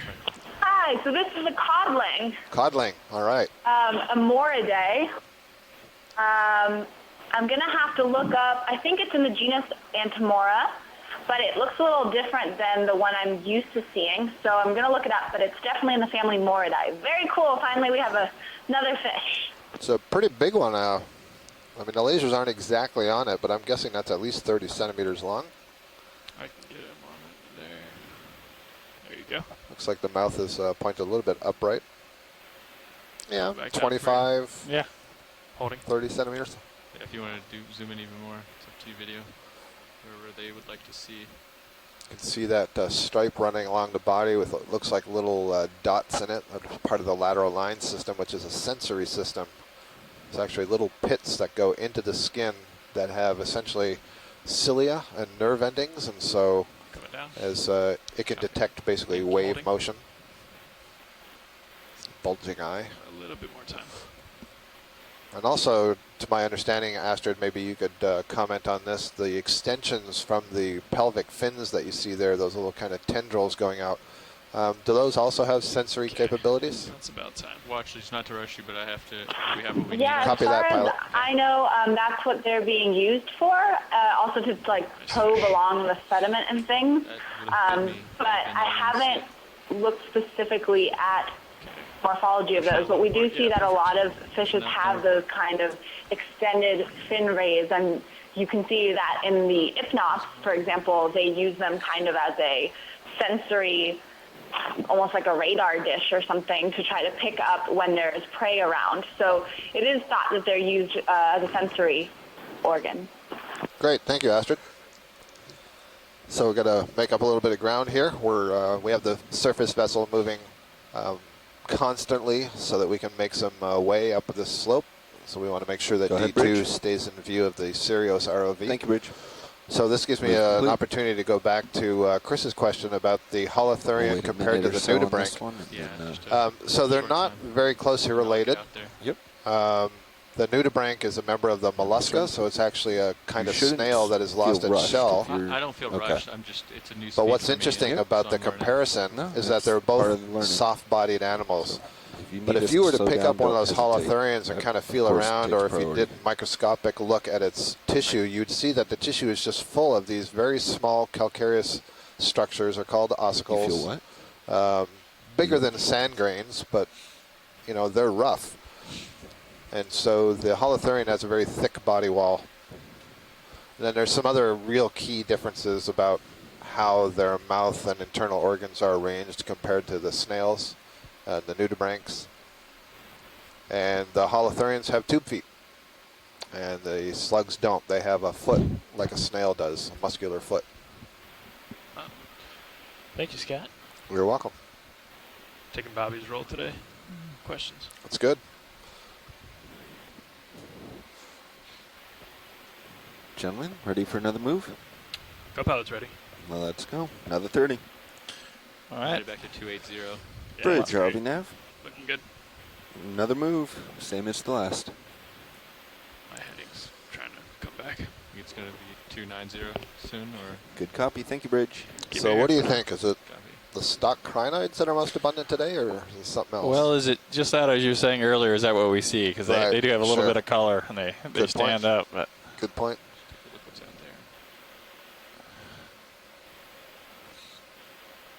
there. I mentioned this in one of our earlier dives, that there's such a contrast with hard substrates in shallow water on rocky shores. So there's another fish. We're getting into the fish zone, Astrid. I'm going to try to keep this. Yeah, so this is a halosaur. So we saw a couple of halosaurs on yesterday's dive, and they were more upright and vertical in the water column. This guy looks like he's hanging out just above the bottom. Bailout still 090. But yeah, you can see that straight body. It has a strange swimming mode where the body is mostly straight, but then the very end of the tail is moving like a kind of like a snake-like or an eel-like pattern. Very cool imagery. Great, thank you, Astrid. So a halosaur. So is that all we need on? I think so. Okay. Thank you. Even though we have some time, I can see if there's anything well, else. if we have some time, I don't see anything else really to image, so yeah. Get a broadside shot. What would be nice is if he gave us a lateral view, because I know one of the things Bruce looks out for when we're trying to identify them down to genus are the scales right along from the snout tip towards kind of the ventral area. And so it's important to see whether they have large overlapping scales there or not. So it looks like he's giving us a good view, so hopefully we can get as tight a zoom as possible. Maybe maybe we can get him down to genus. For a little zoom. So yeah, if we can get a zoom on the head, Let's try that. that would be helpful. Perfect. Very cooperative fish right now, I must say.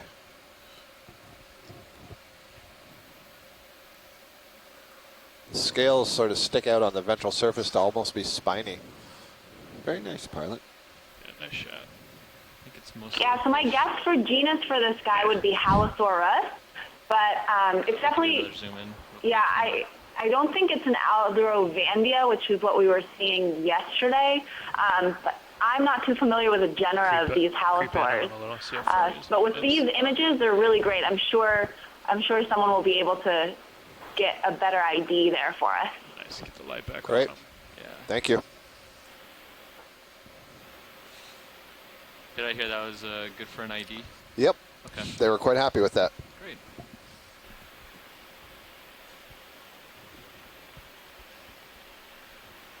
Well, let's come on out video, and I will make some more progress.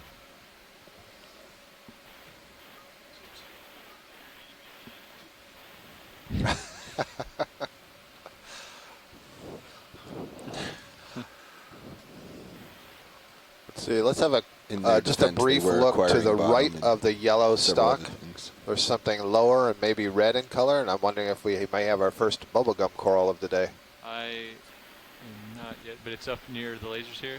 I don't see the lasers right now. Oh yeah, almost directly above the lasers. Okay, the shorter one. Yep. You're looking end on, I think.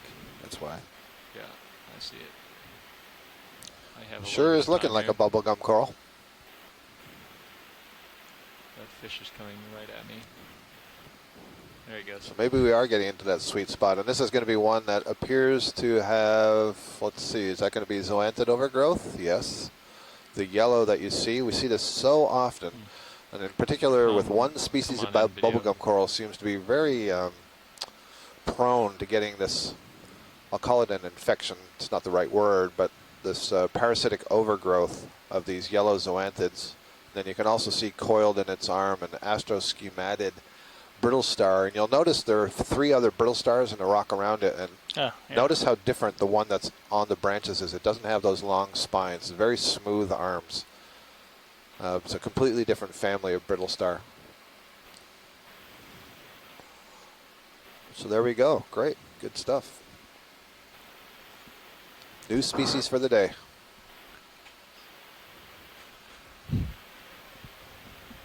Nice. And when you're a good video, let me know. Nice shot. We're getting a little more color too. Yeah.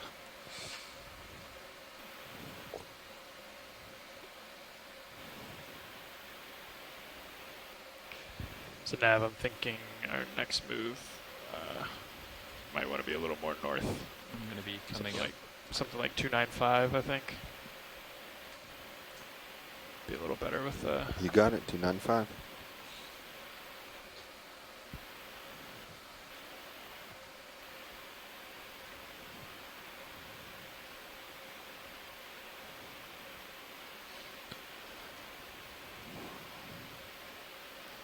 On mapping, we are right on track to have about 10 minutes at the top of Looks this. like to the right of the lasers, another one of those Candidella gigantea whips, if you have the time. I have a moment.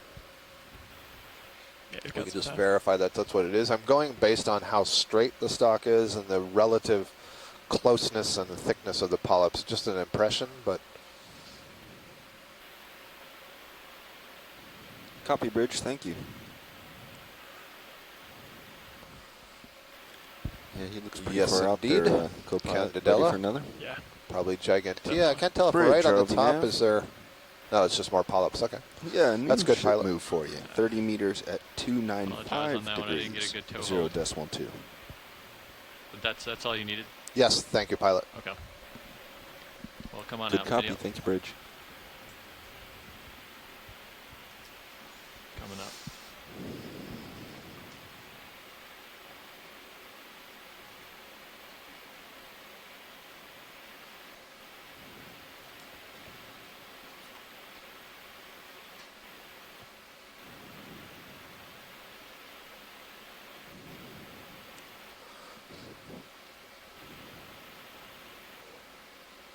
As I look ahead, kind of looking at camera 2, the Sirius view, and I don't see that the terrain is changing very much. It's been very consistent. It really has, hasn't it? Yeah. Yeah, I think maybe more consistent than some of the other dives we've been on over, a range where we've gone more than 100 meters of vertical. Yeah, yesterday when we were diving, we had this magnet crust, but I think we were covering up carbonate, so we did have some steps from time to time. But this looks like all just flows coming down the side. I think you're seeing a polychaete worm that was down there on the edge of the rock, probably a scale worm. Do you want a closer zoom? No, that's okay. Okay. Thank you. I was just doing quickly. So I appreciate you doing it. Just to see if you had any interest. Yeah, I would say by all means, trust your eyes. If you see something that you don't think I do, feel free to get a quick zoom or put yourself in position, and then I'll let you know. Copy that. Watch leads. Watch leads, Nav. At the pace we're making, we'll have about 10 minutes, 10 to 15 minutes to explore at the top of this peak. That sounds good, Nav. I think we'll be happy to get up near the rim, and then if we can get up on the top at a bit of time, that's great. Roger that. And if we need to stop or slow down, certainly let us know. Copy that.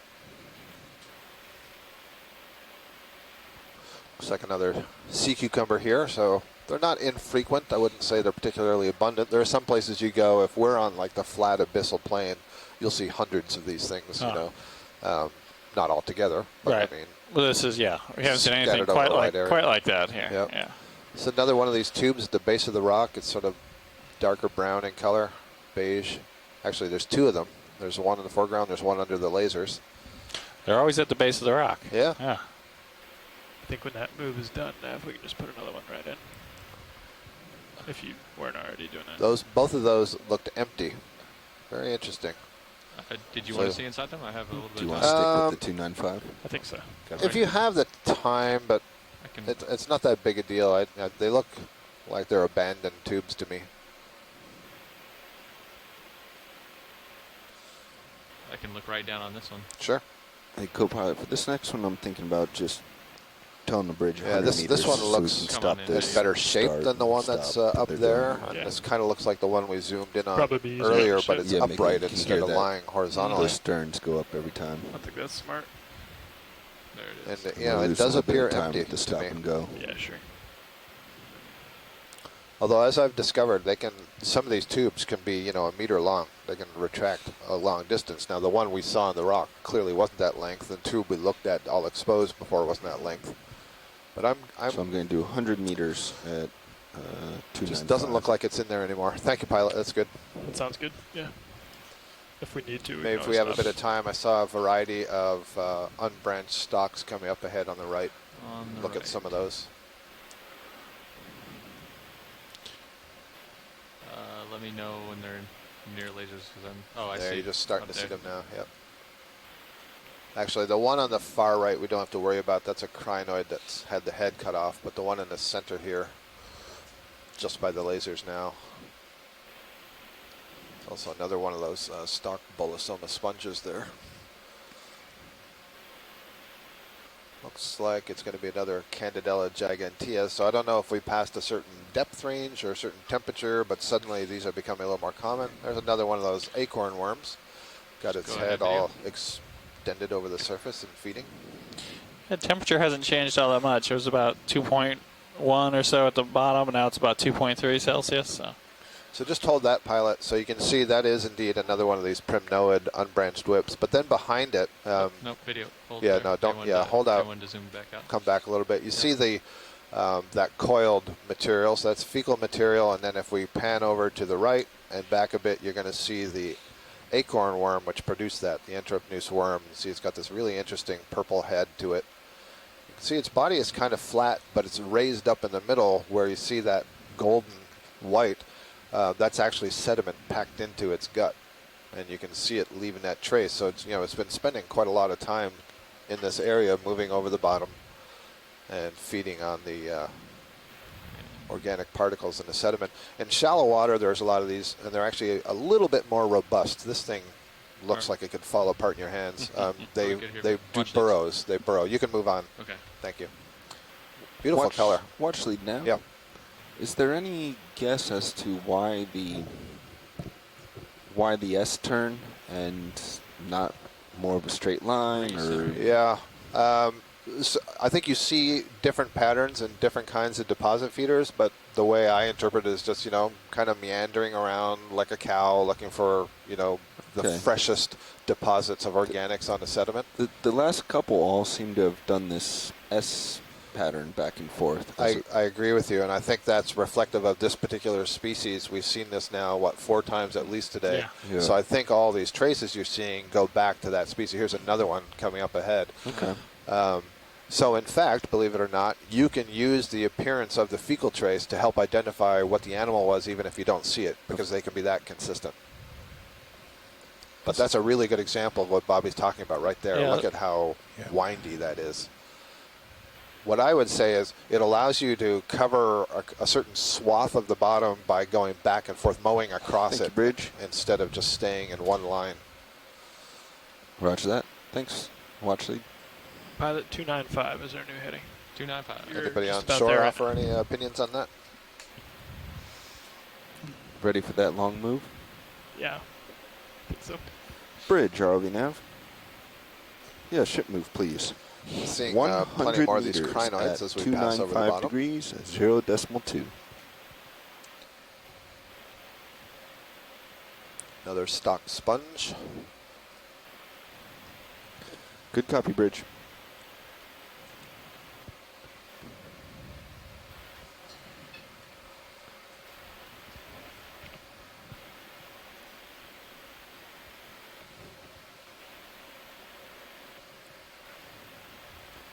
All right, pilot. Maybe the currents are so weak here, it's why the crinoids have to grow so tall. Maybe so. Let us know. Copy that. Farther off the bottom you get I haven't seen any short crinoids. They've all been like that. A couple of baby ones. Think Bridge. Yeah, you Another seem to be stock doing sponge. just fine. The longer move is going to help the ship from ramping stock, up and down. the Candidella gigantea stocks on the right side of the screen. Quick zoom video. But have we seen any feather star? Yeah, we just passed a couple actually. We just seen Come on okay. out video. A couple. They found something they want to see. No, we were just asking if we saw any. Go ahead, pilot. Sorry, well, it was a rock anyway. Okay. Fighting I words put still. myself on the schedule for transects. Just a rock. later. Just a rock. I'm used to it. No, it's a great rock. No, I don't mind nav. Up ahead, coming up the rocks, top right, there might be something growing off of the one that's particularly dark face. Coming up. Top right. Let's see. Oh, it looks like it's one of the swimming crinoids you were just asking about. It's Oh, actually there we go. drifting through the water. Just settled down, just settling. Oh no, that's actually a brittle star. Yeah. Yeah. Oh, look, you can see his mouth. You hardly ever get to see the mouth. Full zoom. Wow. And there you go. It's got There you- it. Just a quick look at the mouth. They don't like to show the mouth, apparently. It's That's considered a effective considered way to rude. move around, yeah. So I think it came off of the sponge stock. That's a dead sponge. We don't have to image that. It's got a couple of barnacles on it, several brittle stars. And we imaged something almost exactly like that further down the slope. Just, again, evidence that after the sessile organisms die, if they have a skeleton of any kind, other organisms are going to use it as a perch.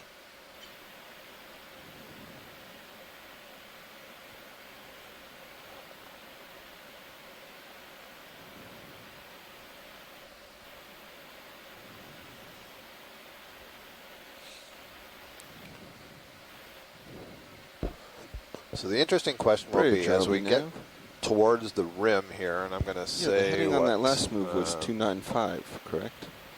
Let's say above 1,900 meters. We are seeing a few different corals now, so we know corals can get to the area. So once we get closer to the rim, will we suddenly see higher abundances?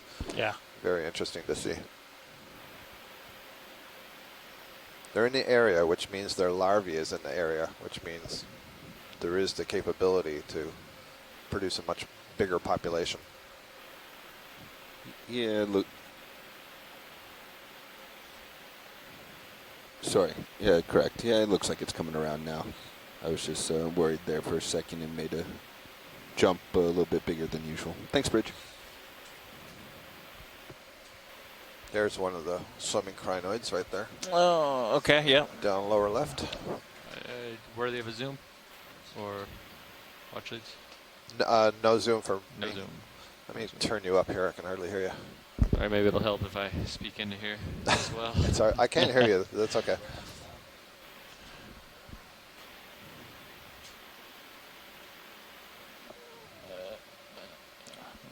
I'm getting out there, aren't I? Is that just sediment? Yeah. I think so, yeah.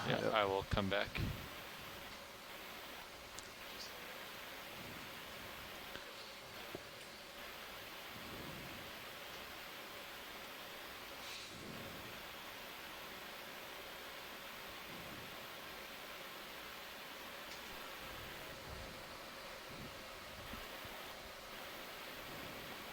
So I don't know if I'm jumping the gun on this statement, but I don't feel I've Please seen pardon one of the the interruption. whip Your bamboo conference corals in a contains less while. than 3 participants at this time. If you would like to continue, press star 1 now, or the conference will be terminated. Do we have anybody on shore that can do that? Yep, I've just sent a message to Astrid.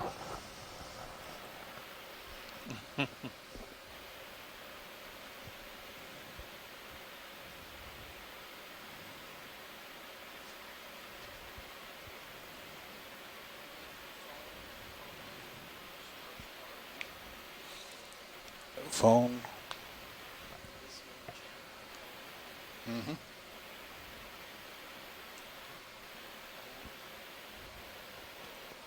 All right, let's go ahead and have a look at the tip of this crinoid. It's Copy the that, yellow Bridge. stalk.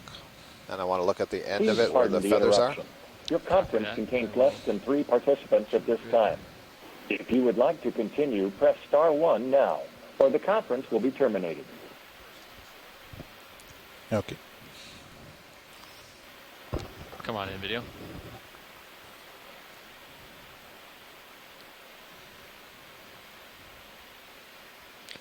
Yeah, I'm just having a look to see if there's anything chewing on this, and I'm not seeing anything, so that's good. It's pretty clean.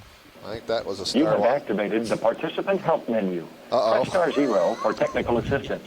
Star 1 to reinitiate this help menu. Are you happy Star there, 3 Wesley? for private roll call. Star 6 for self-mute un... We'll get that sorted out. Are you happy with this, though? Yes, thank you. I just hung it Go up on out, to video. clear it. I'll dial it back in. Understood. Video, thank you. Full wide video. Roger that, Bridge. If you need to pause I'm wondering to if it make was a heading change my or fault. like that, Was just let it us start know. 9 she was supposed to push? And I told her to push. Oh, it was? Okay, okay. Copy I that, was just worried 64. I said the wrong thing. And just a note there, Bridge, you're a little bit hard to hear. That was me. Much better, thank you.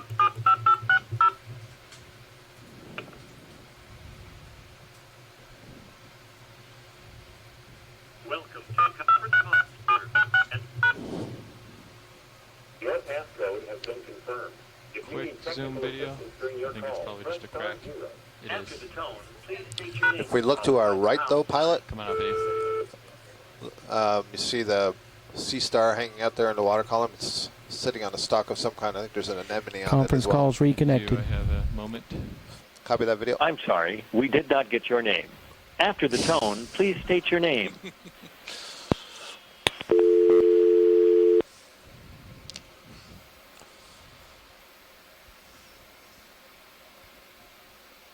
Come on in, video.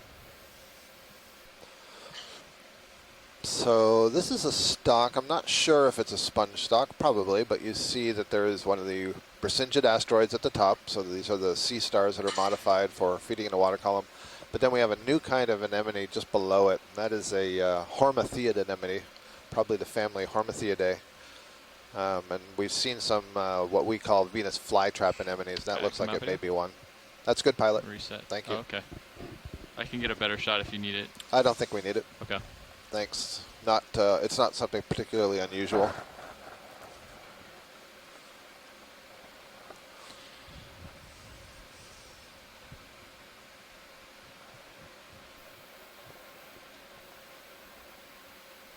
Seems like that current's died down.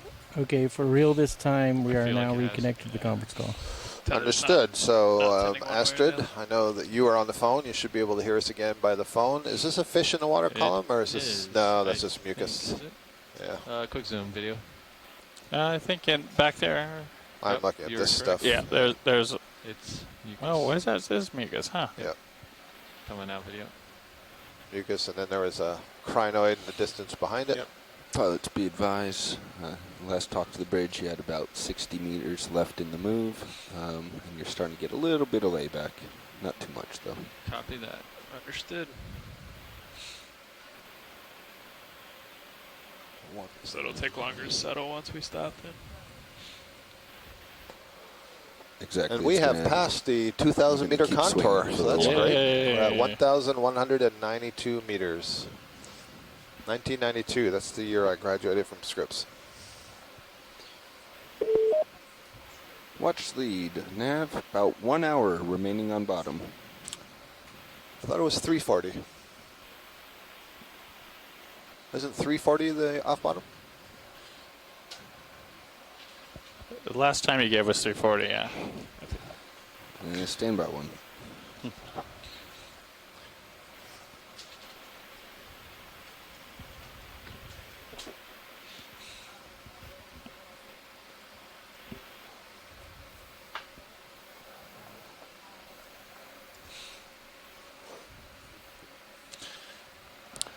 Maybe we could get a look at this crinoid. I see something in the center of it. Yep. Yeah. Front and center. Yep. Maybe another poop-eating snail.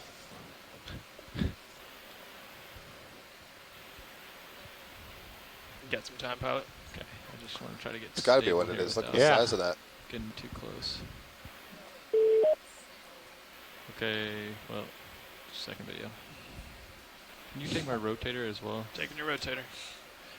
All right, I've got video. it. Let's go. And it's going to blow back and forth.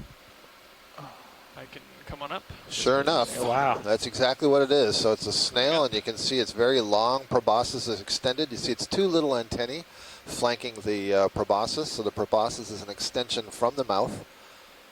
It looks like it even has a baby snail on the back of it. Yeah, look at that. Baby snail on the other snail. Beautiful, beautiful nice. imaging. Thanks for the light. So the question is, where is that proboscis coming down? Yeah, it's extending? blowing back and forth. There's not too much I can. Yeah, just light. Looks like it's kind of between the branches there. Yeah, I'm trying to see if it is on that anal cone. And as soon as we're good here, watch these. Let me know. Yeah, can it be lit up any more in the center there? Yeah, see an let's do it. amphipod on the backside. You This is, got I that. mean, spectacular image.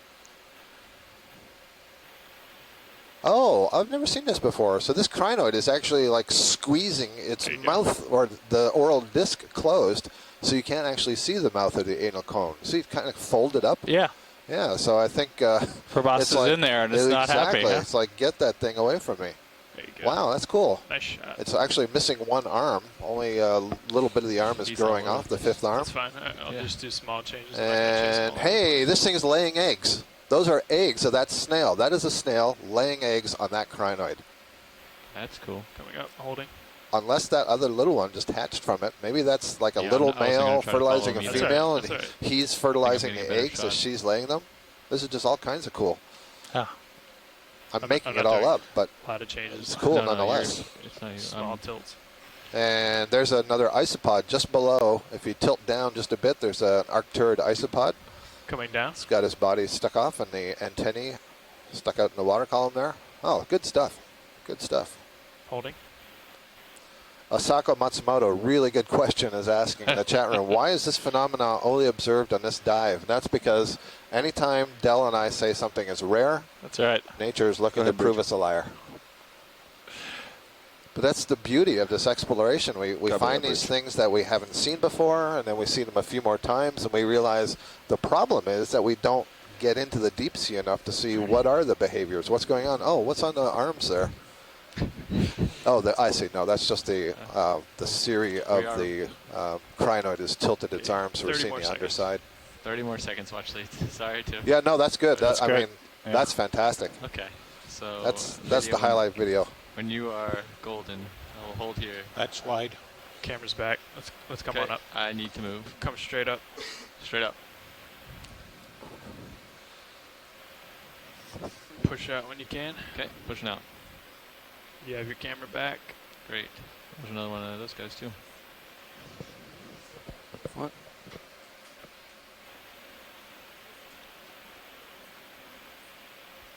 That was really cool. I've never seen that. Yeah, that was great. I'll fix your swing arm when you get up there. Sure. I'm just trying to stay away from the wall. I mean, it's not that steep though. That swing arm's going to hit it right now. Nah, no, I'm not worried about it hitting. It was just for lighting. That was good lighting. Thank you. You got it. Keep coming. Still going. At 80 degrees in my camera. Pushing out.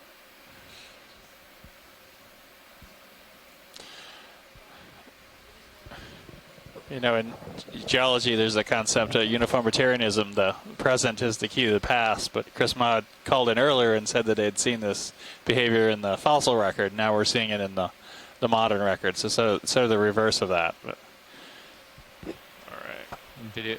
Watch these. We're just we're trying to make up some ground real quick. Yeah. Copy that. Good. Let's do it. Back to normal. Okay. I think we're actually back to normal now. Nice work, pilot. You can definitely tell when you're in line with me. Axials give you way more. Oh yeah. Than port and lats and axials. I didn't want to max it out or anything, but yeah, but you can get that. Keep on moving. Yeah. Oh yeah. Way more if you cut out one of those variables. It looks like different bottom than we're used to. Yeah, it looks like it changed.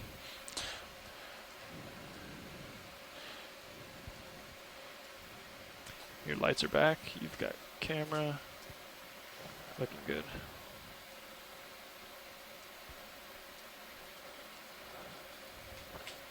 What is over here? You see that line of something? There's 4.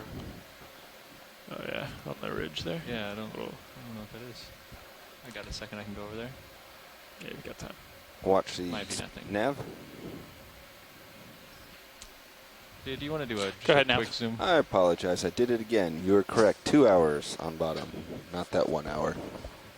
Dell's not going to let that one slip by. I know. I double charged us for time in the water column getting back to the surface. Come on out. So I apologize. Understood. Well, I'm glad we're all working together and figuring it out. Yeah, thank you for Coming checking. back over. Is that full wide video? Yes. Thank you.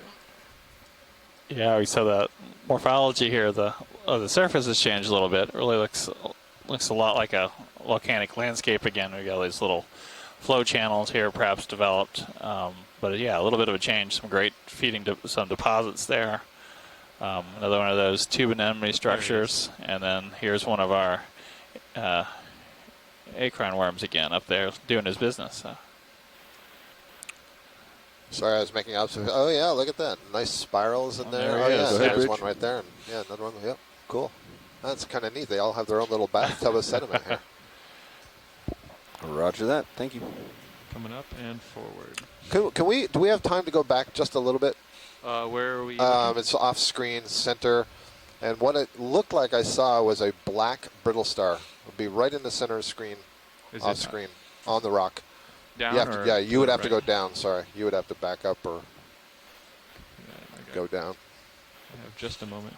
Move is complete. The thing is, it might just be rock. It was so unusual. I think it just came into view now. It might just be a pattern on the rock. It's got to be what it is. It's almost to the lasers are almost touching. It's just left of the lasers, the high point of the rock. Okay. Now above the lasers. To position myself. Actually, and we'll get a look. Do you see what I mean? There's like a star pattern. Watch that. 048. Oh, I see it now. Copy. Yeah. Video, do you want to do a quick zoom, and then you can come back out while I. It's like a encrusted, manganese encrusted brittle star. All right. That's a slow moving one. Wow. All right, thank you. Come on, yeah, if you're there that slow, you get crusted in. Yep. So maybe it was a series of polychaete tubes or something from eons ago. Very interesting morphology. Yeah, so Les was commenting on that too. You know, you get different flow morphologies on the same structure quite often. Of course, it depends on the composition of the lava, its temperature. If it's hotter, it tends to be less viscous, and then also the local slope can have a big effect on whether something will get channelized or be more of a sheet flow. And so definitely hit. It's hard to tell from our perspective here if the slope changed or what. We definitely hit this place where the character did change pretty abruptly.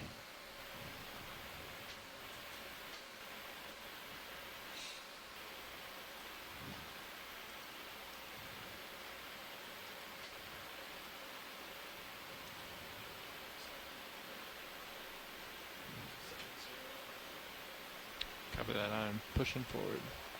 All right, pilot, you can slow it down a little bit. We made good time on that last move.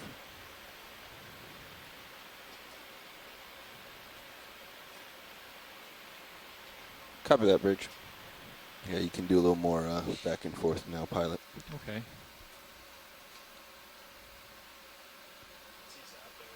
There's a fish right here.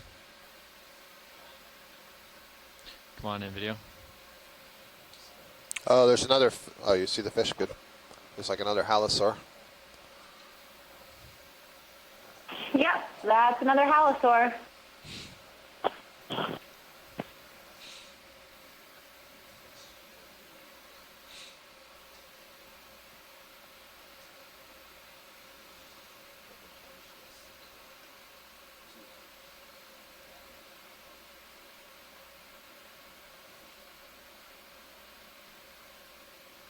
Come on now, video. Should have all views of this thing now. I think we had the underside initially. We've got the side. Now we have the top. You can make a 3D model later. Yeah. That's right. So I'm going to put my money on Halosaurus as the genus, but we'll see. Bruce has spent some time trying to ID these, so we'll send him some images and see what he says.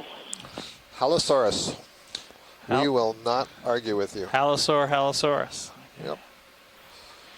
Several crinoids here. They're all oriented in the same direction, which suggests to me the current is moving from the right to the left. Yeah, it did flip-flop, didn't it? Can we have a look at the coral just going off screen top left, please? Yes. Thank you. Sorry, Del. I say we've seen that on a couple dives, and not sure if it's a depth thing or a tide reversal is what Emil was suggesting it might be, and we were down by Jarvis. Yeah, he did suggest when we were starting to dive that we might see this reversal today. But maybe he was talking about with respect to the surface currents. So this is great, pilot. You found a coral that I wasn't even looking at. So I was asking you to look at something else, but this is a first for the day. Here we go. Well, do you remember what this is? Chrysogorgia. Chrysogorgia, exactly. Yeah, and with our squat lobster. Squat lobster and an anemone. Oh no, that looks like maybe an isopod curled around there. That's kind of interesting, or maybe it's an amphipod. But this is in the family Chrysogorgiidae, which translates as the golden corals. You can see that the skeleton is kind of golden color. It's iridescent. It's the genus Chrysogorgia, which is the largest genus in the family, and I think it has more than 60 species in that family. And then we see a little chirostylid squat lobster. Earlier today, we were seeing some of the more benthic squat lobsters, and this is the family that's specialized to live in corals. Thank you for that. And now, if we could have a look at that. There's a much bigger fan that's going to be ahead and on your right. Watch leads. Right or left? Yes, Nav. Is it this? It's going to be off left. Left. Oh, Did I say right again? Yep. Jeez, oh man. I just wanted to let you know we made really good time with the last several ship moves. And so we can actually slow down a little bit compared to what we were just doing. So feel free to ask for a few more things in this area. Agreed. So I wanted to let you know we didn't have to rush through quite as much.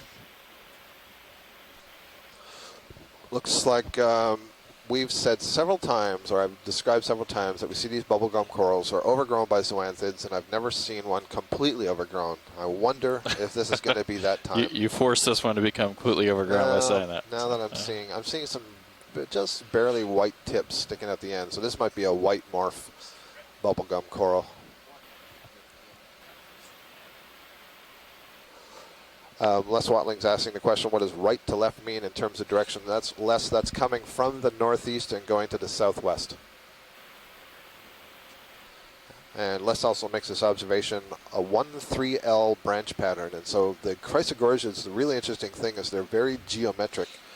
And with the genus Chrysogorgia, you can count the number of branches coming off the main stem as they rotate around the stem. You can determine if they're rotating to the left or the right, and how many whirls around the skeleton do you have to go before you get one branch parallel over another one.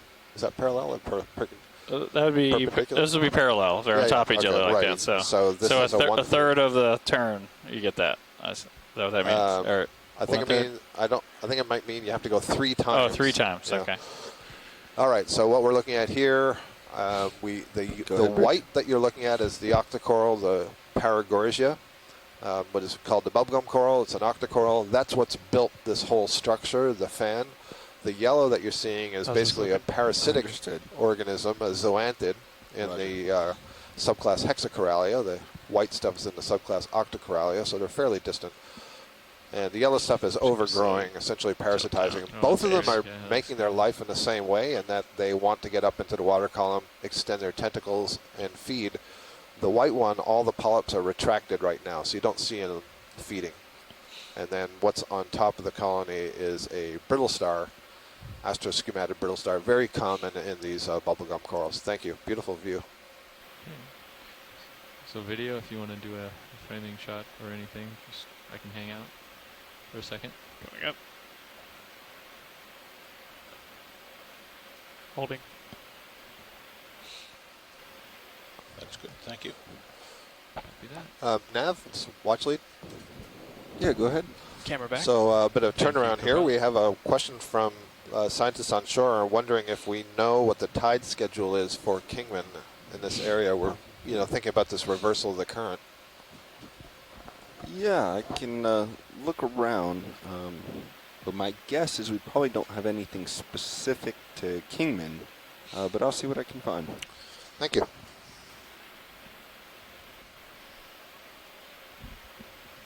Do you feel like you're still moving, co-pilot? It's hard to tell. Yeah, the surface tides, of course, aren't very large really in this part of the world. What's that?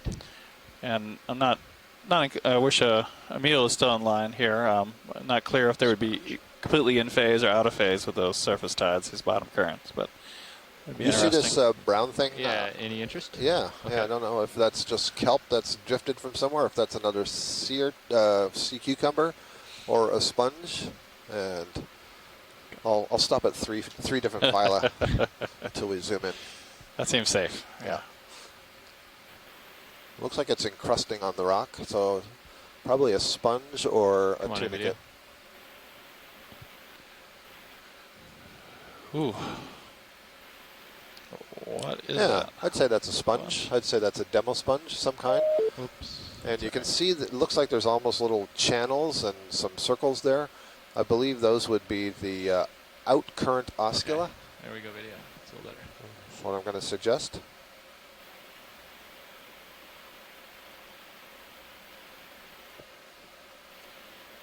Cool. Nice.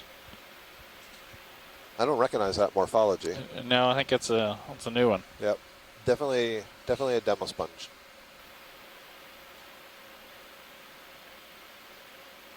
Very nice.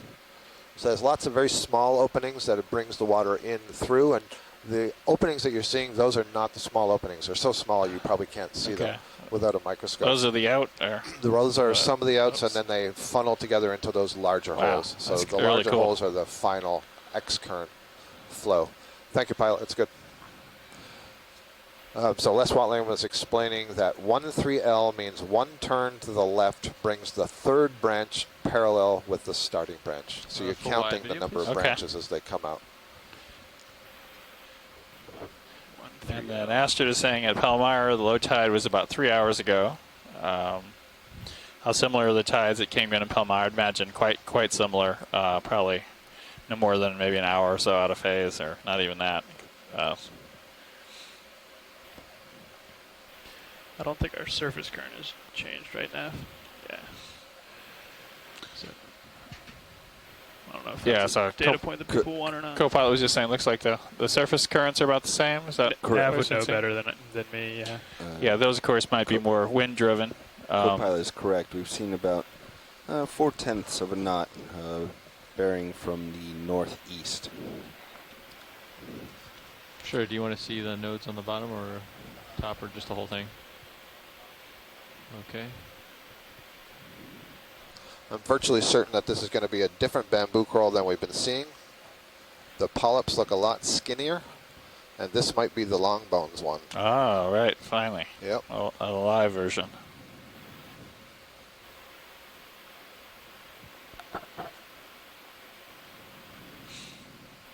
Even if it's not long bones, it's going to be different from the ones that we've been imaging earlier, I think.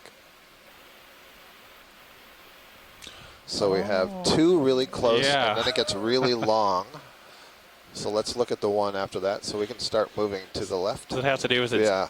Look at it's Okay. really long. This next one. Yeah, absolutely. Well, that's a long bones, I think. Watch lead nav. Yes, Nav. Yeah, I'm not finding much in the way of tide predictions for the area. Okay, stand by just a second, Nav. Can we zoom in on the pilots? Yeah. Okay, go ahead, Nav. I was just saying I haven't seen much in the way of tide predictions, but based on our ADCP, surface current has been pretty consistent throughout the day. Very good. Thank you. So this is great. Remember I said when we saw long bones, we wanted to look at the polyps to see if we could see a difference, and right away I can see these have very strong needles projecting between the tentacles. So we'll see if we can get that a bit stable. Yep. Don't hesitate to ask. Got it? Okay, yeah, let's go down just a little bit. Coming down. There you go. Holding. There we go. So, yeah, if you look, you can see the tentacles are really wispy and moving, but you can see these strong needles projecting between their bases. So already, even without additional information about what kind of sclerates are in there, we can determine that this is a different species than the ones that we were imaging earlier. And then the distance between those nodes is characteristic. What about those two nodes down at the bottom? Is that because it was damaged, maybe? No. Or just do you think it's just a pattern? Then it.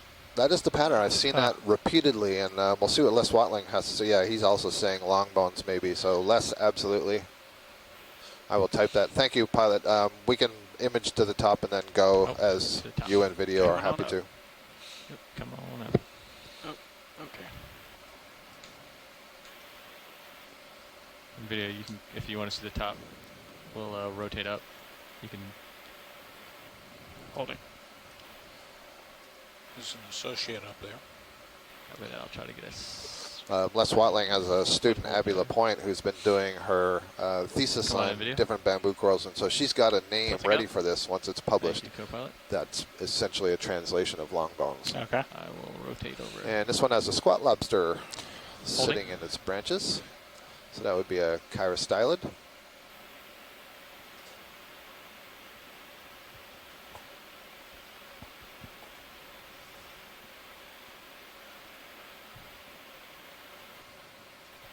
Back up.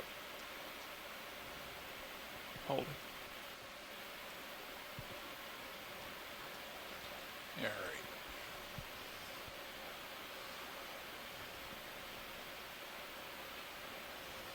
Was that good, watch leads? That was excellent. Okay. Thank you. Great. Camera back. Thank you, co-pilot. Do we want to make some more forward progress? How are we? I don't know what the latest is. Yeah, we're making forward progress, but we have a little bit more time to mow the lawn as we usually do. Okay. Yeah, you made a lot of time on that last move. Yeah, we made a lot of progress with the 100-meter move and a couple 30-meter moves before it. Great. We made up some good time. There's a coral right in the center of the screen. Up at the top? Top, yep. Oh, I see. It's a Metallogorgia.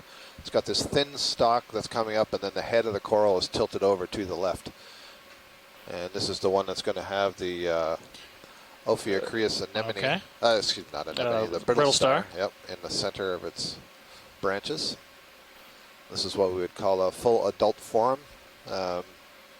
We don't know the timing of it, but basically there's no branches on that main stalk. It's dropped them all, and when it's really young, it doesn't have the cluster of branches at the top. It just has them growing up the sides.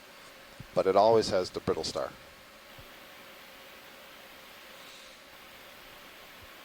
Come on in, This video. is something we often see between 1,800 meters and 2,000 meters, this species. And we're on a dive, may have been just yesterday's dive, we were at 1,000 meters. I was so surprised to see it because they don't usually see it that shallow. There we go. All the polyps are contracted here. I wonder why that's the case. So they just look like these little teardrops there, but they have tentacles. They're just not extended right now. Maybe some big fish came by and knocked into the colony or something. Thank you, pilot. That's good. Great. So Les Watling is answering a question, Dell, that you basically posed about those two nodes at the base of the skeleton. So I asked him if that's characteristic, and he says yes, it's very indicative. And the polyps tend to bend midway along their length, which is usually an indication of the size of the sclerites. They're probably long needles that we didn't see. We saw the ones between the tentacles, but there's probably others in the polyp body wall that went about halfway and then stopped, and that allows it to bend at that point. Okay. I can give you a small move to give you a little more tether. Sure. So probably what direction are you? Still like 295? 290? 295? Yeah, 295, I think. Yeah, that lines up with mine as well. Bridge, RV Nav. Can I get a small move? 15 meters, 1-5. Les Watling is saying, judging by the diameter of the crown of that Metallogorgia we just imaged, that it's probably an old one. Good copy. Not sure what it is, but I see another stalk coming into view left of center, top of screen. Might just be another crinoid. It's so straight. Yep. No offense to the crinoid people. We can get out there in a little bit if you really want to see it. No, I don't. I'm not compelled to see this one. Okay. Thank you. Yeah, that's great. You know, this one, well, now that I say that, let's have a look. It looks like either its arms are all tightly oppressed or else it's lost all but one arm. Oh, maybe I'm totally misinterpreting, and it's the main stalk is bent towards us and the head is completely gone, and there's just something sitting up on top there. Yeah, you might have to wait just a minute. Yeah, now that I said all this, we are going to have to wait and look at it. The suspense is killing me.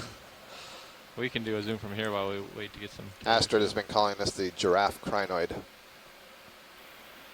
It's like one. Oh, it is one arm left. One arm left, yeah. Oh, how about that? You hang on, buddy. One crinoid wrapped around, Brittlestar and Ophiuroid wrapped around the calyx. The calyx is the name for where all the arms attach, and that's actually where the entire intestine is. There are no organs in the stalk itself. Did you want to get closer to it? Nope, that's good. Thank you. So can this guy recover here? Yeah, we see them regenerating arms. I mean, to me, you have to factor in how much energy does it still have, and it's only got one arm now to capture more food to feed itself. So there's an equation there, right? You need energy in order to grow the new arms. So does it have enough stored up, or does it have to catch more? It's in an environment where it probably has low metabolism anyway, so maybe it can spend a very long period of time regrowing. And what do we think got up there? Yeah, that's a good question. 4 feet in the air to eat that. Right. Yeah. I mean, not the snail that we were looking at earlier. It doesn't look like it has the morphology to munch down the arms. So maybe some fish are coming along and biting off its arms. I've heard Astrid and Bruce suggesting that. Although Astrid's asking the same question. What do you think, Astrid, some of your fish? Well, it's because the arms don't have a lot of anything in them, right? I mean, what would a fish get out of nipping at crinoid arms? Right, exactly. It'd be like eating little pebbles. It's like a tooth cleaning, maybe, yeah. Let's get a quick view on this. I think it's another one of the white bubblegum corals overgrown with the zoanthid. So, Astrid, there is a little bit of tissue. I mean, there are tube feet, so there's some energy to be gleaned there, but I totally agree. It's mostly just calcareous ossicle in those arms. There's not much tissue. Go ahead, video. Maybe some really desperate fish. Yeah, they're easy pickings, right? Just going by, you don't know what you're doing. It's like grabbing a piece of grass as you're walking along a farm road and chewing on it. So here you can see the bubblegum coral. Now the polyps are extended. The last one we looked at, they were all retracted. And here you can see the ring of 8 tentacles. And note that those tentacles have pinnules, and that's what an octocoral has. If you look at the zoanthid, it's a hexacoral. Those tentacles are smooth. Mm-hmm. Don't have that. So that's another way to tell those different subclasses apart. Thank you, Pilot. It's good.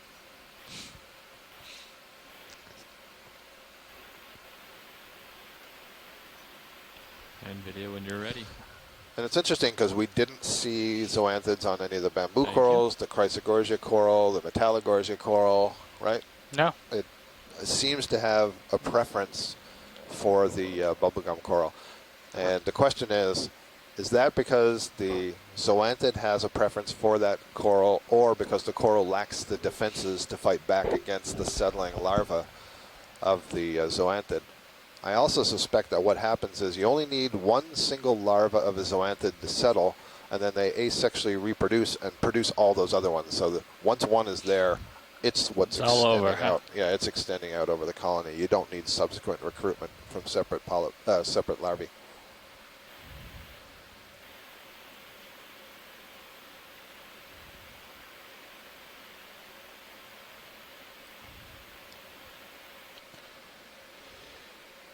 Les does think that there's meat in them thar arms.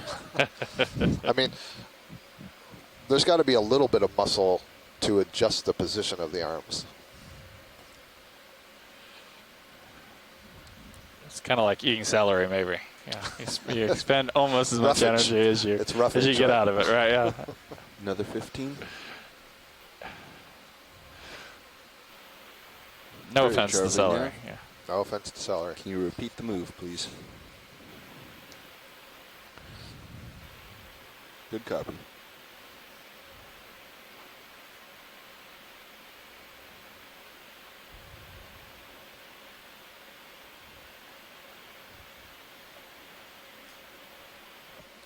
Another feather star down there on the left. Not seeing too many of them. Most of the crinoids that we're seeing today are the stocked variety. How far are we from the top nav? Distance-wise? Thanks. Good copy, Bridge. Thanks.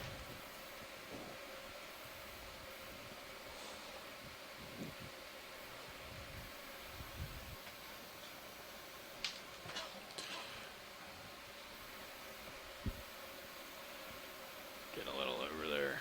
Yep. I will turn around, move forward a little bit, and come back. What is this, though?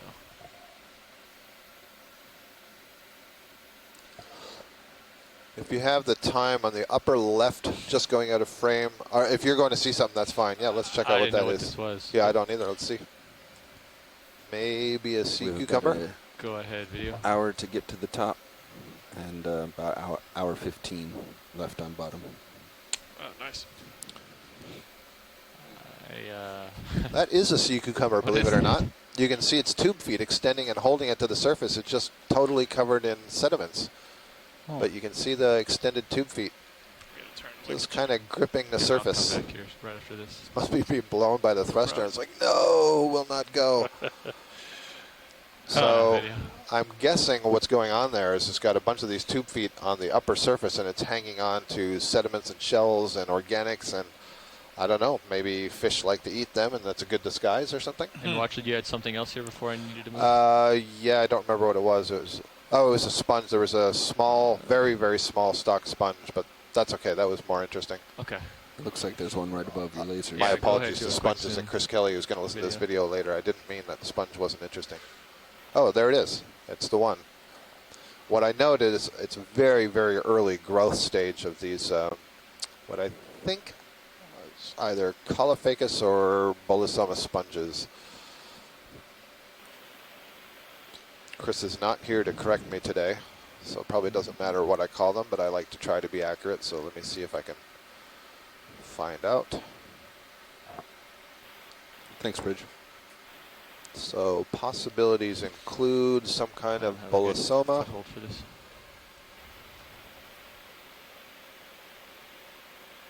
Come on out, video. I can reset if I have a moment. We'll just leave it at that point, but it is a very young sponge.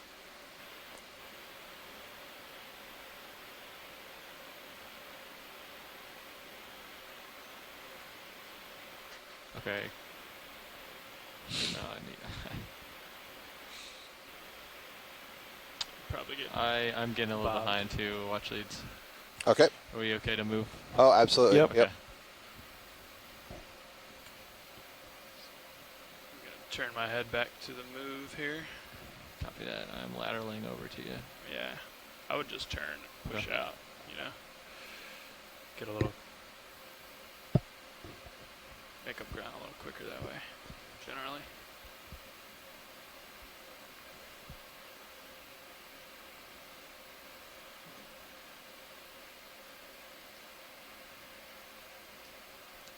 There we go.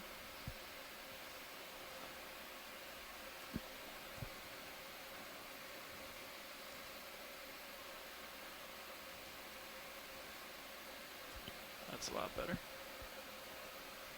I think we could probably put in another move.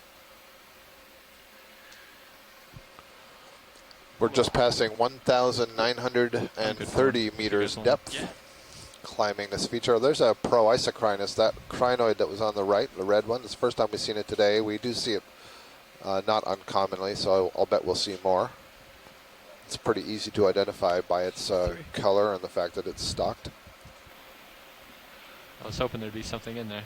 Why don't you go take a look at that? You and the rest of us. Red It's crinoid. worth a shot. Yep. Red crinoid. Left back. Oh, I thought you were on the move. That's why. No, we're Okay. Oh, we got some time. Yeah, we can get a quick look at it. see it in the manips. I see him. It's right there. Yeah, so we have several images of it. We can get it just to record that it's here, and then I'm seeing just one off the top of the screen. Yeah, There's can, a I kind get of golden 20 brown ball. meters We'll check at out what that is 295 after this. degrees, 0.2. Okay, video, come on. We'll just get a quick view here. So let's see if this one is also being victimized by the various crinoid Good predators and parasites. Video, come on in.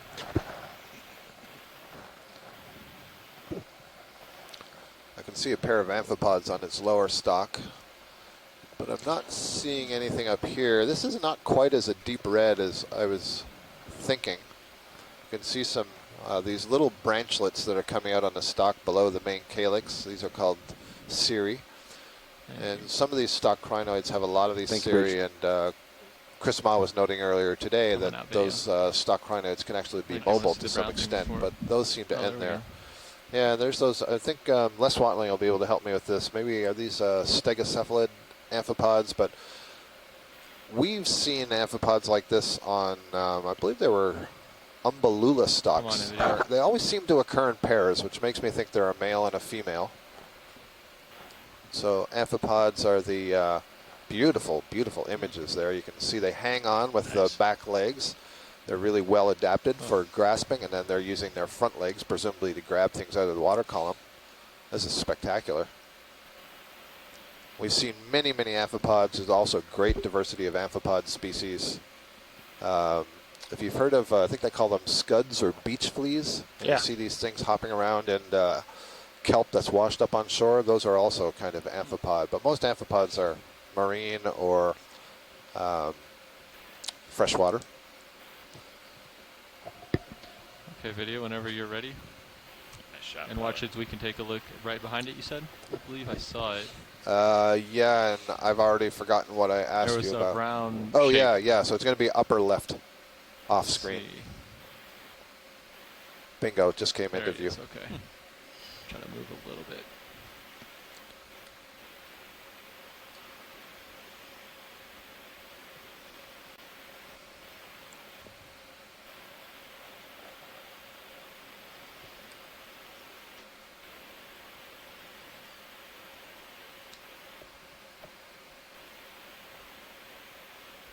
I'm guessing it's a sponge,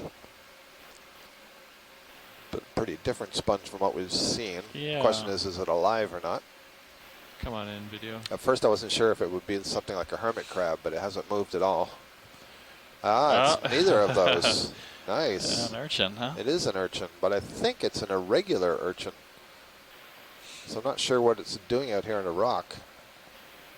So something like what they call a sea biscuit or a heart urchin.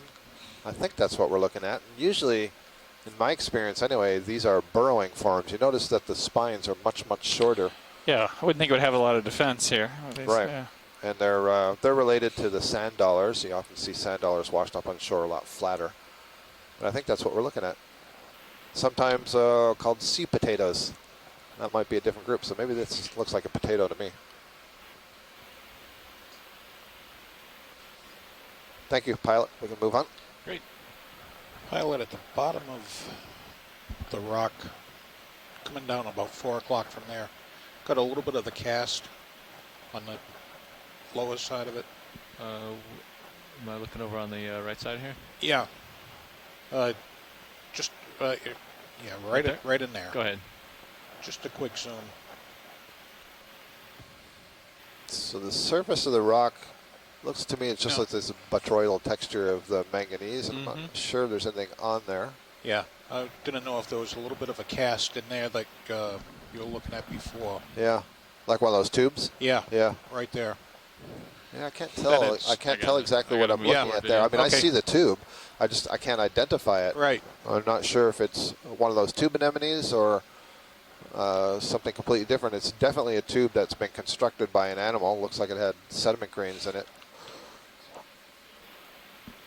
It was just that it was above the surface. So about 100 meters away from the real top of this thing here. So I think we're on track here to get up top. For a little while I had no current. It was nice.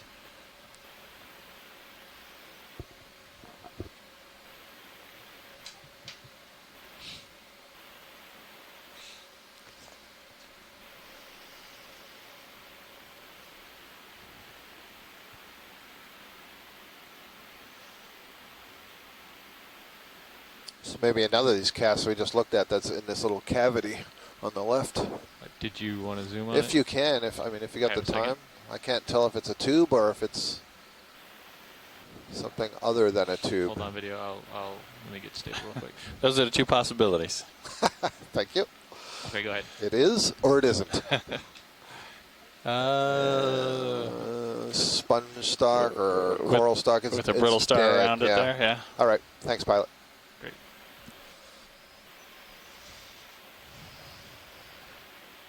The remains of organisms being used as perches.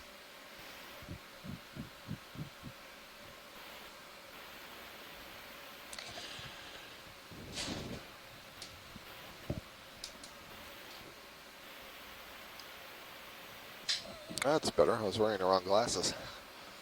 We just went over a Chrysogorgia coral. If you still have time, back center, just off the bottom center. I have a little bit.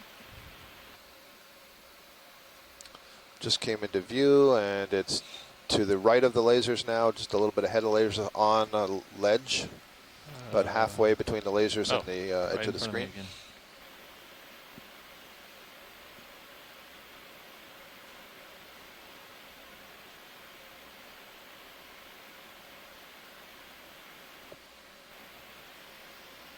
This is a Chrysogorgia, and I think it does have a squat lobster in it, a Cara-style lobster. The question is there two? I think there are. One, and what's this one higher up? Oh no, it's another one of those isopods, just like before, curled around. How weird. How weird. So now this is the second observation today we've made. It's in exactly the same position, really tightly wrapped around the skeleton.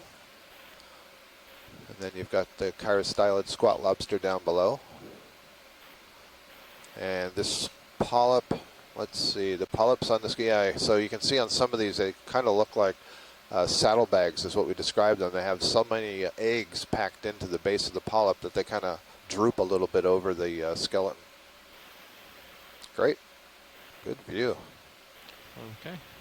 If we are good here. So, Les, I'm not sure that I've seen isopods like this before on any of these colonies. I mean, I've seen other isopods, but I don't remember this behavior of curling tightly around the main axis like that. So if you've seen that, let me know. Or if the isopod looks familiar. At 40, 50, 60 degrees, okay. And Les just told me a moment ago that his video is delayed, so he isn't going to hear my question until a little bit. He's just noted that the isopod is very unusual. So we are in agreement there. Do we have a quick second, co-pilot? Okay, just a quick zoom video. I'm not sure if this is anything.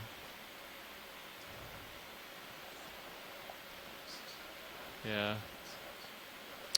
Okay. Yes, Come on indeed. out, video. Oh, that's kind of interesting. Huh.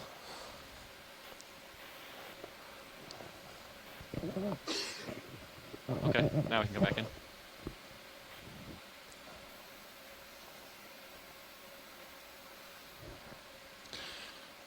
Come out of the shadows.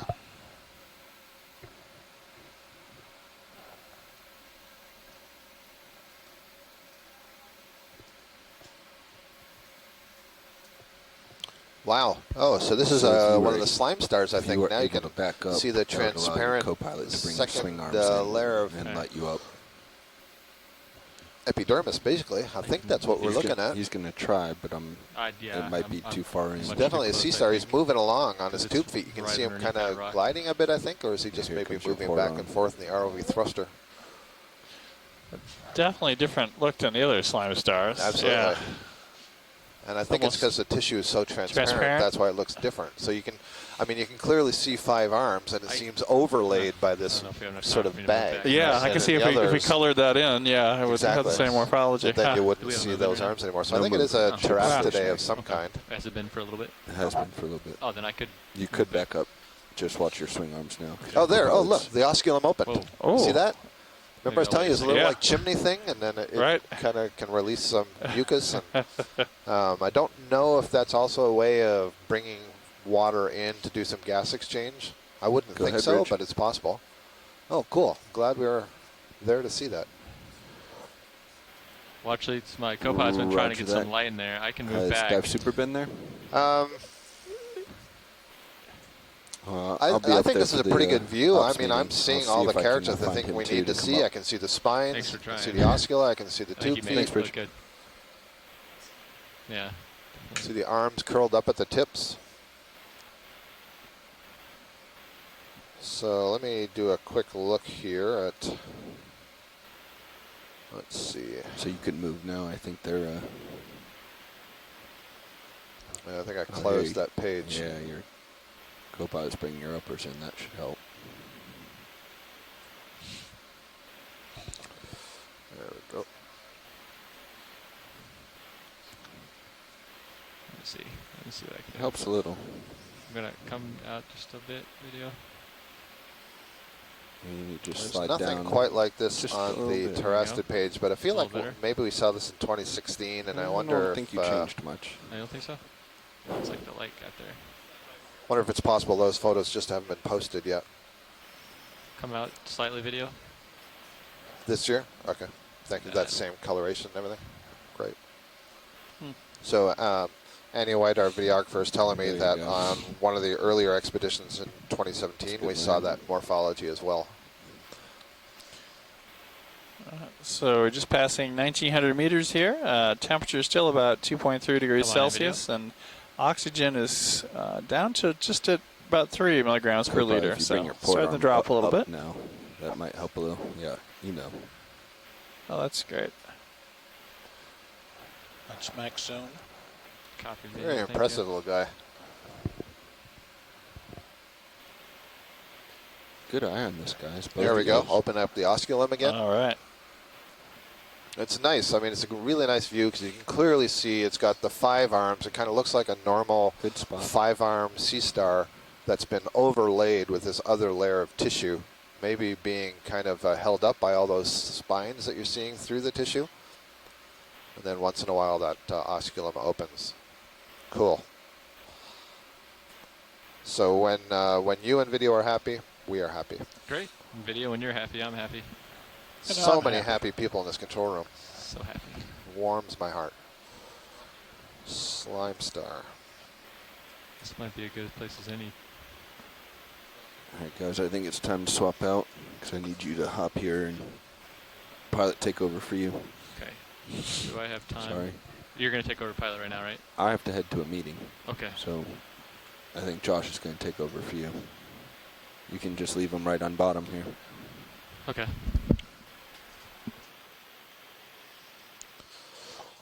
Well, Chris Ma must be out doing his grocery shopping or something.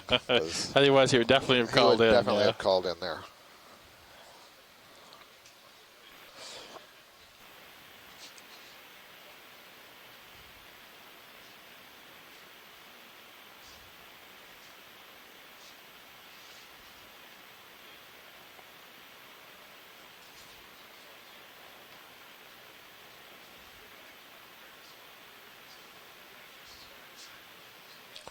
I'm having a look at one of Chris Ma's blogs, and he says that one of these slime stars, Hymenaster, it's the one we're looking at. Yeah, just want to let you know I'm So gonna be up there Hymenaster, the genus Hymenaster translates as membrane star. And so that sort of second layer that we're talking about, the membrane, is how it gets that name. Well, yeah, that's a match. Hopefully I will remember that.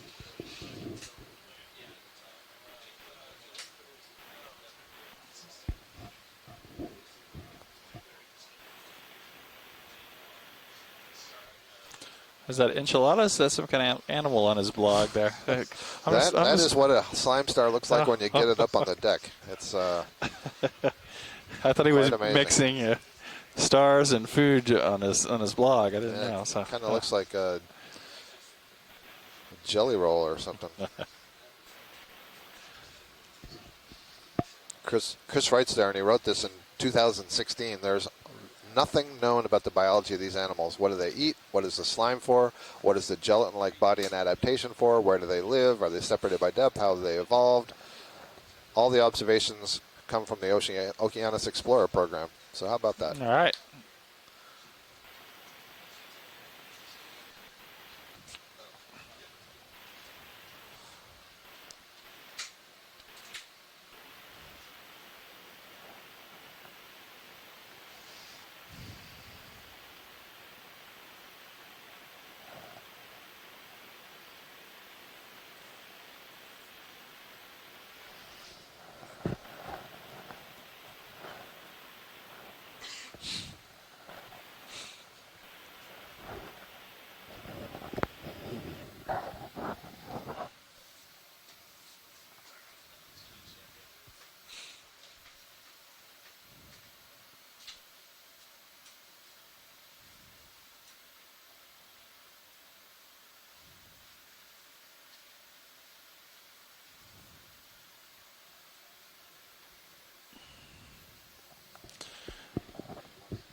Go ahead, Violet.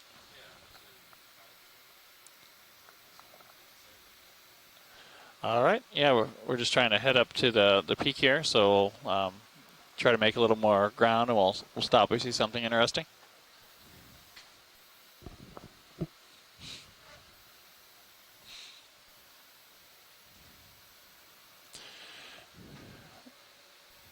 Pilot, watch lead 2. I can't remember. Did you guys have a chance to introduce yourself yet today?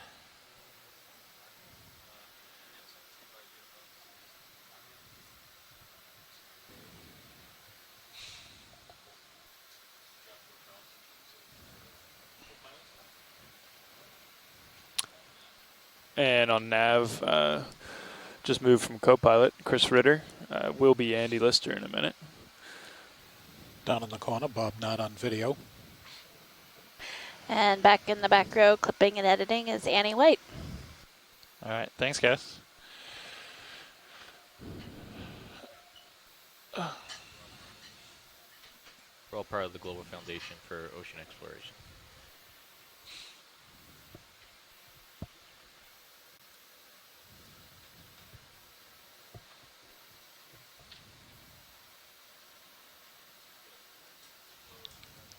I think I see a hermit crab tumbling down the rock here. Yep.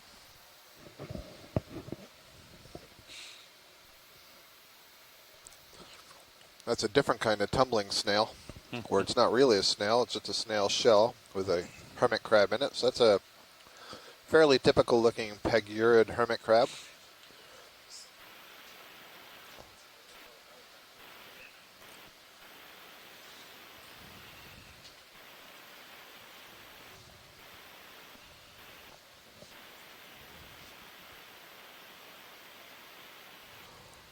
Pretty good sized shell that it's got.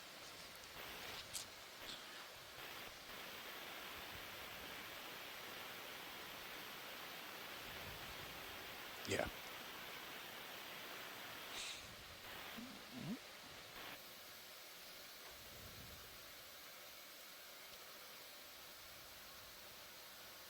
Yep.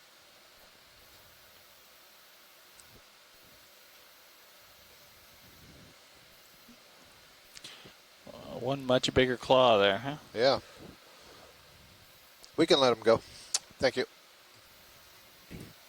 So pilots, it looks like we just have to average 0.1 knots to make well, a little over 0.1 knots because we want some time on the top as well. Because we have about an hour, Just right? about an hour left on the bottom here, Yep. yep. And not to forget that there are midwater transects that will be taking place after we leave the bottom. So there'll be another, well, probably just over an hour in the water column of searching for midwater fish and midwater invertebrates, gelatinous animals, jellies, the elusive squid, Vampiroteuthis.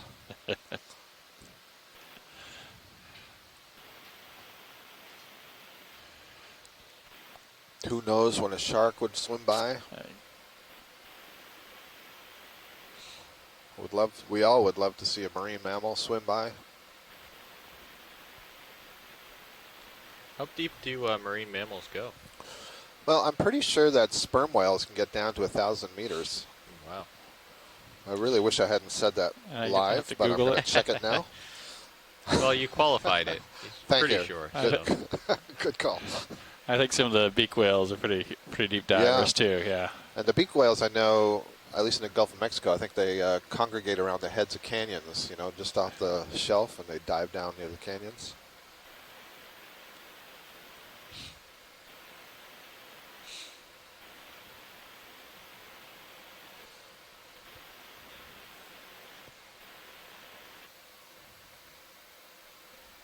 Roughly 295.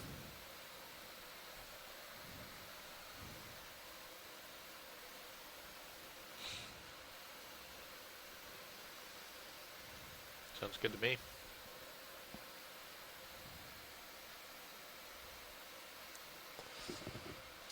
Okay, we 20 meter hop? 20 or 30? What would you like? 30's fine. Okay. If we're doing 0.1, 30's fine. We're moving at 0.2, but we can keep 0.2 and 30's fine too. Okay. So. Bridge, RV nav. Not an overabundance of Hey, stuff we're to ready look for a at. ship move. 30 meters at 295, 0.2 knots.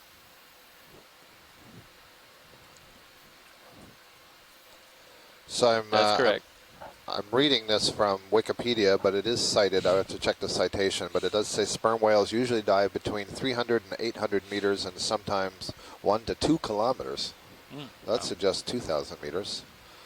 Let's check that citation. 130. Whitehead. Well, Whitehead is a very well-known marine mammal biologist, so I wouldn't have any reason to doubt it if it came from there. Looks like another Metallogorgia top center of the screen.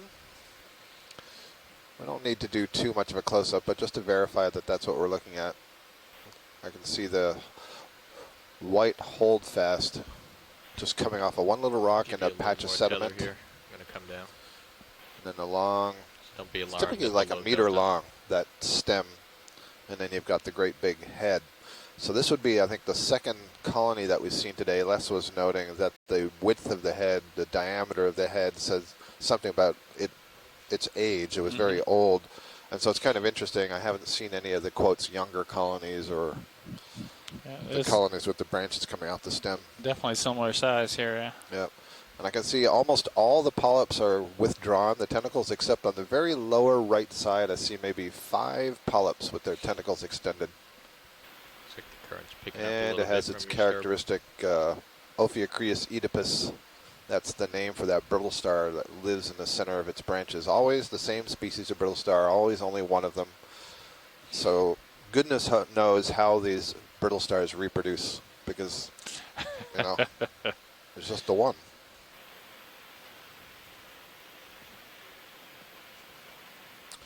Les Watling shares that beaked whales dive to at least 1,800 meters. So we could certainly see them. Wouldn't that be cool to see one on the top of this feature? That'd be great. Pilot, if you can, continue to scan down to the lower right side. I think I saw some polyps open. It'd be nice to compare the closed one. There you go. 4 polyps. I said 5, not bad. 5 polyps with their tentacles extended. So you can see they can really crunch down. I think the last one we saw was like this too, right? They were all contracted. Exactly. Every one of them was contracted. So I don't know. Were both of them disturbed, or is this something about they only withdraw their tentacles or extend their tentacles, excuse me, at certain times of the day? Don't know. There we go. Beautiful view. You can see really, really thin tissue on that skeleton. But those polyps are all connected to one another. There is tissue on the skeleton, and in fact, there are tubes within that very thin layer of tissue that connect the digestive cavities of every one of the polyps on the colony. The camera. Thank you, pilot. That's great. Is if say you can't sit down or you're trying to track something in the water column and you need to tilt your camera, you can find just go over the line, it'll very slowly tilt and it won't be jerky at all. Which can, when you're doing a pirouette or doing stuff that's floating in the midwater, can just keep it centered without having to jerk from thrusting, or if you're coming in on it, you just have to just find that little sweet spot where it just starts to go, and it makes for a much nicer shot. Say the beginning part again, or are you talking about moving the camera? Yeah, when you're using the rotator. Okay. You can just walk it so it starts to tilt, and you'll see it slowly tilt. Just below the lasers, and it won't be jerky. Almost touching the left laser. Do we want to introduce the front row again? It's a sea cucumber. We did that while you weren't here. Nice. It's pointing towards us. You can see that it's got its modified oral podia, that is the tube feet at the mouth end, are modified into kind of like little arms with fists at the end, and they grab sediment, stick it into the mouth. You know, yeah. I hope I'm not looking at the wrong end here. Go ahead, Bridge. Because that's what those sure look like to me, those little fists. And then it's got this modified sail. Copy I never that. realized keep me informed that it has what almost look like hair-like structures on it. That's kind of interesting. Looks like it's getting up to 30 knots. Is that what that says? No, negative. That's a little under 20, about 18. Oh, that's 20. Okay. No. That's a good view. Thank you.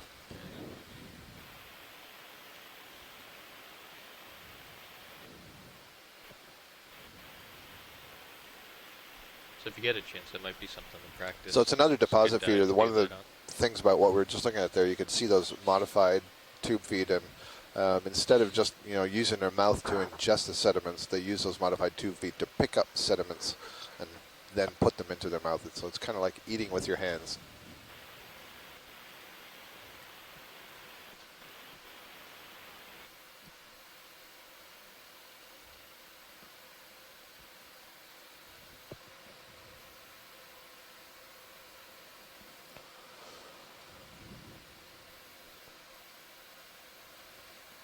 Looks like a skeleton of something dead here. Got a couple of brittle stars hanging on, other brittle stars on the rock. I'm not sure if you're at the end of your tether, pilot, but I see something in the underhang on the right side. It's kind of beige in appearance. It looks like a couple of arms are drooping down toward the sediment. Okay. Might be a crinoid, but kind of looks a little different from here. Almost looks like an isopod. No, it's a crinoid. Yep, that's a crinoid just tucked underneath the ledge of that rock. Thank you.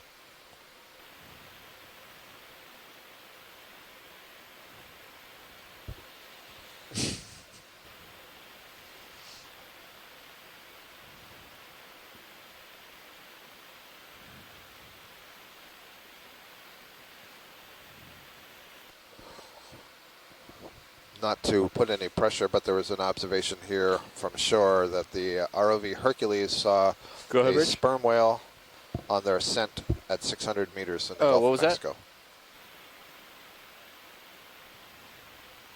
And that's pressure on the whale. Well, if we just say such observations are rare, we'll see that's it. Good point. They are very rare, extraordinarily rare. There's no way we would ever see one.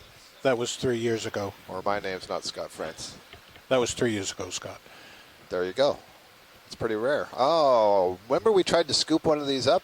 This would be very instructive. So what is this? We thought maybe it was an anthomastus when we first saw it. Good eye, whoever saw this.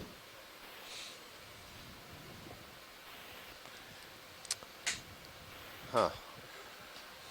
Sure doesn't feel like an Anthomastus, but it's got a very large polyp, and you can see the little warty pimples almost on that stalk that's disappearing into the sediment. That suggests to me that it's got siphonozoids, which are the reduced polyps with no tentacles. It's got a very long pharynx. So a lot about what I'm looking at to me suggests either sea pen of some kind, like a early stage umbellula perhaps. It's not suggesting Anthomastus to me. Very interesting. We'll see what they have to say on shore. Masako is just saying one polyp. Les is saying you should try with a claw. Yeah, we played that game, Les, already earlier in this cruise. We tried to scoop one of these up, and it just basically blew away when we tried to get it. Copy that. You're very quiet, by the way, as well. Oh, that's much better. All right, that's a great video. Thank you. How big is that guy? Where are the lasers? Yeah, that'd be... It's pretty good size. Yeah. That'd be tough to get with just the claw. Scott, do you know what it had under the sediment? Did it have like a... No idea? No, because I'm not exactly sure what it is. So I think it might be an umbellula, and if it's an umbellula, it should have a peduncle. Come back one more time below on the that bridge. sediment. So an inflated sac. But if it's a Copy. Are we still holding position? Anthomastus, then it should be attached to something hard under there. But the one that we tried to scoop up with the shovel earlier on in the cruise didn't look to me like it had much of anything. No, it came out a lot easier than I think we thought it was going to. Yep. Copy that. We'll keep an eye on it as well. Yeah, Les Watling agrees with me that it may be a very early stage umbellula, and we did see a big umbellula earlier today. So pilots, that's the feel it has, and that's very interesting. So it suggests it's a relatively recent recruit, and we're I have position never now, seen an umbellula other than those tall ones, because those are easy to recognize. Yeah. It's going to be much harder to recognize, and one of the questions is, what do they look like when they grow? Do they not have a big polyp? But apparently it does, and so it must extend that inner rod. So here's another bamboo coral. This looks like the long bones that we were imaging earlier. You can see very slender polyps relative to the size of the skeleton. The skeleton's also pretty skinny. This one also has a squat lobster, Chirostylus squat lobster, almost in the same position that we saw in the last colony, kind of up near the end in one of these bends. It may also be an anemone growing even closer to the tip. I see something very pink in color. Unless it's the back of a squat lobster facing away from me. Yeah, your swing arms are stowed. So if we, what's that parallel direction? We're currently set at 090. 090. Okay. So if I think that is it. Yeah, it's another squat lobster. I can see the arms extending out and up. Thank you. So two squat lobsters on this colony, and there's a black coral down underneath between the lasers. So I like what I'm seeing here. This is suggesting as we're getting higher, we're going to see more, more coral, more diversity.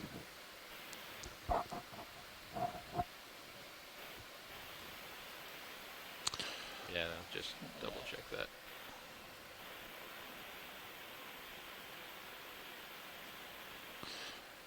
Maybe about 70 meters here up to the top. We're at about 884 meters right now.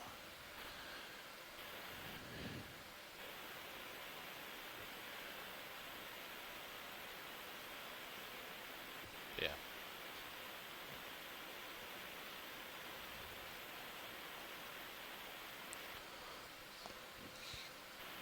I'm really glad we got to just see that solitary polyp, because as I say, you see these things are always tall, they're easy to see, so you focus on them, but you have to wonder, what did they look like before they got to that size? And we've been able to determine that with Metallogorgia. I've described a few times. We see the adult stage, and we know what the juvenile stage looks like, and we know that for some Iridogorgia and some bamboos, but for most of these corals, we don't. because we don't get to see them growing or aging. And so you have to use other ways to determine, well, what's the young stage of the old stage? And typically that's either genetics or, at least for some of the octocorals, the sclerites in the tissue.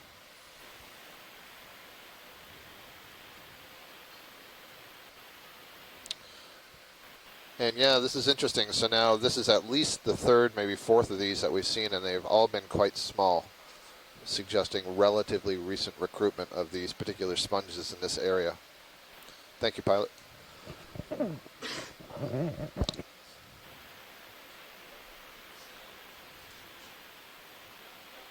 you push out, Billy?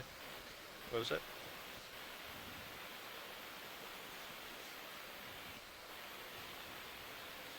They go to their bailout.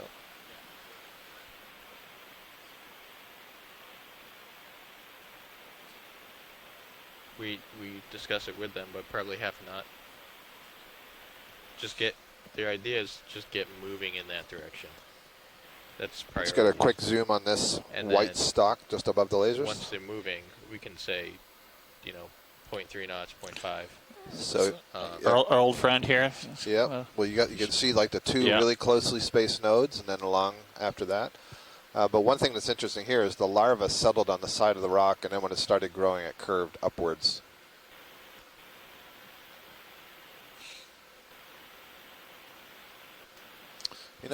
Maybe I should be careful. Can we zoom in any closer? Focus on the polyps. I want to see if there's needles between the tentacles here. Okay. Maybe this isn't the long bones. Maybe this is the one we were seeing. Yeah, this is the first. initially. I think this is the one we saw initially. Oh, okay, good. It doesn't have the tissue. Right. At the base, right? There's no polyps. No polyps at the base. Yeah. Okay. Yeah, tissue but no polyps. So. Great. Thank you, pilot. That's good. But I haven't actually seen too many nodes, period, here at that view. I saw the double at the bottom, so maybe that's not just restricted to the long bones. Maybe yeah, so. There we go. I see what you mean. Yep. Yeah. Great.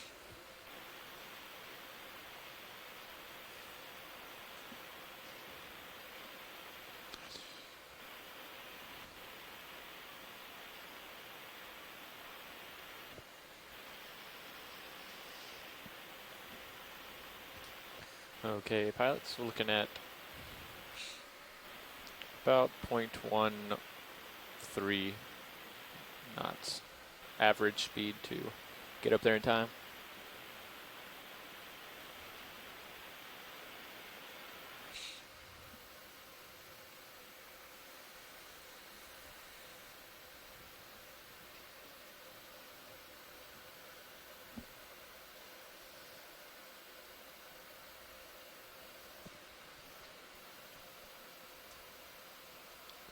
Is there something in the center of this sand patch surrounded by the rock? I can't tell if that's a rock or if that's an anemone in the sediments. Yeah, it might be another tube anemone. Sorry, above this. Oh, I see. Oh, you can look at that. Sorry, my bad. I didn't even see that pink thing down there. It's opening up. Oh, I see. No, that's okay. That's a sea cucumber. Don't worry about that. It was just curled. That thing. Yeah, there we go. Okay, so that is an anemone, and what's even more interesting, though, is on the rock upper left. It's out of screen right now. Bingo. What the heck is going on there? Yeah. Yeah. Let me just look at this for a little bit. This sure looks to me like this is a jellyfish that is cooling its jets on the underside of a rock. Wow. I'm not sure what else that could be. So if Amanda, good, Dougal Lindsay is here. He agrees. I've seen lots of exclamation marks. Tychogastria. Dougal even has a name for it. Fantastic. Yeah, so that'll be a nice observation. Thank you, pilot. Yeah, if you can get in position, thanks. I see another one of those sea cucumbers that has been gluing all of the organics to itself, as if it didn't look enough like poop already. Wow, Dougal Lindsay said this is the first record of this Medusa between the poles outside of Monterey Bay. Wow, really? Yep.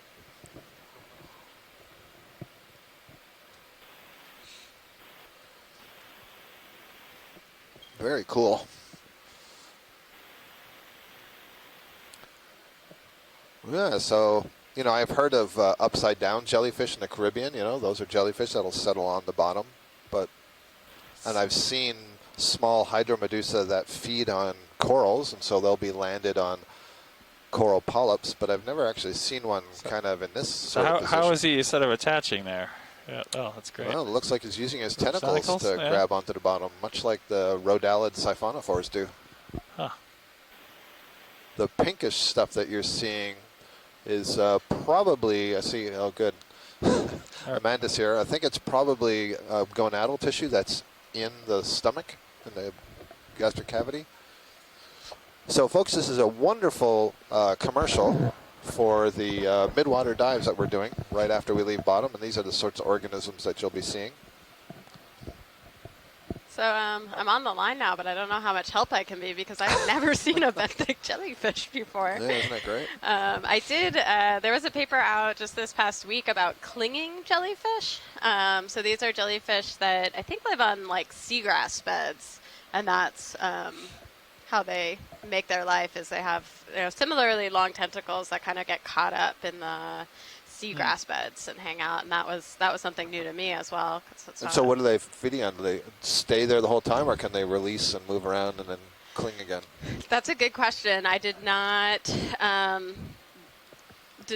read about that. This was a kind of genetics population study. So I guess they've been showing up off the coast of the Northeast, and they had never really been very painful to people, and they were starting to sting people, and they realized that it's actually a couple different species that are out there, and so a new species had come in. But I haven't dug in to get the whole life history on that. Copy that. Thank you for the notification. We can move. We're going to say a few more words about it, but if you need to move, that's okay. Dougal Lindsay is noting they have two types of tentacles, one with suction cups, so you can see those very clearly extending out below and to the rock, and then the longer ones that are used for catching prey. It says they attach their eggs to the rock, so we should look around to see if there's any eggs. And yes, Dougal, this is max zoom. Probably should move in once you push out. And I see that there's a little polychaete was in a tube. You can see two tentacles extending from it, but I'm not seeing anything that looks to me like an egg mass anywhere.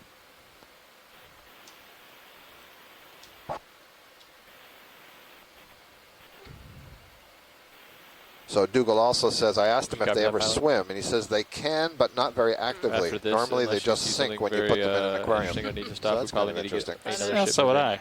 I. They're very interested in reaching the top. I'll wait till you push out a little bit, but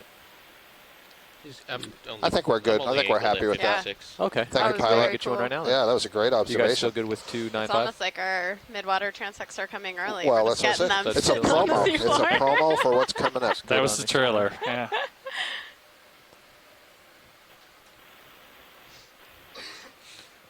Bridge, RV Nav. Hey, Well, can we as put I a ship said to move in, Del please? earlier today, there's always something new to be Okay, learned when we come down 30 here. That's meters why I at love being part of these 295, dives. I keep learning new 0.29. stuff. I'd never seen one of those. Oh, there's another one of the sea potatoes. Yeah, coming that's correct. just ahead of the lasers. So irregular urchins, Patangoid urchin. What's the sea cucumber is starting to swim, I think, or be blown. Yeah. But it is capable of swimming. This might be penny agony, something like that. But that's the one we were imaging a little bit earlier. Don't worry about it. It'll swim. Good It copy. can make its way around. Oh. Well, if we have to keep going, I'd rather look over to the left in the sediments. There's another one of those polyps, but now it's got two polyps, so we can get a little bit more clue. We're going to go through the growth stages. Eventually, we're going to find the adult here. Yeah, so that's looking even more umbellula-like. Two very large polyps sticking out of that central base. And I wonder if it's any taller. No, it's still just as short as the last one. Yeah. Cool. I will send these to one of our colleagues, Gary Williams, who's at the Cal Academy of Sciences, and he's one of the premier experts in the world on sea pens. See what he thinks. Thank you, pilot. It's great.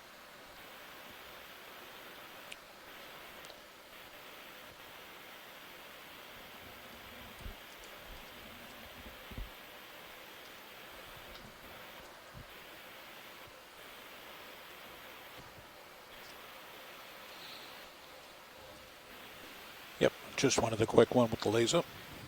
Okay.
This one's a little bit bigger than the other ones we've been seeing. I think it's the same morphology, but it's just growing a little bit longer.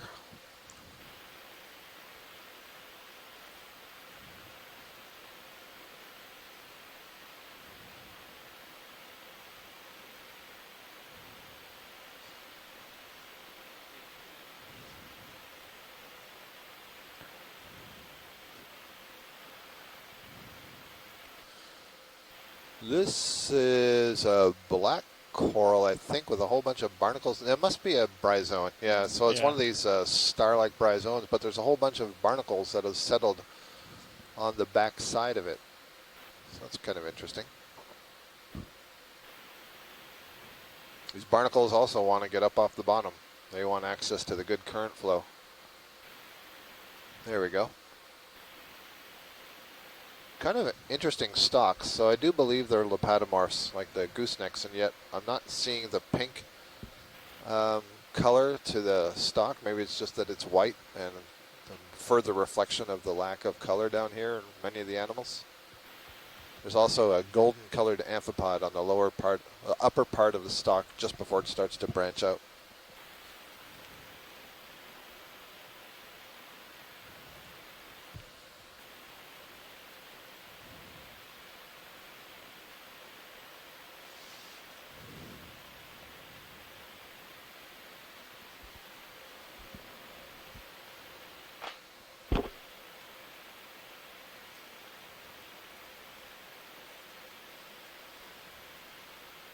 Copy that. Thank you, Bridge.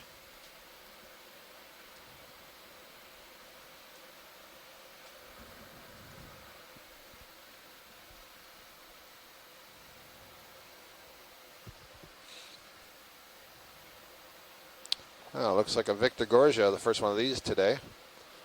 This is an octocoral, a sea fan. And it's one of the rare octocorals that have this rich purple color, at least in the deep sea. I think there are several in shallower waters. This one appears to have a brittle star wrapped around its branches. Of the corals that we've seen today, this would be most closely related to the bubblegum coral.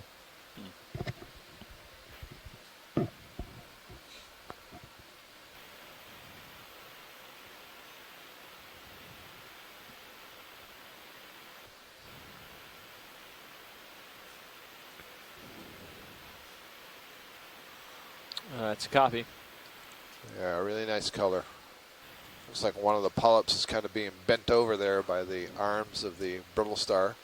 The presumption is that the brittle star is not feeding directly on the coral. Perhaps mucus associated with the coral and various organics, bacteria, and other organisms that may land on the coral. Copy, Bridge. But it seems to be a beneficial relationship between these two species, as opposed to sometimes when we see sea stars and other kinds of echinoderms that are directly eating on the coral. That's good for us when video's happy. Copy 051.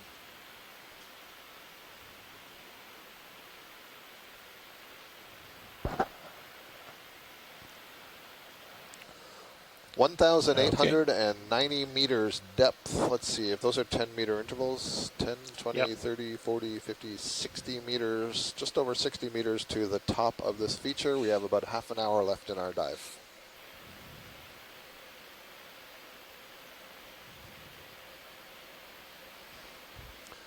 And let's see, another one of the bubblegum corals, maybe?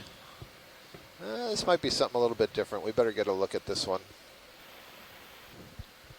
This might be like that Swiftia that we collected. That was a great big fan bush, and we were all so surprised at how large it could get. Or maybe it's a bubblegum without a zoanthid, and I just don't recognize it without a zoanthids. Yeah, I think that is what it bubblegum, is. huh? So why are all the polyps retracted? What's going on up here? Is there something like going out ahead of us, scaring all the polyps? So this this is a really scrawny looking bubblegum coral, I believe. Yeah, thanks. Oh no, okay, there. You can see one polyp facing towards us. You see it's yellow, the tentacles are yellow. So this is the Swiftia. So this is what we collected a little while ago. I don't even know how many dives now, but it was giant fan, and we were so surprised how big it was. So Swiftia, it's a kind of plexaurid, so in the Gorgonian sea fans. Thank you. Not all that closely related to the bubblegum coral, even though it kind of looks like it. This one actually has a protein internal axial skeleton. The bubblegum coral and that previous purple one we were looking at do not.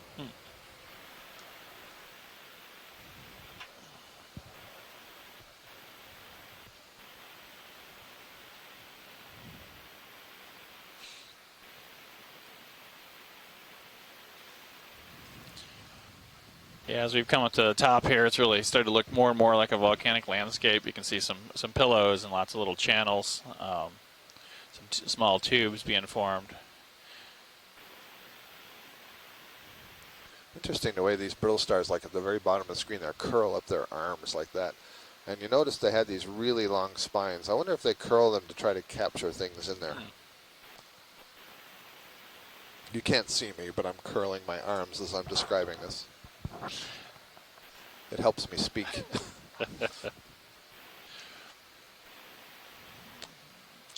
I think we just passed over another crinoid that had another snail on it. We're going to have to put another ship move. Do we have time right here, pilot?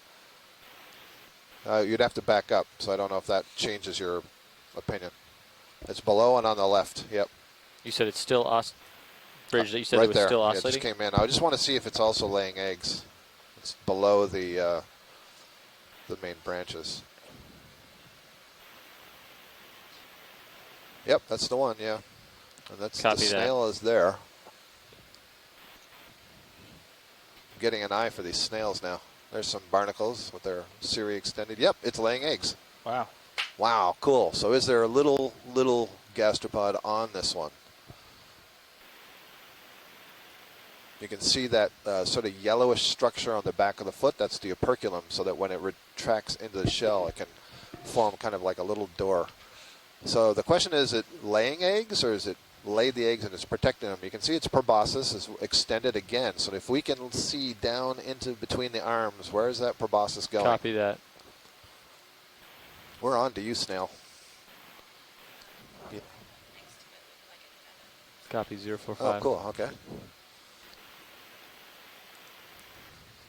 This is our 6th observation of the rare snail today. Rare snail.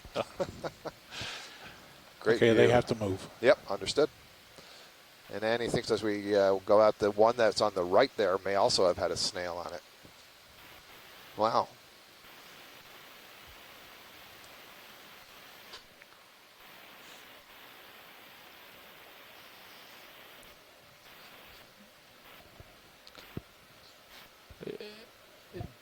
That is correct. We're in talks with him right now. Pilots, he said he's coming back in right now. He said it should be holding again. Look at all the brittle stars on the front ledge of this rock. He's keeping. I've been listening to. Okay, you've There's a taller yeah. umbellula. Okay. If you have time to zoom in at the lasers right now. Yeah, you get If you don't, I understand. Okay. So there we go.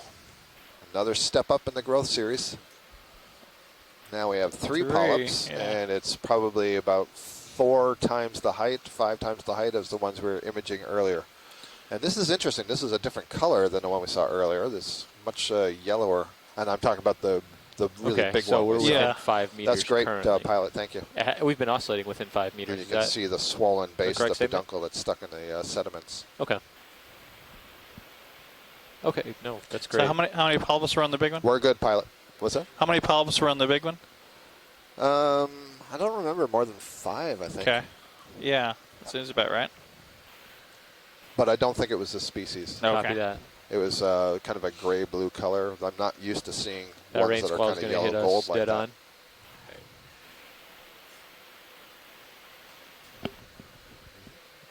Oh, yeah. Fantastic. That's a good image. Okay. Thank you for the update. That's what I'm hinting at. Oh, is this a relicanthus maybe, or is this another tube anemone? Let's see.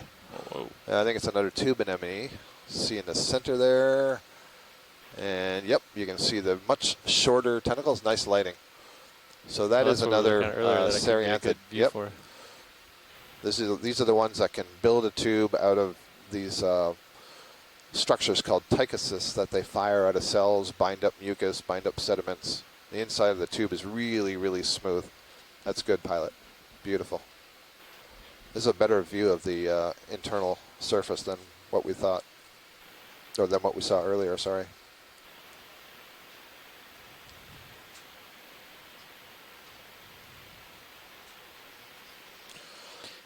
If we get a ship move in here Andy White, our videographer, was just showing me a frozen replay from when we went in on that crinoid that had the snail, and the crinoid right beside it also had a snail in the very same position. Fascinating. Copy.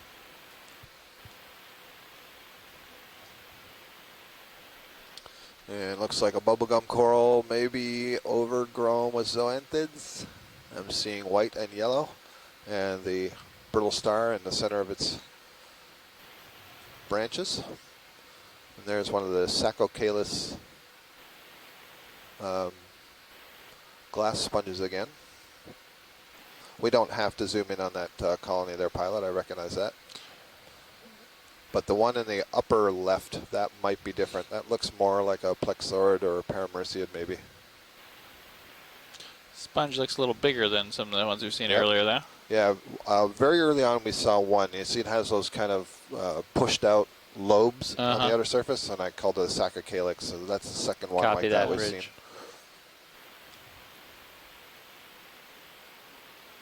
The ones I was saying were Bolosoma were smooth on the Those are the outside. smaller, I see, yeah. Yeah.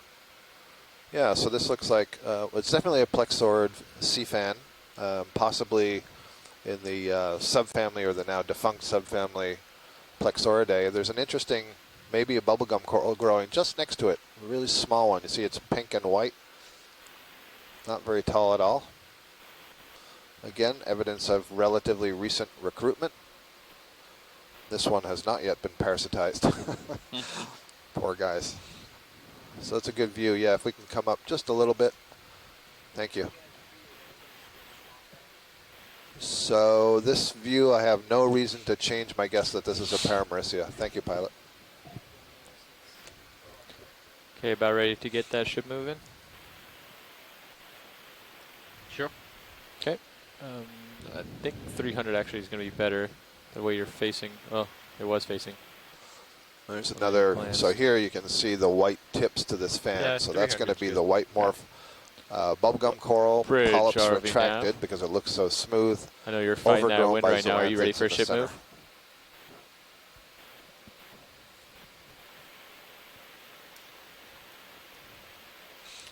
If you have a minute, Pilot, on the 5 o'clock, no, 5 o'clock, there's a slender Okay. whip or something. It's yellow, We sticking need off of a rock. one for right now, whenever you can, 30 meters.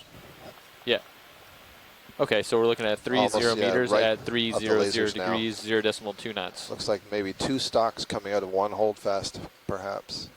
Can't really tell what's going on there. Oh, nice. This is correct. the yellow bamboo coral, and it's an early growth stage. So this is branching at the internode, I can see down there.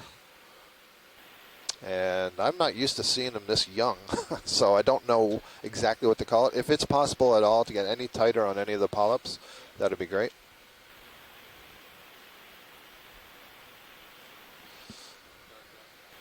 Yeah. Copy that. Thank Understood. Yeah, that's nice.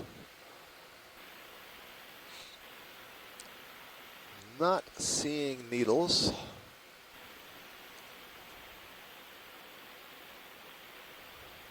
Interesting. It's a relatively thin skeleton. We'll see what we can do with that information. Oh, glad I spotted that. Thanks.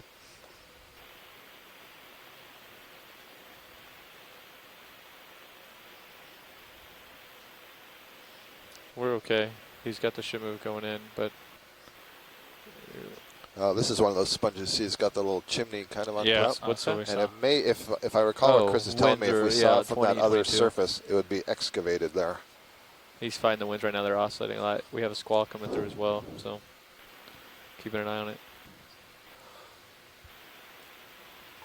It looks like a bubble. Oh no, I'll bet it's a Swiftia because it has no zoanthids. Oh, isn't that fascinating? So it'll be fascinating if we could identify the coral because of the lack of a parasite. So if we can get a quick look at the one that's just above the lasers, it's red in color.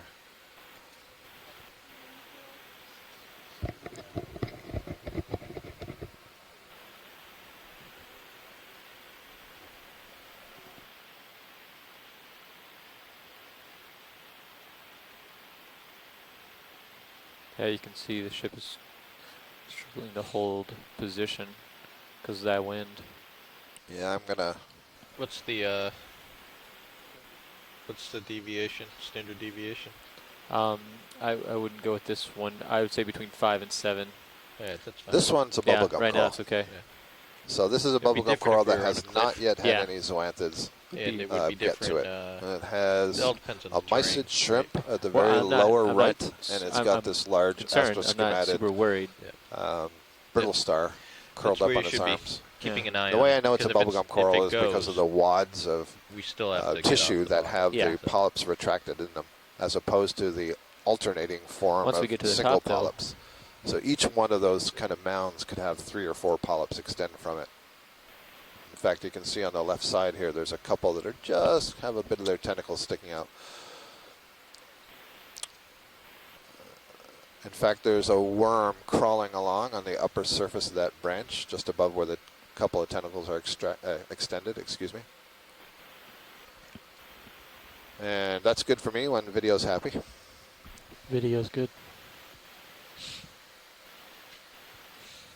Good stuff.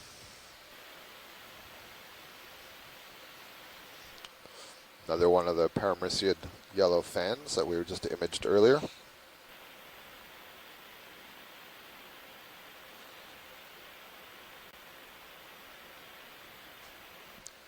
Kind of sort of pillowy here. Yeah, we've been seeing more and more of that as we've been coming up. We're getting near the blowhole. I think of this so. Volcano.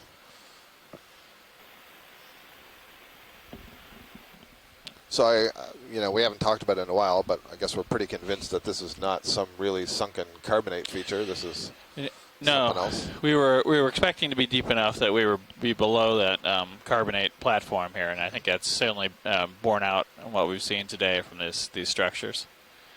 If we do happen to see another loose rock, be able to, it would be hang great out to as long grab as we one did more. last time. Okay. In this next area. No, on top we still went 10 minutes. I'm trying to keep us on track for 10 minutes, but in the between last ship moves, that time was a bit high.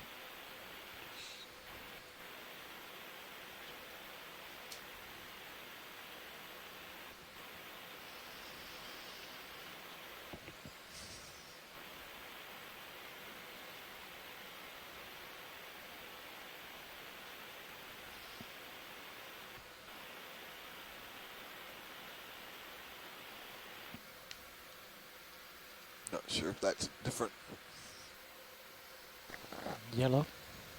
Ideally, we'd like to put in another ship move right after this one. And watch leads. Watch leads, Nav. Yep.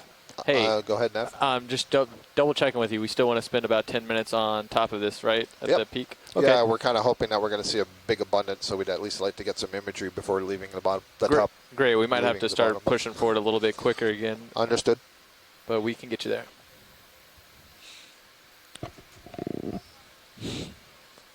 Copy. So Copy let's that. see. I think what we're looking at here is another Paramecia type sea fan, but all the polyps have been retracted. 30. None of Okay, the Bridger, you're tentacles for are another out, ship so move? it looks a lot smoother. All right, let's do another than the ones that 30 we've been meters seeing earlier.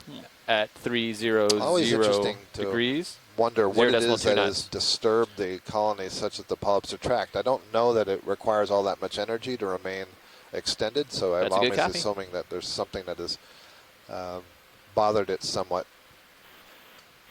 But I don't see any, predator roaming over the surface. One of the nice things about having these retracted is you can better see the tissue between the polyps and look for some clues to its identification.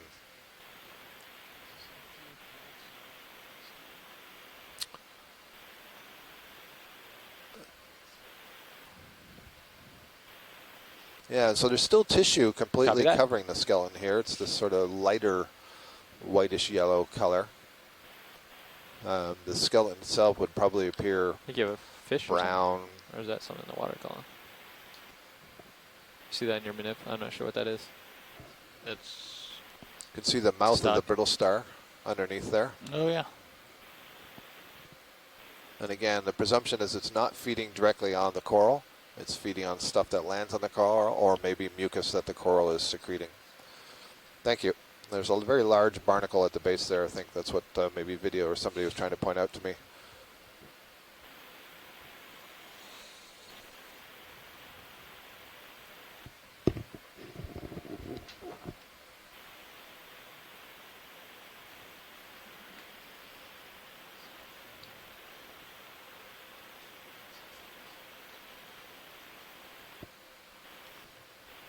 Yep, it's one of these little like sacrocalyx, very young on the end of a stalk.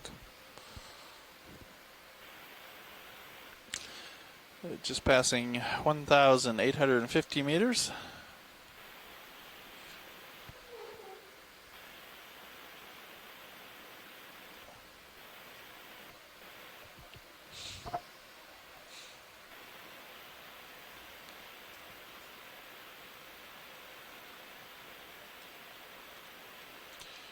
It's like the temperature's creeped up to 2.4 degrees C, and we're at about 2.8 milligrams per liter dissolved oxygen.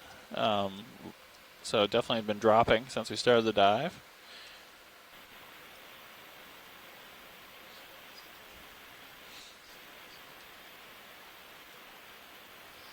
Another one of the Victor Gorgia, these rare deep here. sea purple sea fans. By rare, I don't mean that this species is rare. I mean that the color purple is rare among the deep sea octocorals.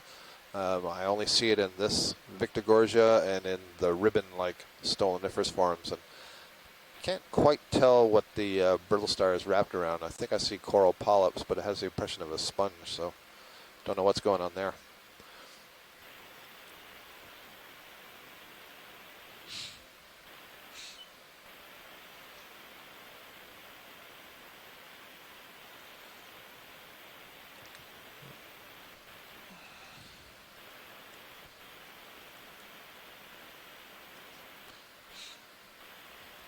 We're going to have to get a final move in at the end here again. Almost immediately.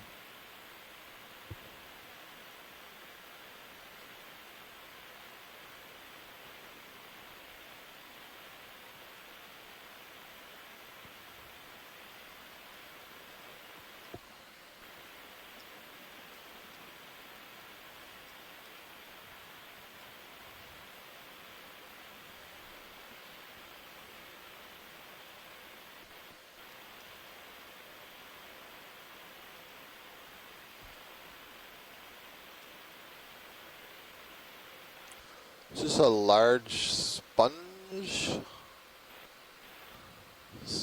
I think it's like a big glass sponge that is a vase. It's dead. It's growing out from under that rock. That's indeed what it is. So the skeletal remains, if you will.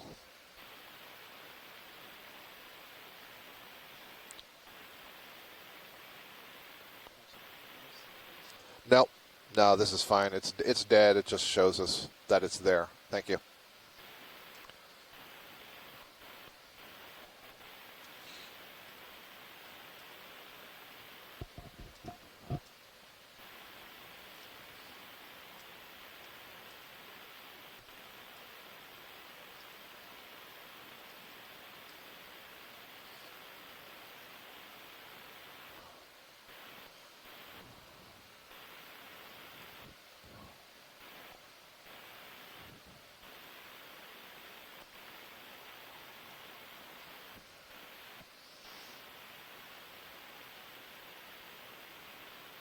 It's another one of those brownish green olive patches of sponge that we saw earlier on the side of a rock, just going off Go ahead, lower Rich. right of the screen.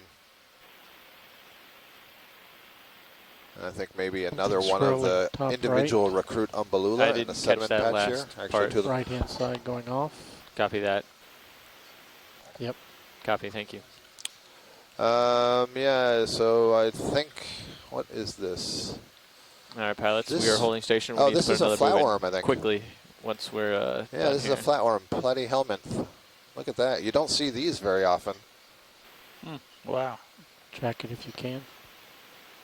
So that, yeah, it sure Never looks seen like it before. polyclad turbularian.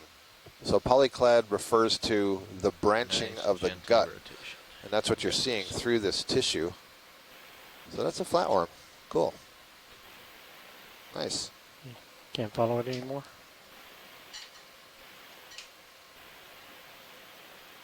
No, not quite. Yeah, Les Watling has 7 noted minutes. something I've said a couple of times, that we're seeing lots of very young sponges and corals, these, just a few polyps, and it's an indication that there's active recruitment going on here, that this is a site where there's reproduction and settlement of larvae and growth, and that's a really good thing to see.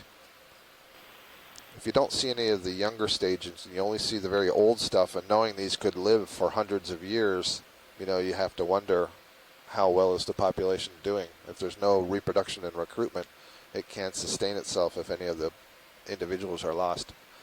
Rather large Brasingid asteroid right there. Co-pilot, how do you feel? We lost the... About another move? Yeah, we need to get a final one in. Yeah, we're good. Okay. 1,850 meters. Levi's going to be pushing ahead, so. Looks very yellow crinoid. Please I haven't pardon seen the before. interruption. Really might Your have to do conference 1.5 contains moves. We'll less put than another 3 30 meter in for now. participants at this See where we're at. time. If you would Ready, like to Jarby Nav? continue, press star 1 now. Or the Hey, we're conference ready will for be another terminated. move. 30 meters, 300, 0.2 knots. We've been seeing these all day rolling. So this is a That's good, different Cabby. species of Oh, it crinoid, much brighter yellow, and even the crinoid that's on it, the brown one down below, is something I don't think we've seen today. I mean, if I'm to go by the brightness, I would say that this is different. Yeah. Look at the pattern. Very cool pattern in the calyx, which is where the organs of the main part of the body are Copy kept. that. The stomach and the gonads and so on. Very cool. Apparently not good eating for a snail. There is one little worm And on what the was the upper final? side there. You can see pink on the upper Copy, right. thank you. Can we tilt down and look at the... Okay, watchers, we other have about 15 more minutes. We actually bought us some time. Fantastic. So we'll have to keep trucking to get to the top, though. Okay, that brown thing right there is what we're trying to have a look at. No problem. So this looks like a comatulid crinoid, one of the ones that is not stocked, but I don't recognize it. It's got a lot of arms. Sorry, not this one, but the one above it. Yep. The arms are kind of wrapped back around, and it suggests to me it's trying to maximize where it's getting the food particles from on all sides. Is that a little snail making its way up? Or maybe it's a barnacle just growing. All right, that's good for us. Let's get a full specimen.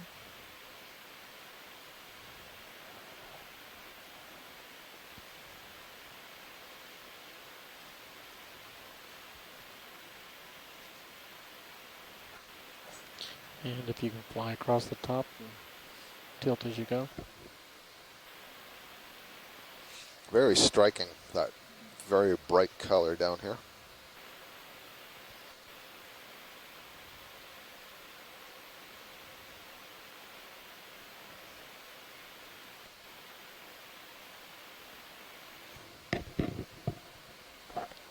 Good job. Flow wide.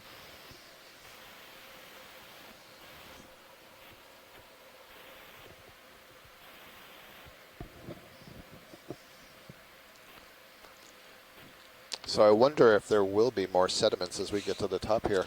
Yeah, it might flatten off a little bit here, it looks like. Well, that would be ironic if we wanted to get to the top to see all these sessile suspension feeders, but then there's too much sediment for them to settle. But maybe they would be in a ring around the sediments. Yeah. We'll see. Yeah, maybe there's even a little crater here at the top. I don't know. It's hard to tell from the bathymetry. It may go back down. I'm seeing more of these little umbellula polyps. I see 2 of them in these sediment patches, 3 of them. We just crossed over, went off the bottom of the screen. Here's another bubblegum coral. It doesn't have zoanthids. I wonder if the zoanthids are more restricted to deeper.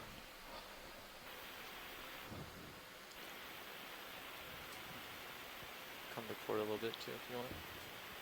And push out. If we can get a quick look at this yellow thing, let's just see if this is. Yep, that'll be fine. And that's enough. That tells me that's a plexaurid. I wanted to see if it was zoanthids overgrowing a bubblegum, and it's not.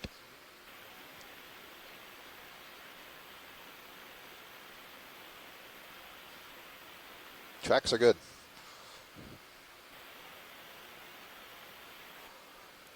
What's this? There's a whip sticking out towards us on the right side of the lasers, halfway between the lasers and the edge. It's coiling. Looks like it's a black coral. There we go. It's a little tighter. Yes, black coral whip, Stichopathes. That's the first of that for the day. Marvelous.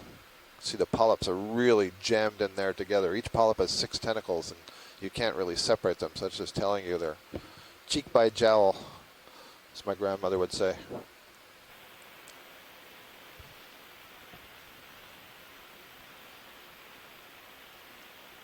You have to be careful because there's also an octocoral that grows much like that called Radicipes. Is that the octocoral on the top right? Yeah, the other whip.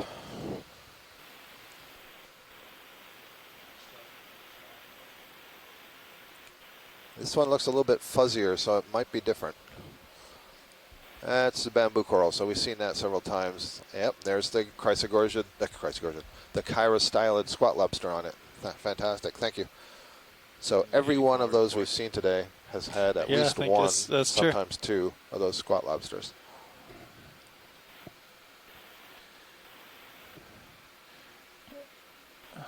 Yeah, we're seeing some ripples in the sediment here again. Yeah. Yep. Looks like it's flattening out too. More north. I think so.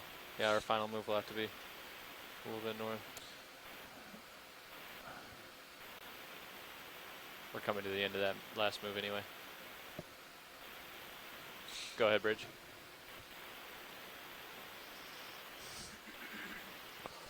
A few more of the plexaurid sea fans in yellow. Sure, go ahead. And a number of stalked crinoids I can see. Pink-colored bubblegum coral. And this must be maybe Proisocrinus, the deep red-brown stalked crinoid. Snap and fly by on the red. There's also I'm not sure what's going on down there. Oh, that's a shrimp. Right now. Yep, that's what that is. You can see it's 5 little feet hanging onto the rock. Oh, this is a Trisopathes black coral right next to it, so that's the first one today also, just to the right of the laser. Okay. So that was a good zoom. 3, Great. 4, 5. I know we got a bit of a swing, so we can either wait for a second or go ahead and fly across the red before I pull out. Just keep flying. Yeah. Good deal. Thank you. What's the first depth of our midwater? First depth is 1,500. 1,500. Okay.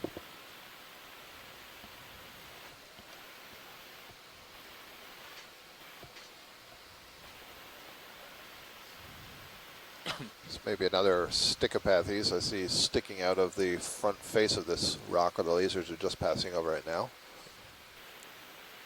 That's the black coral whip. And then another one of these lemon yellow crinoids. A couple of them. Yeah, we can go straight north Bathypathes if you black want coral to. just in the Okay. foreground of You ready the for a crinoid. little- And there's we'll something have a little purple bit of swing behind from that the floor, crinoid. but yeah, Not we're sure if fine. that was Leave a it young out. Victigorgia or if that was one of the ribbon-like clavularia. That looks very busy. Now, this is a straight relicanthus, I believe. Yeah, right where the Ready to lasers drive are. me You can see the ends of the tentacles now. They're going to be Hey, ready really for another long ship and move. Are you stringy. guys good for that? So that's one of the things that we Okay. were using Let's earlier get a when we saw 30 the meters tube at anemone. 360. Well, I'm sorry, 000, 0.2 knots. Okay. Yeah, no question about this one. That's good copy. You can zoom in as you're going around it.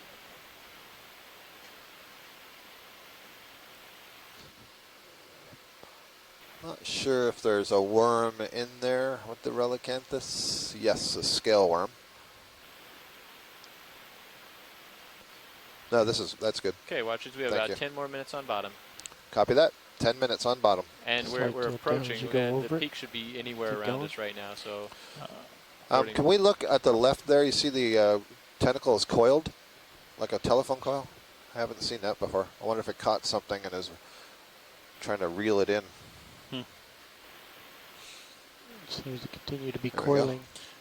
Cool.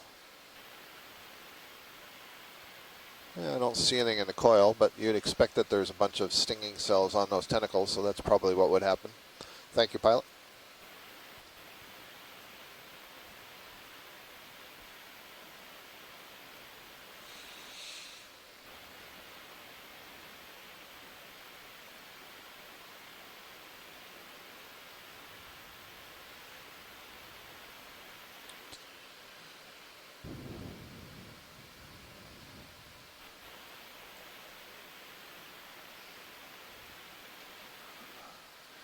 Oh, we got to reach the top eventually here. If you look at D2, I kind of feel like it's there. Right, I've been I mean, thinking camera that for a 2, while. not D2, sorry. Bridge, Camera did you say 2 that from move serials of, looking 30 at meters D2. 000 was complete or initiated? Thank you. Oh, I'm amazed I can speak anymore.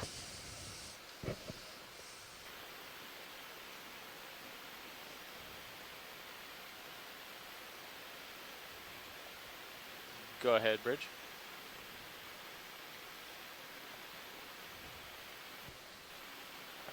Copy that.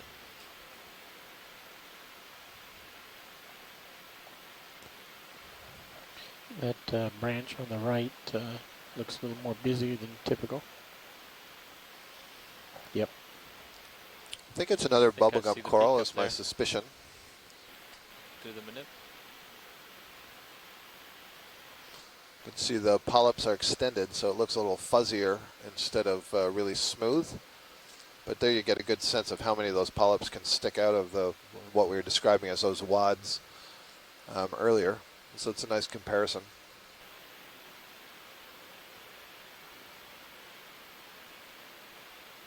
So definitely a Paragorgia.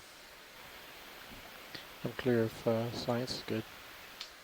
Yep, we're good. Thanks.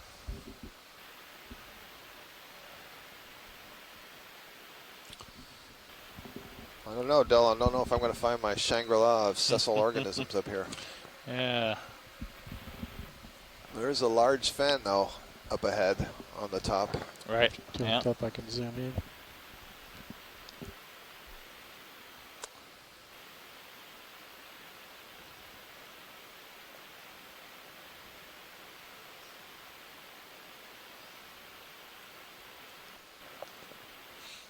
So, How much more time do we have on bottom?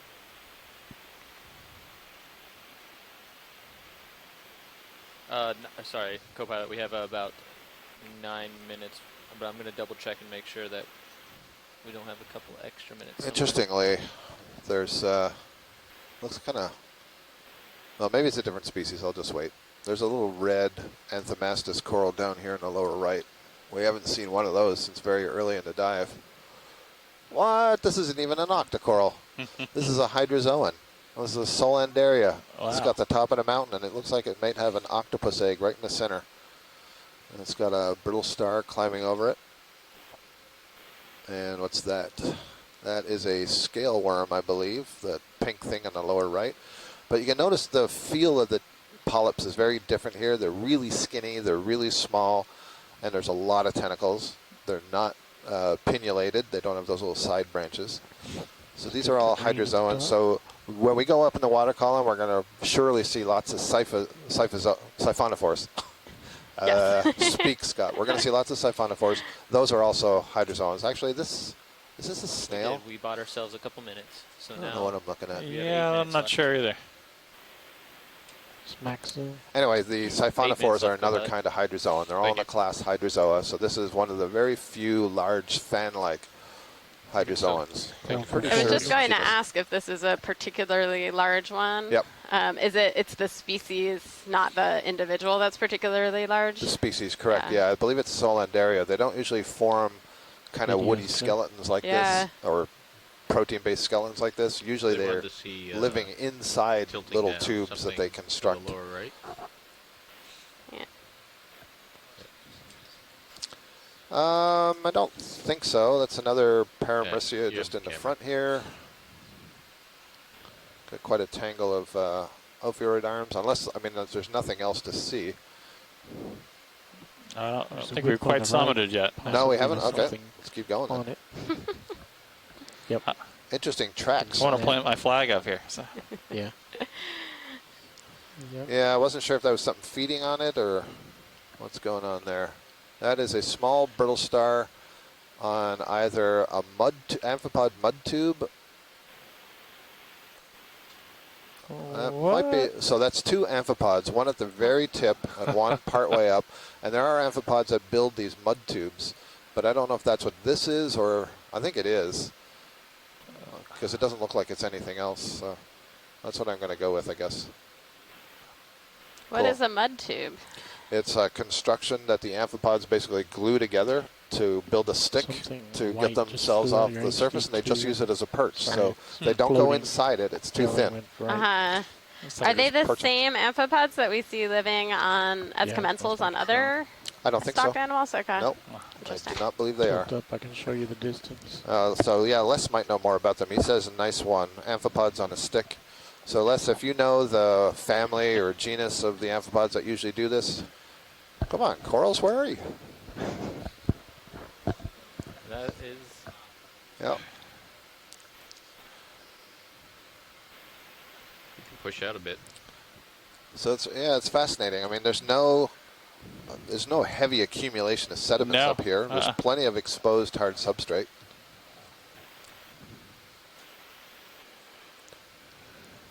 They're just on the other side. I know it. Yeah. They're always just out of the light.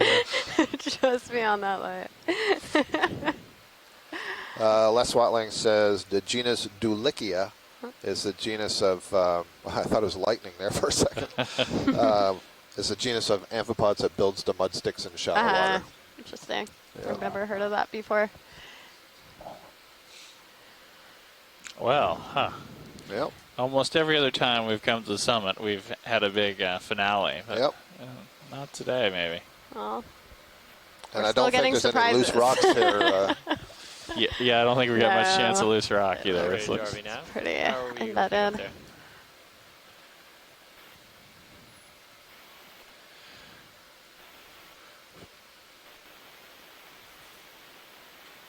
That's a copy, so it's about We're 5 meters. 1,823 meters. Copy that. Thank you.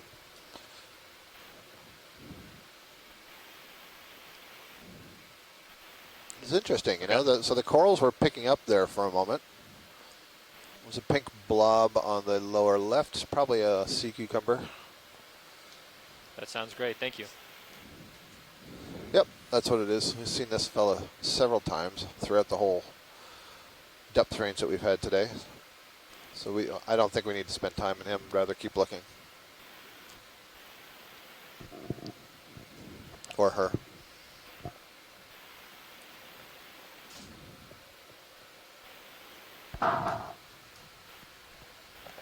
That 4 brings more up minutes. the Watch question of leads. reproduction of those guys. Astrid's also disappointed we're not seeing a fish swarm up here. Yeah, I think we were promised a fish swarm earlier in the chat. Is that right? Yeah. The summit will just be covered in fish. Wow.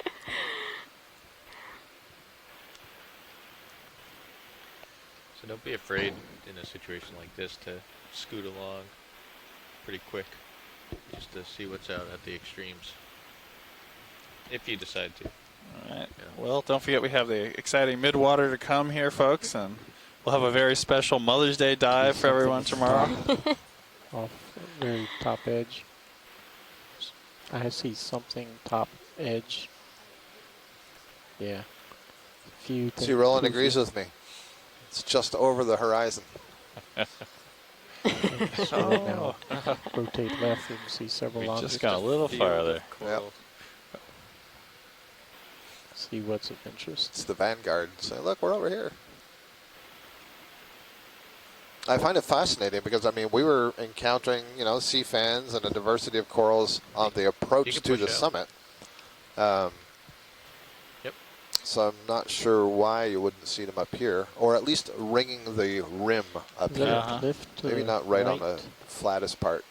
It's just a little drop off. You can be, see them, Sirius. Might see some relief and creatures growing on it. This a little crater here? Or?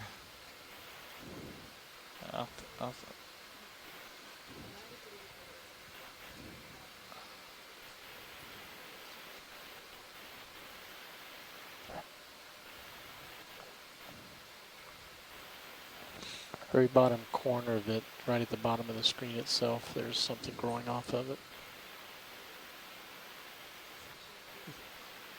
Yeah, you can't see it, but I saw it as we were coming around. Nope, it's right where you're at. There it is. It's on the bottom edge of the screen. That's one of the stock tunicates that's just above to the left of the laser. We've seen several of those today, the Culeolus. Takes us all the way back to the first dive, because I think we saw some on that new unit. Oh, yeah, I believe so. Bit of a collapse here. Yeah. It's a lava tube.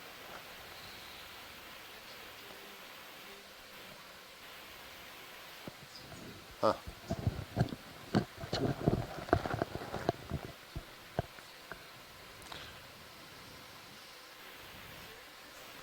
Can we zoom into that surface?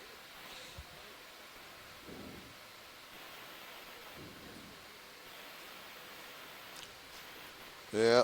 See, this seems like it would be a good spot for a fish to hang out. Sure.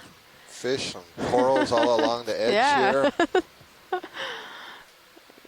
What's the oxygen content at this depth? No go. It's 2.75, so it's still plenty high enough. Yeah. Clear. Boy. Unfortunately, that is time. Well, I think that was a fascinating dive. We saw a lot of really cool things. Got excited about some pretty cool behavioral observations. Saw some species that we hadn't seen before. Got to see growth series of the umbellula, which is really cool. Lights out. We all had a prediction that we might see lots of sessile organisms up here, and we didn't see any. So that sent us back to the drawing board a little bit on that one. We'll try to explain what's going on. And one possibility is that this is a cone that could be in the lee of the atoll itself, depending on what direction the currents usually come. Yeah. So, it's in a different area than where the cone was that we were diving on yesterday. So who knows? But it's always great to make these observations and talk about them with our colleagues and try to figure out next moves. So the dive is not over yet. But wait, there's more. There's more. Passing along the mic. So we are headed up into the water column to do a series of midwater transects. So we're going to do our first one at 1,500 meters. And we will be looking for all of the interesting animals that live in between the surface and down here that we don't always have time to stop and really see. They often are just kind of flying by our camera. So a lot of the animals that live out here are gelatinous. They are a really high water content and are transparent. And because of that, they tend to be really fragile and are really poorly collected good, by Kyle. nets There's no rush. and We are other heading to means that we 1500 for the typically have first for one. studying We are on animals in the time. water column. Absolutely So no rush. this is a great opportunity to check out some of those critters. Yep. We have On some of these, extra we see time for quite a few setup for fish this, as well, although included they in my sometimes seem to calculations. avoid the ROV, but we're hoping for some fish today What heading too. you want me to line up on? 10-4. 120. Should be close. Coming to starboard.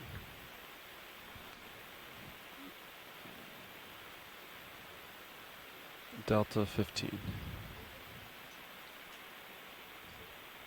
Tether looks good. So, Amanda, what have you been seeing on the water column sonars? So, just making sure we're turning the right way. I am looking at the acoustic backscatter data. This is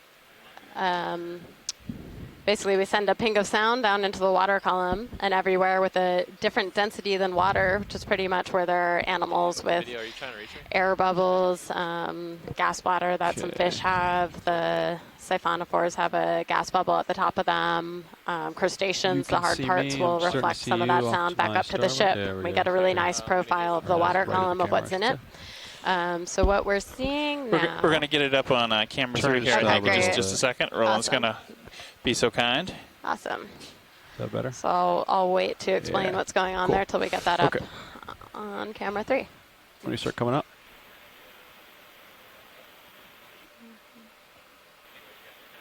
Perfect. We're good? You're good. All right.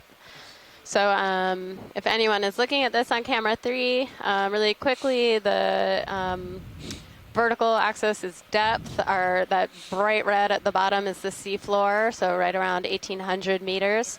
And you can see these layers in the water column pretty much from the surface down to around 900 meters right now. A couple of different layers, and those are all where a lot of the water column animals are living. This is pretty typical. Anywhere you go in the ocean, you're going to see what we call deep scattering layers like this, these midwater aggregations of organisms. So right now, I'm going to pull up a screen so I can point to things and look at the exact depths. That way you can face into the current. So our bottom is just around 900 meters. Stopping at 1,500, is that correct? So from about 700 to 900 meters, I'd say is that lower layer. And then the next layer is about 1,200 do you move the ship for this, or do you want up to about 300 with a peak and backscattering right around 400 meters. And then we have another layer of animals up near the surface in the upper couple hundred meters of the water column.